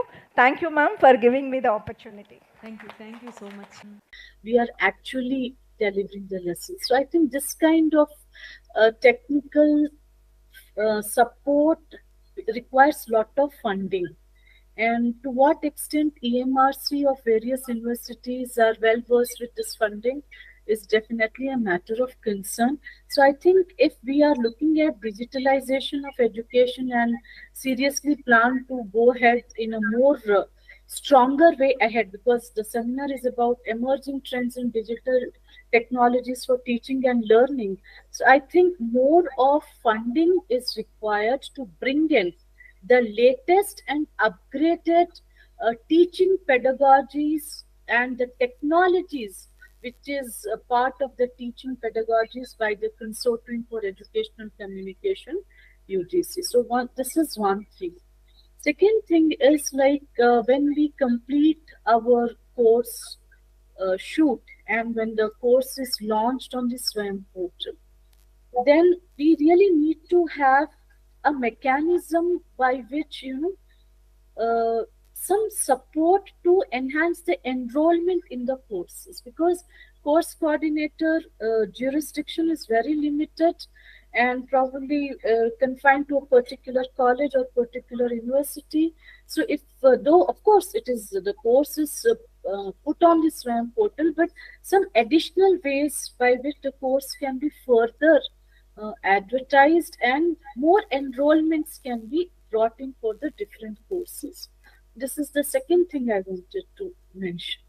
The third thing which I want to bring to, which I would like to share my personal experience in front of the August gathering is, once the course is completed and the NTA examination is conducted, then directly there is communication from the consortium. In that, I think we need to little bit brush up and make it more flexible, make it more accessible, because many times I myself found this difficult to put in the marks and how to do about this. I was a little confused, so I was constantly calling up the consortium staff also. They were definitely very helpful, but if there can be more a bit of training. In fact, I think one training was scheduled, but the information came very late, because of which I couldn't attend the training. So if more refinement is required, then I think the course coordinator should be trained. So these are the three things, my dear friends, to quickly summarize. First thing, more of funding to bring in more of technological pedagogies at the end of EMRC, wherever the course is being shot. And like we have excellent producer like Kavita madam, but because funds lack, so even she couldn't implement many of her ideas. So first thing is better funding. Second thing is, if we can advertise the courses beyond the jurisdiction of the course coordinator, it will bring in more people. And the third thing is little more flexible and accessible connection between the course coordinator and the consortium, after the course is completed and with regard to examination and assignment submission. These are some of my scattered thoughts which I thought of presenting. And digital education is here to stay. And when we are being confronted with challenges like Chat GPT and many other upgraded apps, educational apps, I think authentic online digital education can be provided through MOOCs, and we need to further find out from grassroots level that where are the difficulties, where are the gaps. And I think in this, the technical staff of the EMRCs all over India, the producers of the EMRCs all over India, their inputs are very important apart from the inputs from the course coordinators. So I hope I will get more opportunities to be part of the MOOC program and share whatever content I have acquired over the years. And this is a wonderful platform to reach out to international students. And I thank you all for giving me this opportunity. And special thanks to Kavita Madam and her entire team for having faith in me and giving me this opportunity also to express my views. I apologize, I'm not there in person because I'm attending a national seminar elsewhere. So my apologies and thanks to all of you. Thank you. Thank you, online madam. It will go in the YouTube channel. She will view it. So I'm thanking her for her presence online. Yeah. So now I request all our production team and technical team to go on to the dais and then facilitate all the dignitaries on the dais who are the course coordinator who made lots of efforts to bring this content to happen in the video formats. So I request all of them to arrive onto the dais and go on. Yeah. పేర్లు చెప్దామా? ఏదో ఒకరి పేరు చెప్తాం.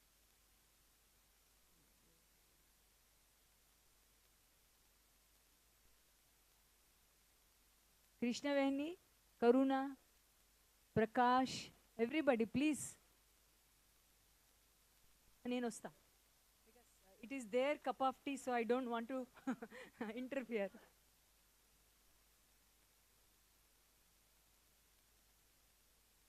రాసని చెప్పకుండా అట్లా చెప్తున్నారు వాళ్ళు.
there, sir. I am there.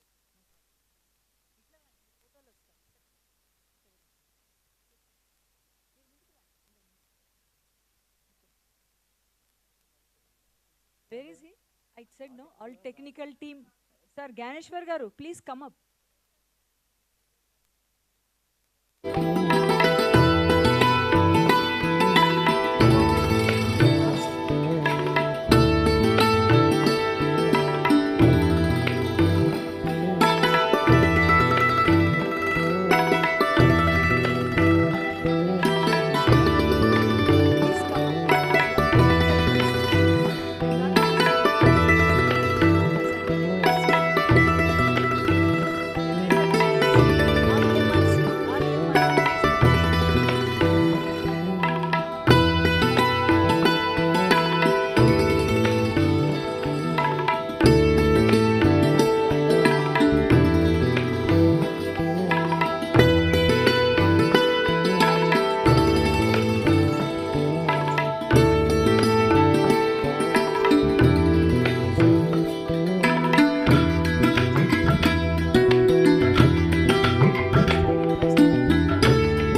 about the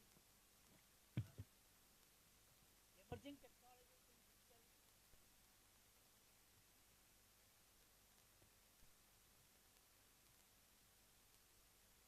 All right. Okay. Now let's see.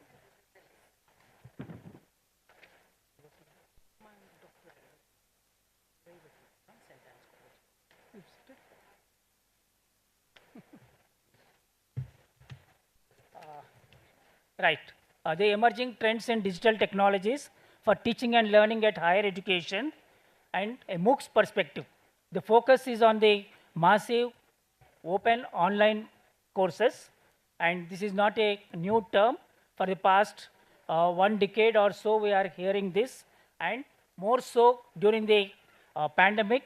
That's from 2021 onwards. This has become very popular, and in view of the popularity, and some alternative modes also have come, wherein the research scholars, teachers, and even some what to say, resource person or some knowledgeable person who has something to share with the audience, global audience, not just the children or the students or parents, even the policy makers, the politicians, everybody will be watching these videos that are shared on YouTube or on the mass media. And WhatsApp also has become very popular these days. Everything whatever we receive, we share it. And somebody say, also have a request to share this with your group. So most of the time, we are online, not physical. So from the education point of view, there have been 4 versions of education, education 1, 2, 3, 4, until the last decade, and now we are in the education 5.0, that is 5th version of education, and we had enough of technology. Most of the time, even the small children who had their lessons of around 2 to 3 years, they were given online education, which was almost not redundant, in the sense they were to enjoy childhood. The children were to enjoy the childhood, they have lost it due to the pandemic. And even during the pandemic, it was mostly the education only that was focused, apart from other dimensions of the child. Cognitive development, intellectual development was more focused rather than social, emotional, and other aspects. And socio-emotional learning is the most important one, and the order of the day, many of the institutions are looking for this, and for that reason, the education 5 version is focusing on the technological mindfulness. Say sometime later there was a concept called digital divide. Everyone has to be techno savvy. Not everybody. Everybody has to be there, but they have to be mindful of some aspects. In the sense, they need to know what to watch, how much to watch, and how much they have to be with the people in the social relations. So in that context, we have various paper presenters. So first I request Dr. Revati, the Associate Professor from the St. Anne's College. Her topic is Role of MOOCs in Higher Education, Indian Context. Madam Revati, please.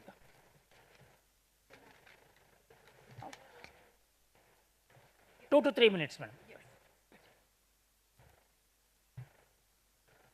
A very good evening, and thanks, may I profess thanks to the dignitaries and Professor Ramakrishna Garu and Professor Mrinalini Garu.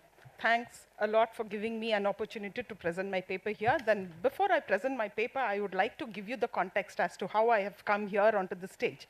I am given only 2 minutes. Maybe we've been listening to this MOOC since morning. I'm sure you all are well versed with it, but then, you know, I actually got the feel of MOOCs, when I actually jumped into it, I got to know the depth of what making a course as in the form of MOOCs, that is on the proposal of our management. I had started this, then it was a laborious task. From the writing of the script to the editing and to the, the presentation, the video recordings, and of course, we did not launch the program yet. We are actually looking for a suitable platform. But then it was such a kind of a task where now I've got to know the depth of the waters only once I've come into it. So it was such a coincidence. Then after doing this work, after gaining a kind of an experience in this regard, I got an opportunity to present a paper here. Then I felt it was like, having an initial experience before getting into know what exactly it is. So, well, it was like this. While recording, sometimes the technician would disappear, the cameraman. Then we had to take up even that role. So as a teachers, I'm sure we've all gained a lot of digital knowledge. And then making this MOOC or this kind of a course is not that difficult, I feel so. Now that this is, as our the preceding guests have already told, it's going to stay with us. So we have to kind of emerge with new technology and new ways of teaching and pedagogy. And this is what my course has started with for the faculty, exclusively for the teachers. And the very idea itself had triggered a kind of a doubt in us. I mean, teaching a teacher, how far it is, I mean, is it possible? And we have come up with pedagogy, not in the conventional method or a traditional mode, in a new methods we have taken up. So I wouldn't talk much about it, but just tell you something about MOOC. As we all know, it is a massive open online course, which is massive, that is available to many, and it is open, implying it is free of cost. And then when you talk about the characteristics of MOOC, which is liberty of choice, where it allows learners to choose where, when, how, with whom, and even what to learn. Then diversity, and we have connectedness, self-paced, lifelong learning, recognitions, and certificates. These are some of the characters, and which we kind of, and then we also have some national coordinators in India who are promoting this kind of a program through various platforms, such as UGC, where it is offering non-technology PG degree programs, NPTEL, which is offering technical engineering UG and PG degree programs, and then we have CEC, Consortium for Educational Communication, non-technology UG degree programs. Then we have, of course, IGNOU, NCRT, and then IM, NITTR, which is again for the teacher training programs of Chennai, and so on. Well, I wouldn't, I would like to conclude by saying that MOOCs is a kind of a challenge to all the teachers here. Not just taking up the course or registering for the course. I would also kind of, suggest, let us all come up with a kind of a course and gain a sort of experience as to, what exactly goes into it. And probably we might improvise in the process. As teachers, we are always like, keep ourselves abreast with the kind of knowledge which is coming in. So we have to be on top, like on top of the tide. So being, well in advance of the learners, in the process we learn a lot many things. So I would suggest, may you all come up with a sort of short program which is called MOOCs. Thank you so much. Thank you.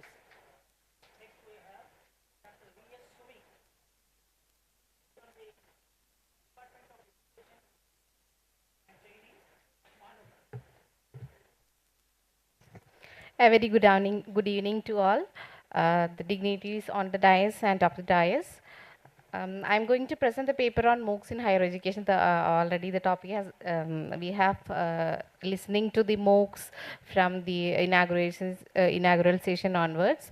And I would like to focus some points on the MOOCs, which is related to higher education. So where we are started, where we start to begin with MOOCs and all.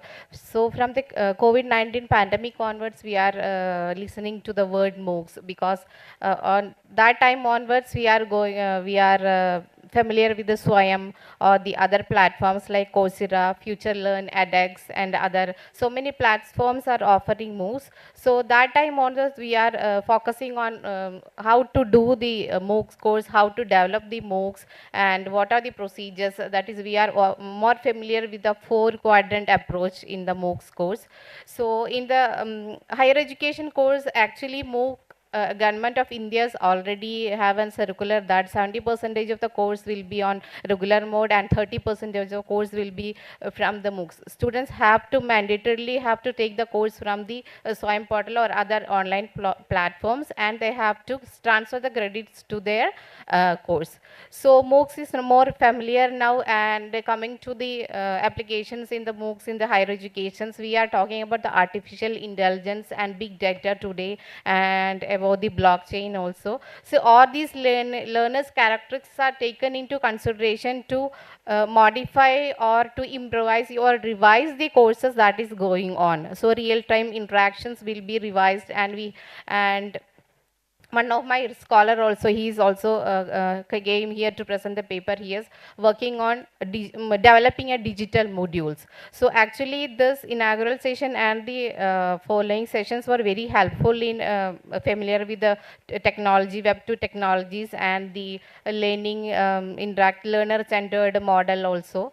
So this was very helpful in developing MOOCs, and in the era of technology or in the higher education field, everybody have to, every teacher and every student have to familiar with the MOOCs, and I think every teacher should develop a MOOC course, and I already developed one small course, that is 2-week MOOC course on, and that on SPSS basics, and that is launched on the Moodle platform.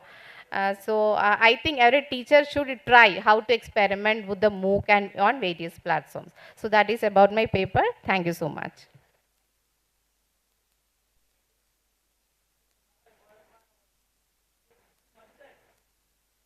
Is he there?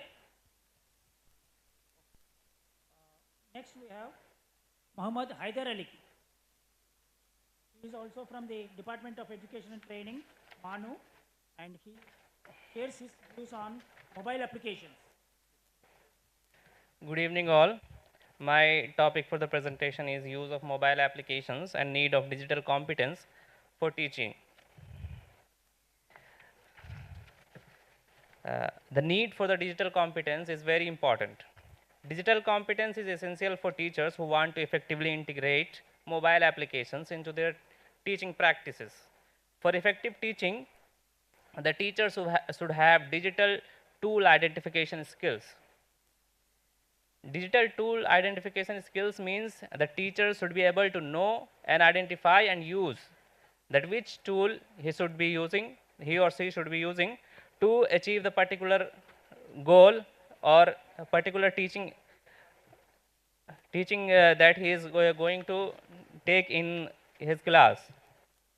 Teachers also need to be able to use mobile application to support different teaching methods and adapt them to different learning styles. Students also need to be responsible in managing the digital resources and using the different digital devices. Challenges that teacher can face in using the digital tools and mostly different mobile applications. Despite of several benefits, there are many challenges that teacher face in integrating mobile technology and application properly. Many teachers may struggle to find and integrate appropriate mobile application for make their teaching effective. Some teachers may lack a positive attitude to the modern style of learning. Role of teachers are very important in online teaching and interacting various digital tools in schools and higher education institutions. Just making technology available in the schools and higher education institution does not mean that the teacher will make use of them. Hence, the teacher should be competent enough to use the various available digital tools, apps, and devices. A strategy for improving digital competence among teachers. To overcome the challenges, it is important to provide teachers with the necessary training and support to develop their digital competence. Teachers can also be encouraged to collaborate and share their experiences with using mobile application in teaching. Teachers should be motivated to adapt the new digital platform and apps for the teaching. Thank you.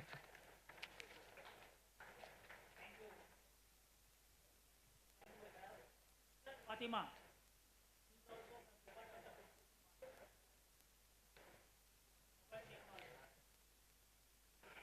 A very good evening to all of you.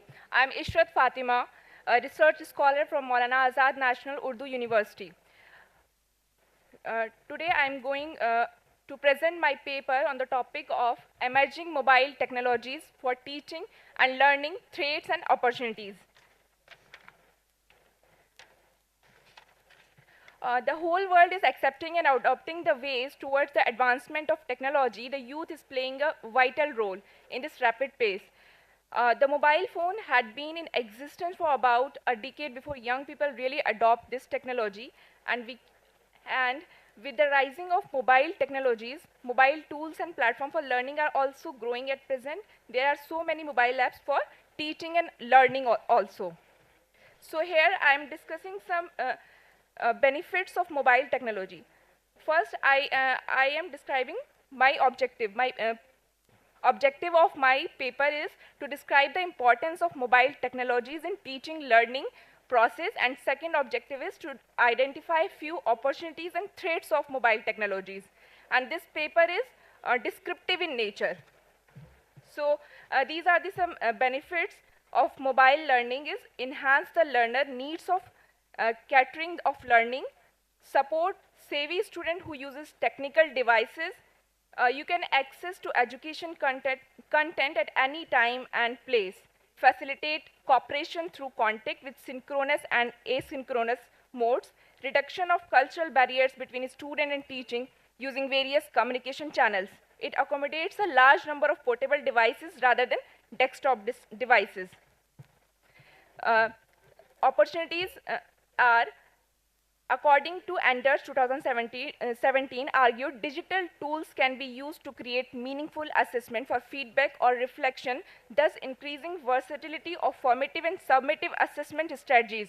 For example, using mobile devices such as clickers and web-based polling are opportunities to engage a student in real time by providing responses to questions and to course content. Based on these responses, the instructor can modify teaching in real time, thereby increasing engagement across and within the entire classroom community. And second one is many course textbooks have available for purchase a PDF or e-text version, often at a substantially lower price. And it also reduces paper and textbook costs, providing additional funds for long-term device purchases. And there are some threats of mobile learning is the lack of continuity of wireless data transfer between building and the different qualities of mobile signals in different areas of technical barriers to reach real time or real mobile learning. On campuses with a high baud rate, investment in student computer labs are wasted. And second is the unpredictability of the number of individuals wanting to access the intranet can cause system slowdowns and crashes. The high cost of mobile data access and different mobile rates in different provinces and countries are also increasing the difficulties of adopting efficient mobile learning. And ethical issues concerning mobile devices are abundant, and many of these issues translate to learning via mobile devices. Coming to the conclusion, I would conclude like this: mobile learning is a new technology that was imposed by the rapid development of technology. Even though there are some disadvantages, mobile learning will become more popular with the progress of information and communication technologies. The mobile learning community is still fragmented between academic industry, school, and between higher education and lifelong learning sector. Mobile learning may currently be most useful as a supplement to ICT, also to an online learning and more traditional learning methods, and can do much to enrich the learning experiences. In order to thrive in the 21st century, all levels, within institution of higher education need to accept and leverage digital and mobile technologies to transform the way instructors engage with their students and how they provide innovative educational experiences and deliver content and reconsider the programs and curricula and strategies for their implementation in order to absorb the concept of electronic and technological revolution and integrate them into the classroom in a manner to achieve creativity and meets the needs of individuals and society for life. Thank you so much.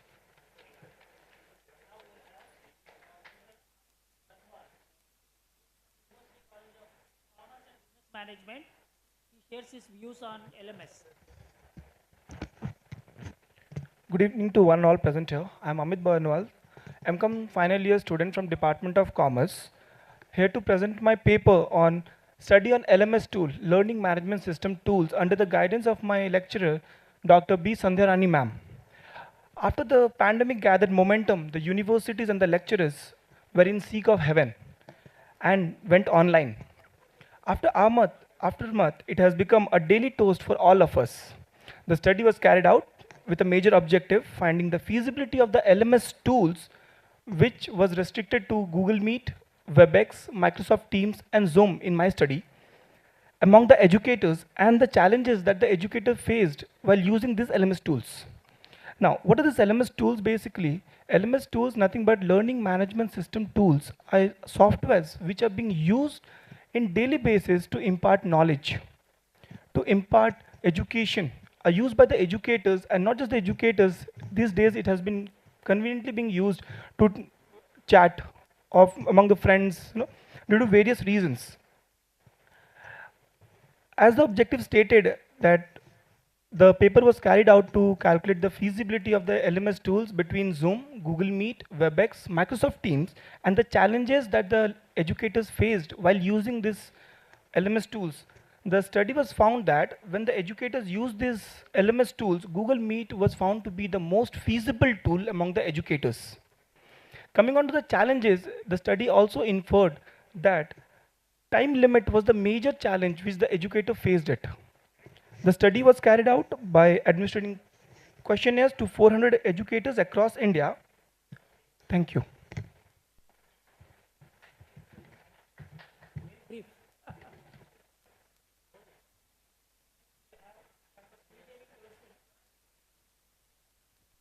From Geetanjali College of Engineering Technology, Shikar Gupta, and she shares her views on the emerging media technologies.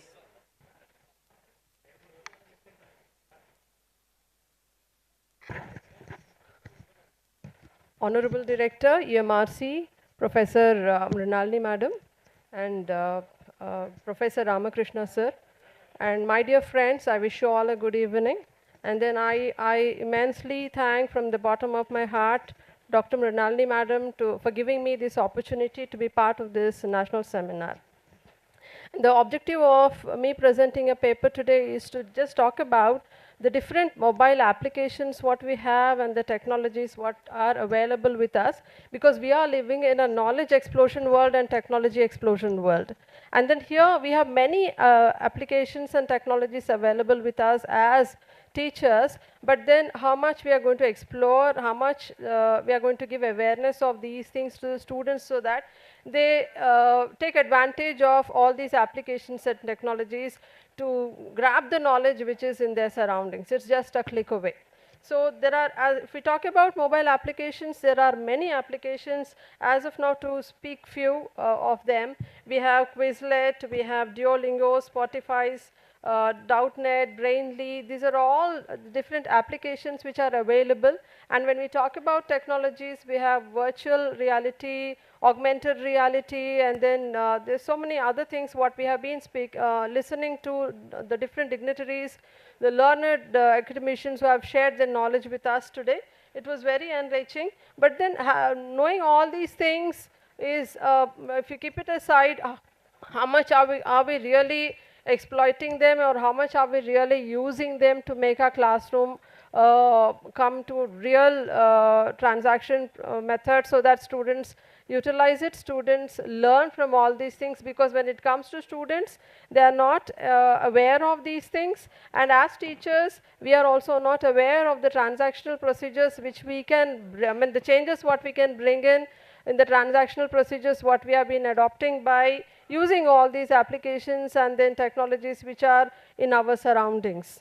So if we can, my objective is to request the people, the academicians, I mean the actual nodal centers to give an opportunity for the teachers to have an awareness of all these things, and then so that they can understand how these things can be used in the classrooms. Than having knowledge of only these things, we can as well know the transactional procedures which can be adopted by using all these technologies, so that we can in a real sense make our classrooms very effective. That is my objective, and it's a descriptive study which I have gone through. And thank you for listening. Thank you so much. Thank you.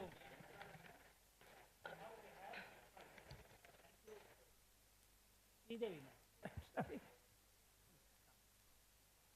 Now I request Mrs. Anuradha from the MNR College of Teacher Education, Sangareddy, to share her views on these digital technologies.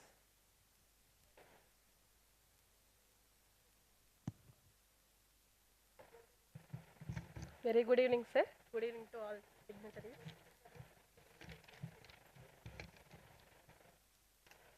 Myself is S. Anuradha. I am Assistant Professor in MNR Rural PG College of Education, Sangareddy. Today my topic is Impact of SWAYAM towards Academic Achievement, MOOCs Perspective in Higher Education. So under the Digital India Initiative, Government of India, one of the thrust area is massive online courses, MOOCs. Ministry of Human Resource Development, MHRD, Government of India has get on major initiative called Study Webs, Web of Active Learning for Young Aspiring Minds, SWAYAM, to provide an integrated platform and portal for online courses covering all higher education, high school and skill related course.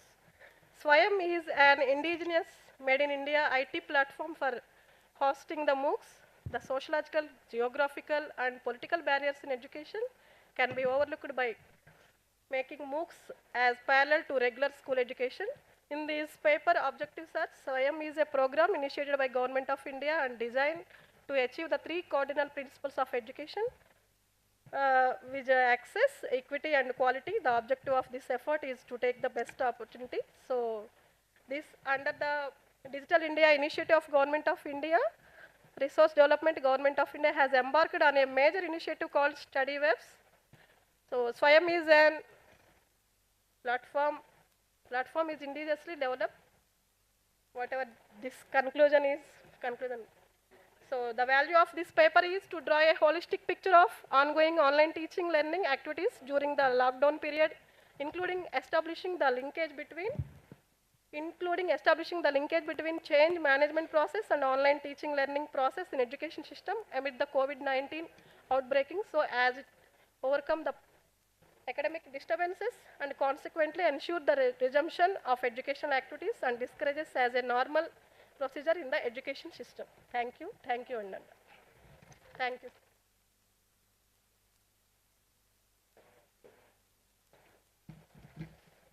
Right. The paper presenters have made my job easy. They have sticked on to their timings and as well as shared their ideas orally without having any presentations. Okay. One important thing is about the presentations. When we project on the screen some images, videos, as well as few phrases that would highlight the points what the presenter is making.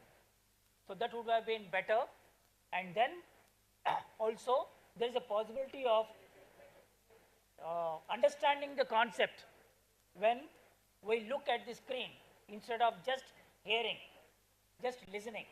So we are all familiar with all these different concepts, and then now we have moved on to the from the awareness, we have lot of awareness for the past 30 years about the technology. Now we walk technology, speak technology, everything. It has become a part of our life, the lifestyle. So awareness, from the awareness levels, we have moved on to the action, and then we have to use them in a very much essential. When it is essential only, we have to use them. And as I have begun in the beginning about the education 5.0, we have to be technological mindfulness. We have to be mindful whether we have to use technology for this aspect or not. And then there is one small request from my side about the presentations. When the MOOCs authors are sharing about their reflections, why not we have the real classroom shooting? Madam, Kavita Madam, this is for you. This, the suggestion, like most of the time only we will be on the screen watching, and there won't be any real pupils. So when there are real pupils, then you can have the resource person also very emotional and interesting, so that in future you can have around 6 to 10 students, real pupils, where you will be teaching them. So that would be a very lively presentation, and there can be little responses from the students' point of view also, so that those who watch these MOOC courses, they also will be enthusiastic to listen and then watch other videos of that resource person. So most of the times the patronage is very less, because the lessons, the MOOC lessons are not so much highly interactive or highly interesting. They mostly convey the content either in the form of text or in the form of speech. The same thing you can see from any books or any other resource person. But we need this to have the interactive session like Vijay Ramaraju has expressed. So in this manner, we can improve upon the particular also seminar. So with this I conclude that I thank all the organizers, as well as I see many of the teacher educators and other teachers from other faculties, and I once again thank the organizers for giving me an opportunity. Thank you one and all.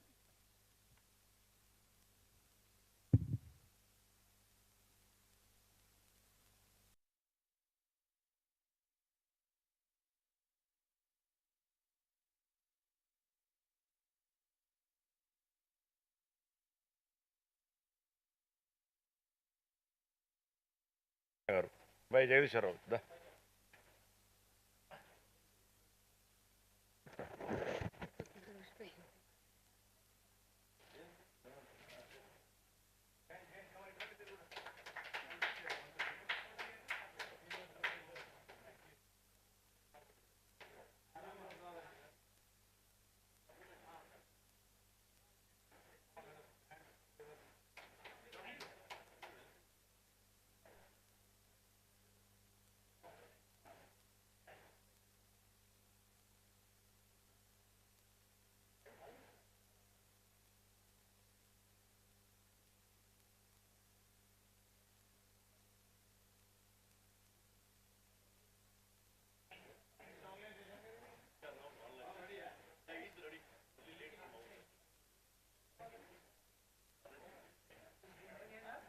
ready మరి all the delegates be ready for the next online session from Delhi అంతే కదా okay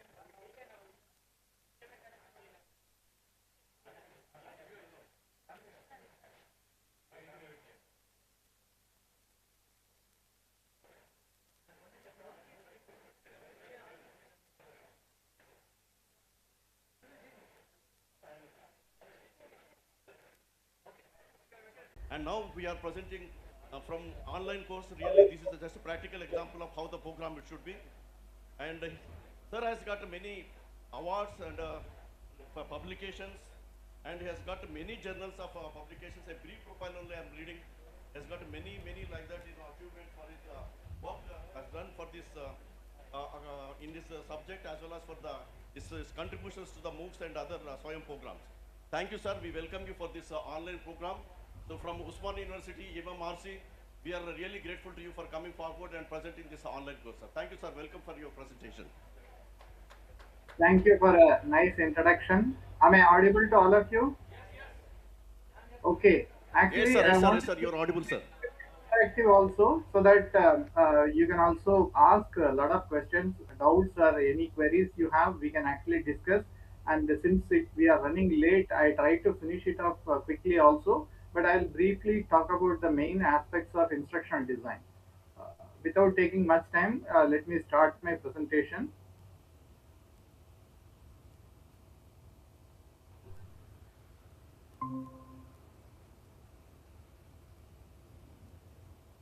So can you see my screen? Okay, great. Thank you. Please go ahead, we sir. will start the basics of what are the best practices for instructional design. So what we are trying to address, three major questions we are trying to address. One is it possible to implement personalized learning in the online environment? So this is one question we will be addressing. The next one is, do we need sophisticated tools and techniques to become an online expert? And the third question what we will be answering is it really worth spending time in creating aesthetically beautiful learning material? So these are all the three basic fundamental questions we will be addressing in this particular session. So the flow of presentation is like we will take a holistic view about what is the course development and the specific approaches to instructional design. As Sir had already mentioned, I'll just briefly give. We have been from JNU. We have been successfully running a couple of MOOCs. One is PG level organic chemistry one MOOCs. This is a 4-credit 15-week program. And currently in this semester, January semester also, we had quite a bit of registration. So we had crossed 20,000 plus in the past 3 years. And this is the first MOOC to be using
courses. This was done during mainly the COVID-19 forced lockdown. So from to 2020 April onwards, all the colleges and everything was higher education was completely closed.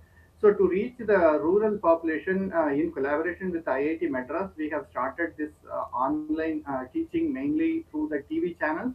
So in this program, mainly we focused on arts, science, and literature, where humanities, where less materials are available, because Swayamprabha TV channel mainly focuses on other subjects. So we also try to create more courses. So we created around 57 courses and close to 800 plus hours of video contents we have developed. And so I'll just do a small comparison between curriculum design and instructional design, because curriculum design is the one all the teachers are very familiar with, but instructional design is something very new for many people.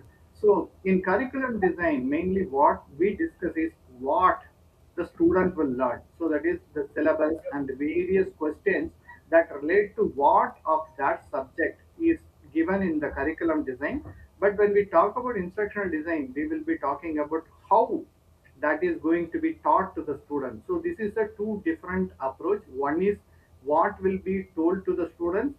Another one is how it will be told to the students. So instructional design mainly focuses on the how aspect of curriculum. And of course, curriculum design has, I'll just briefly go through quickly. And the curriculum design talks about knowledge, whereas knowledge means learning something. That is what curriculum design talks about. Whereas in the instructional design, we will be talking about access to the knowledge. So that is the two different approach we have to follow. So once we know what is the instructional design, then it helps us make our courses much more better so that the student will get engaged and they will learn much more. And the pedagogical aspect, when we talk about the curriculum design, is it's important, and even for the pedagogy, this instructional design, it is very important. The only difference is in curriculum design, we just talk about what is the pedagogical aspects, but we will employ or we will implement the same pedagogical aspects in the online mode through instructional design. And curriculum design mainly focuses on teacher, because the teacher is the one who actually creates the curriculum and it is being used by the students. So teacher and students are involved in that curriculum design making. Whereas when we talk about instructional design, it is mainly a student centric approach. So what we generally call is, in the traditional teaching, it is like a sage on stage. That means the teacher is the one who is guiding the students to learn, and he will be the one who will be giving the knowledge to the students. Whereas in the case of instructional design or the latest digital or the online learning mode, this is becoming like instead of sage on stage, it is guide on the side. So the teacher enables the learning by the student. So there are the major difference or a shift between what is curriculum design and what is instructional design.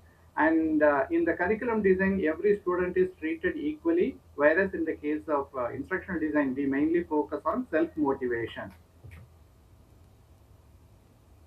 So when we talk about the interactivity in the curriculum design, we generally don't discuss about the interactivity. In other words, how the student is going to learn and what are all the materials they are going to learn. All those interactivity factors are not discussed. ये Whereas तो in हमारा the, खास आदमी आपको पता नहीं sir yeah, आपका कहाँ खास मेरा बंदा ये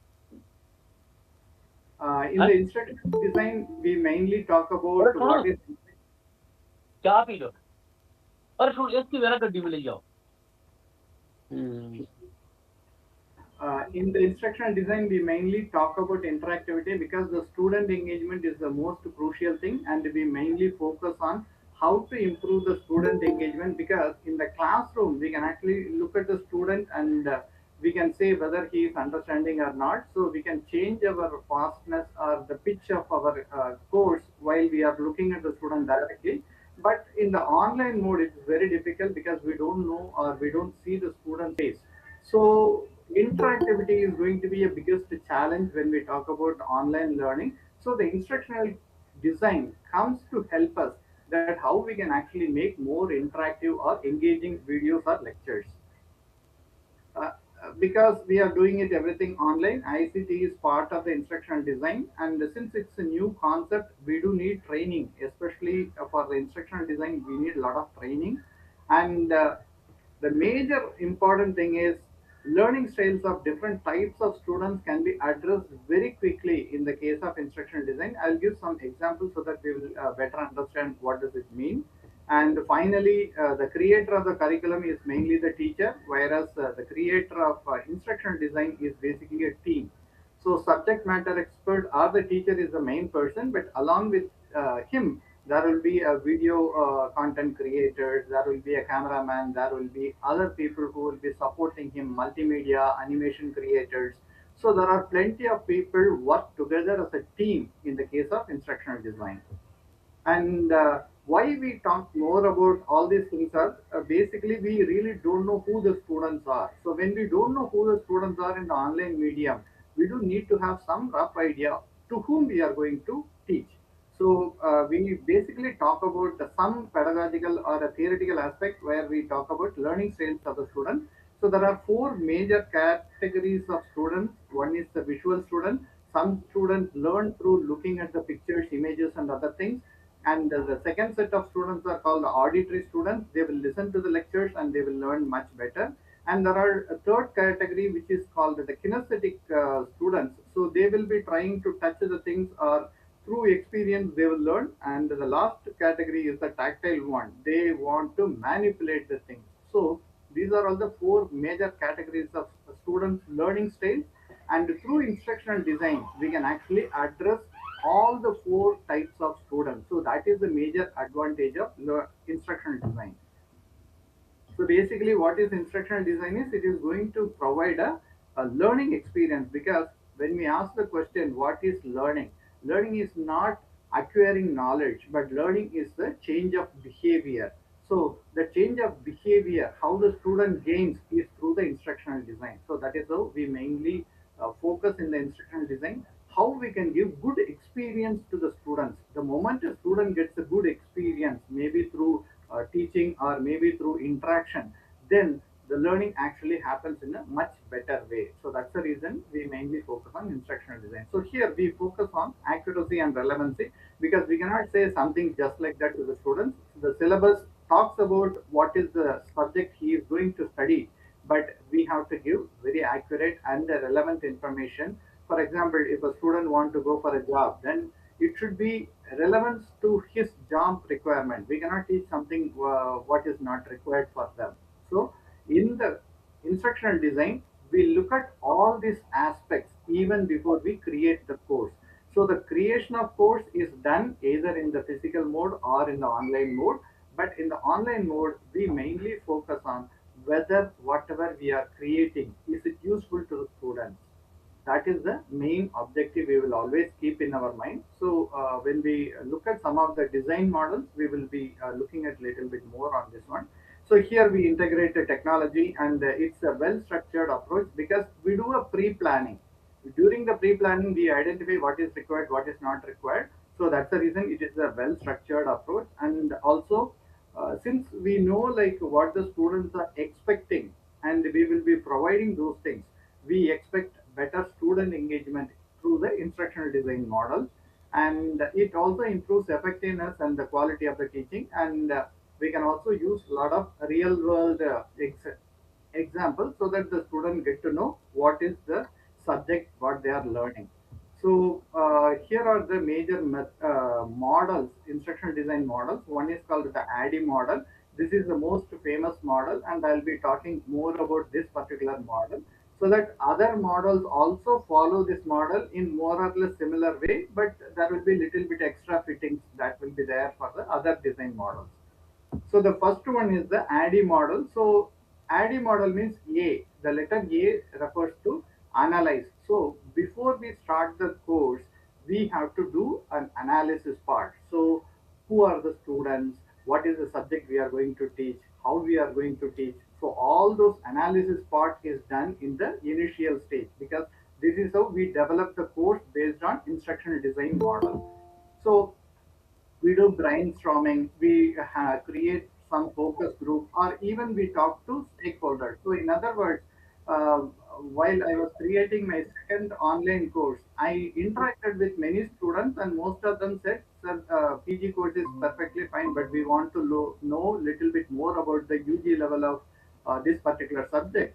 So can you do that? And this is the area topics we want to learn little bit more. Like that, we had a interaction with various types of students. So that is how we started this analysis part. And once we have these kind of small meetings and understanding what the students are expecting, then we do this relevancy test and we run a small pilot study. Pilot study means we just create sample lectures, maybe 2 or 3 sample lectures we create, maybe 5 minutes long, not very long lectures, just 5 minutes long couple of lectures we create. And in that we discuss about what are the topics we are going to talk, and we put that videos on online, and we expect the students feedback, because we have lots of WhatsApp group and we have lots of network connectivity with a different type of people.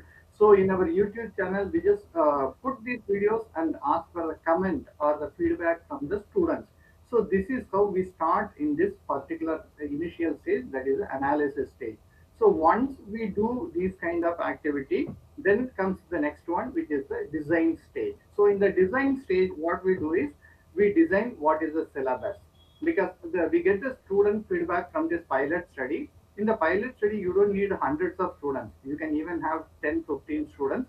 But if they are from a different region, say for example, few from southern region, few from the western region, and a few from the northern region, like that, maybe 2, 3 students are sufficient, because they will give you some variety of inputs, like, okay, sir, this is not very difficult one to understand. Sir, this is very easy. So don't spend too much time on these topics. Like that, they generally give a feedback. So that pilot study helps us design what is going to be the syllabus. And we also look at different universities' syllabus, because the main thing is UGC CBCS syllabus is the main thing. Based on that, we try to develop our entire course. So we get feedback from the students. We also look at the UGC syllabus, choice-based credit system syllabus. So we have some rough idea what we are actually going to cover in this particular course. So in the design part, we finalize all these things. And during this process, we also identify, okay, what content we are going to make, what is the book we are going to refer, all those things will come up. And in the next step, what we do is, the most crucial thing for any success of any course is the learning outcome. So we construct the learning outcome. So by the end of the course, what we expect the student to learn. So that is what is our learning outcome. So we define the learning outcome, because once we know what is the learning outcome, it actually helps us focus more on what to teach and how to teach. All those things can be taken care of very quickly. So we construct the learning outcome in the beginning itself, during the design phase itself.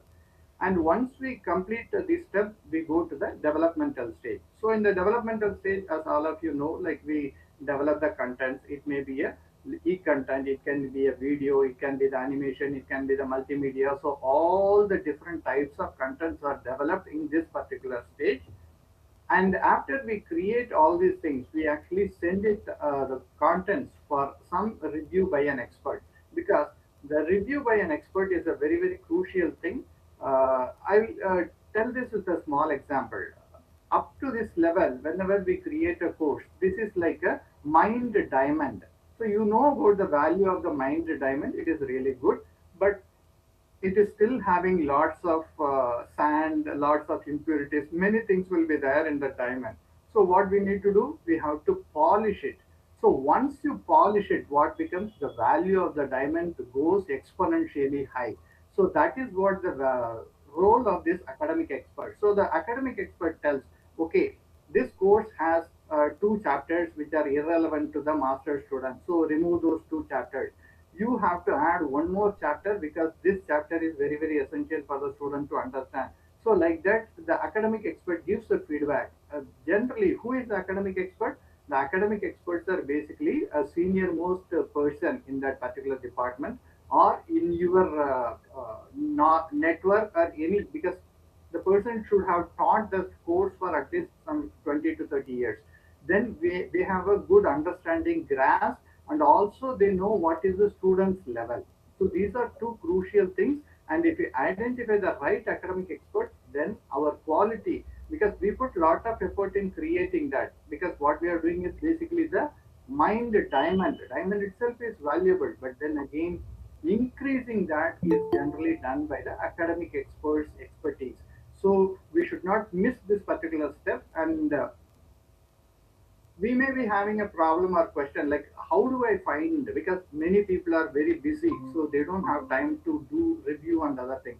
So my recommendation will be, if you have some retired professor or who are in the verge of retirement, they will have plenty of time at their hand. So you can approach those kind of people to do this review. And in fact, for my courses, I actually take help from my teacher who taught me at my master's level, and another Central University professor. So these 2 people both are retired people. So they have some time, and they actually go through elaborately, and that's how they help me improve the quality of the course.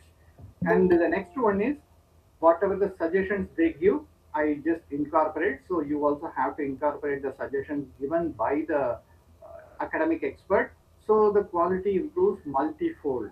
Then the next step, that is the letter I, is implementation.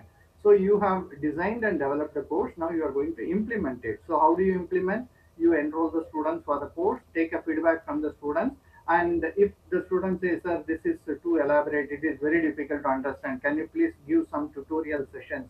Can you please give some workout sessions? Like that, they will ask all these suggestions, and in their request, many things to add. So we include a couple of extra videos for the student to understand. So all these things are done in the implementation stage, and finally we go for the evaluation stage, which is the last one. So here we finally conduct evaluation. The evaluation may be a formal one or an informal one. In online courses, we generally conduct assignments or a weekly assessment or quizzes, MCQs, MSQs. So there are various types of evaluation you can choose for, and with that we complete the entire design of a particular course. Any doubts or clarifications from somebody, or if they want to elaborate something, I can elaborate. I just wait for some feedback from the participants.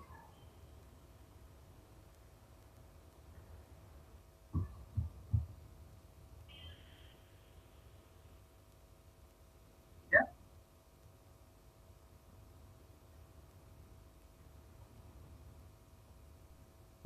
Yeah. Can you hear? Yeah, I can hear. Tell me. Sir, excellent presentation, sir, about the MOOCs development, total process you have explained so nicely. Once the content is ready, how it should be developed to make the MOOCs program till the upload. So very well explained, sir. Thank you very much, sir. On behalf of all the audiences, we really thank you, sir. If you are physically available, we would have felicitated you. But we are saying thank you so much for your patience and presentation, sir. So with this, we are closing our session. Thank you once again from our Hyderabad Center. Okay, sir. Thank you so much. Thank you, Balaji. Hope you can hear the big claps.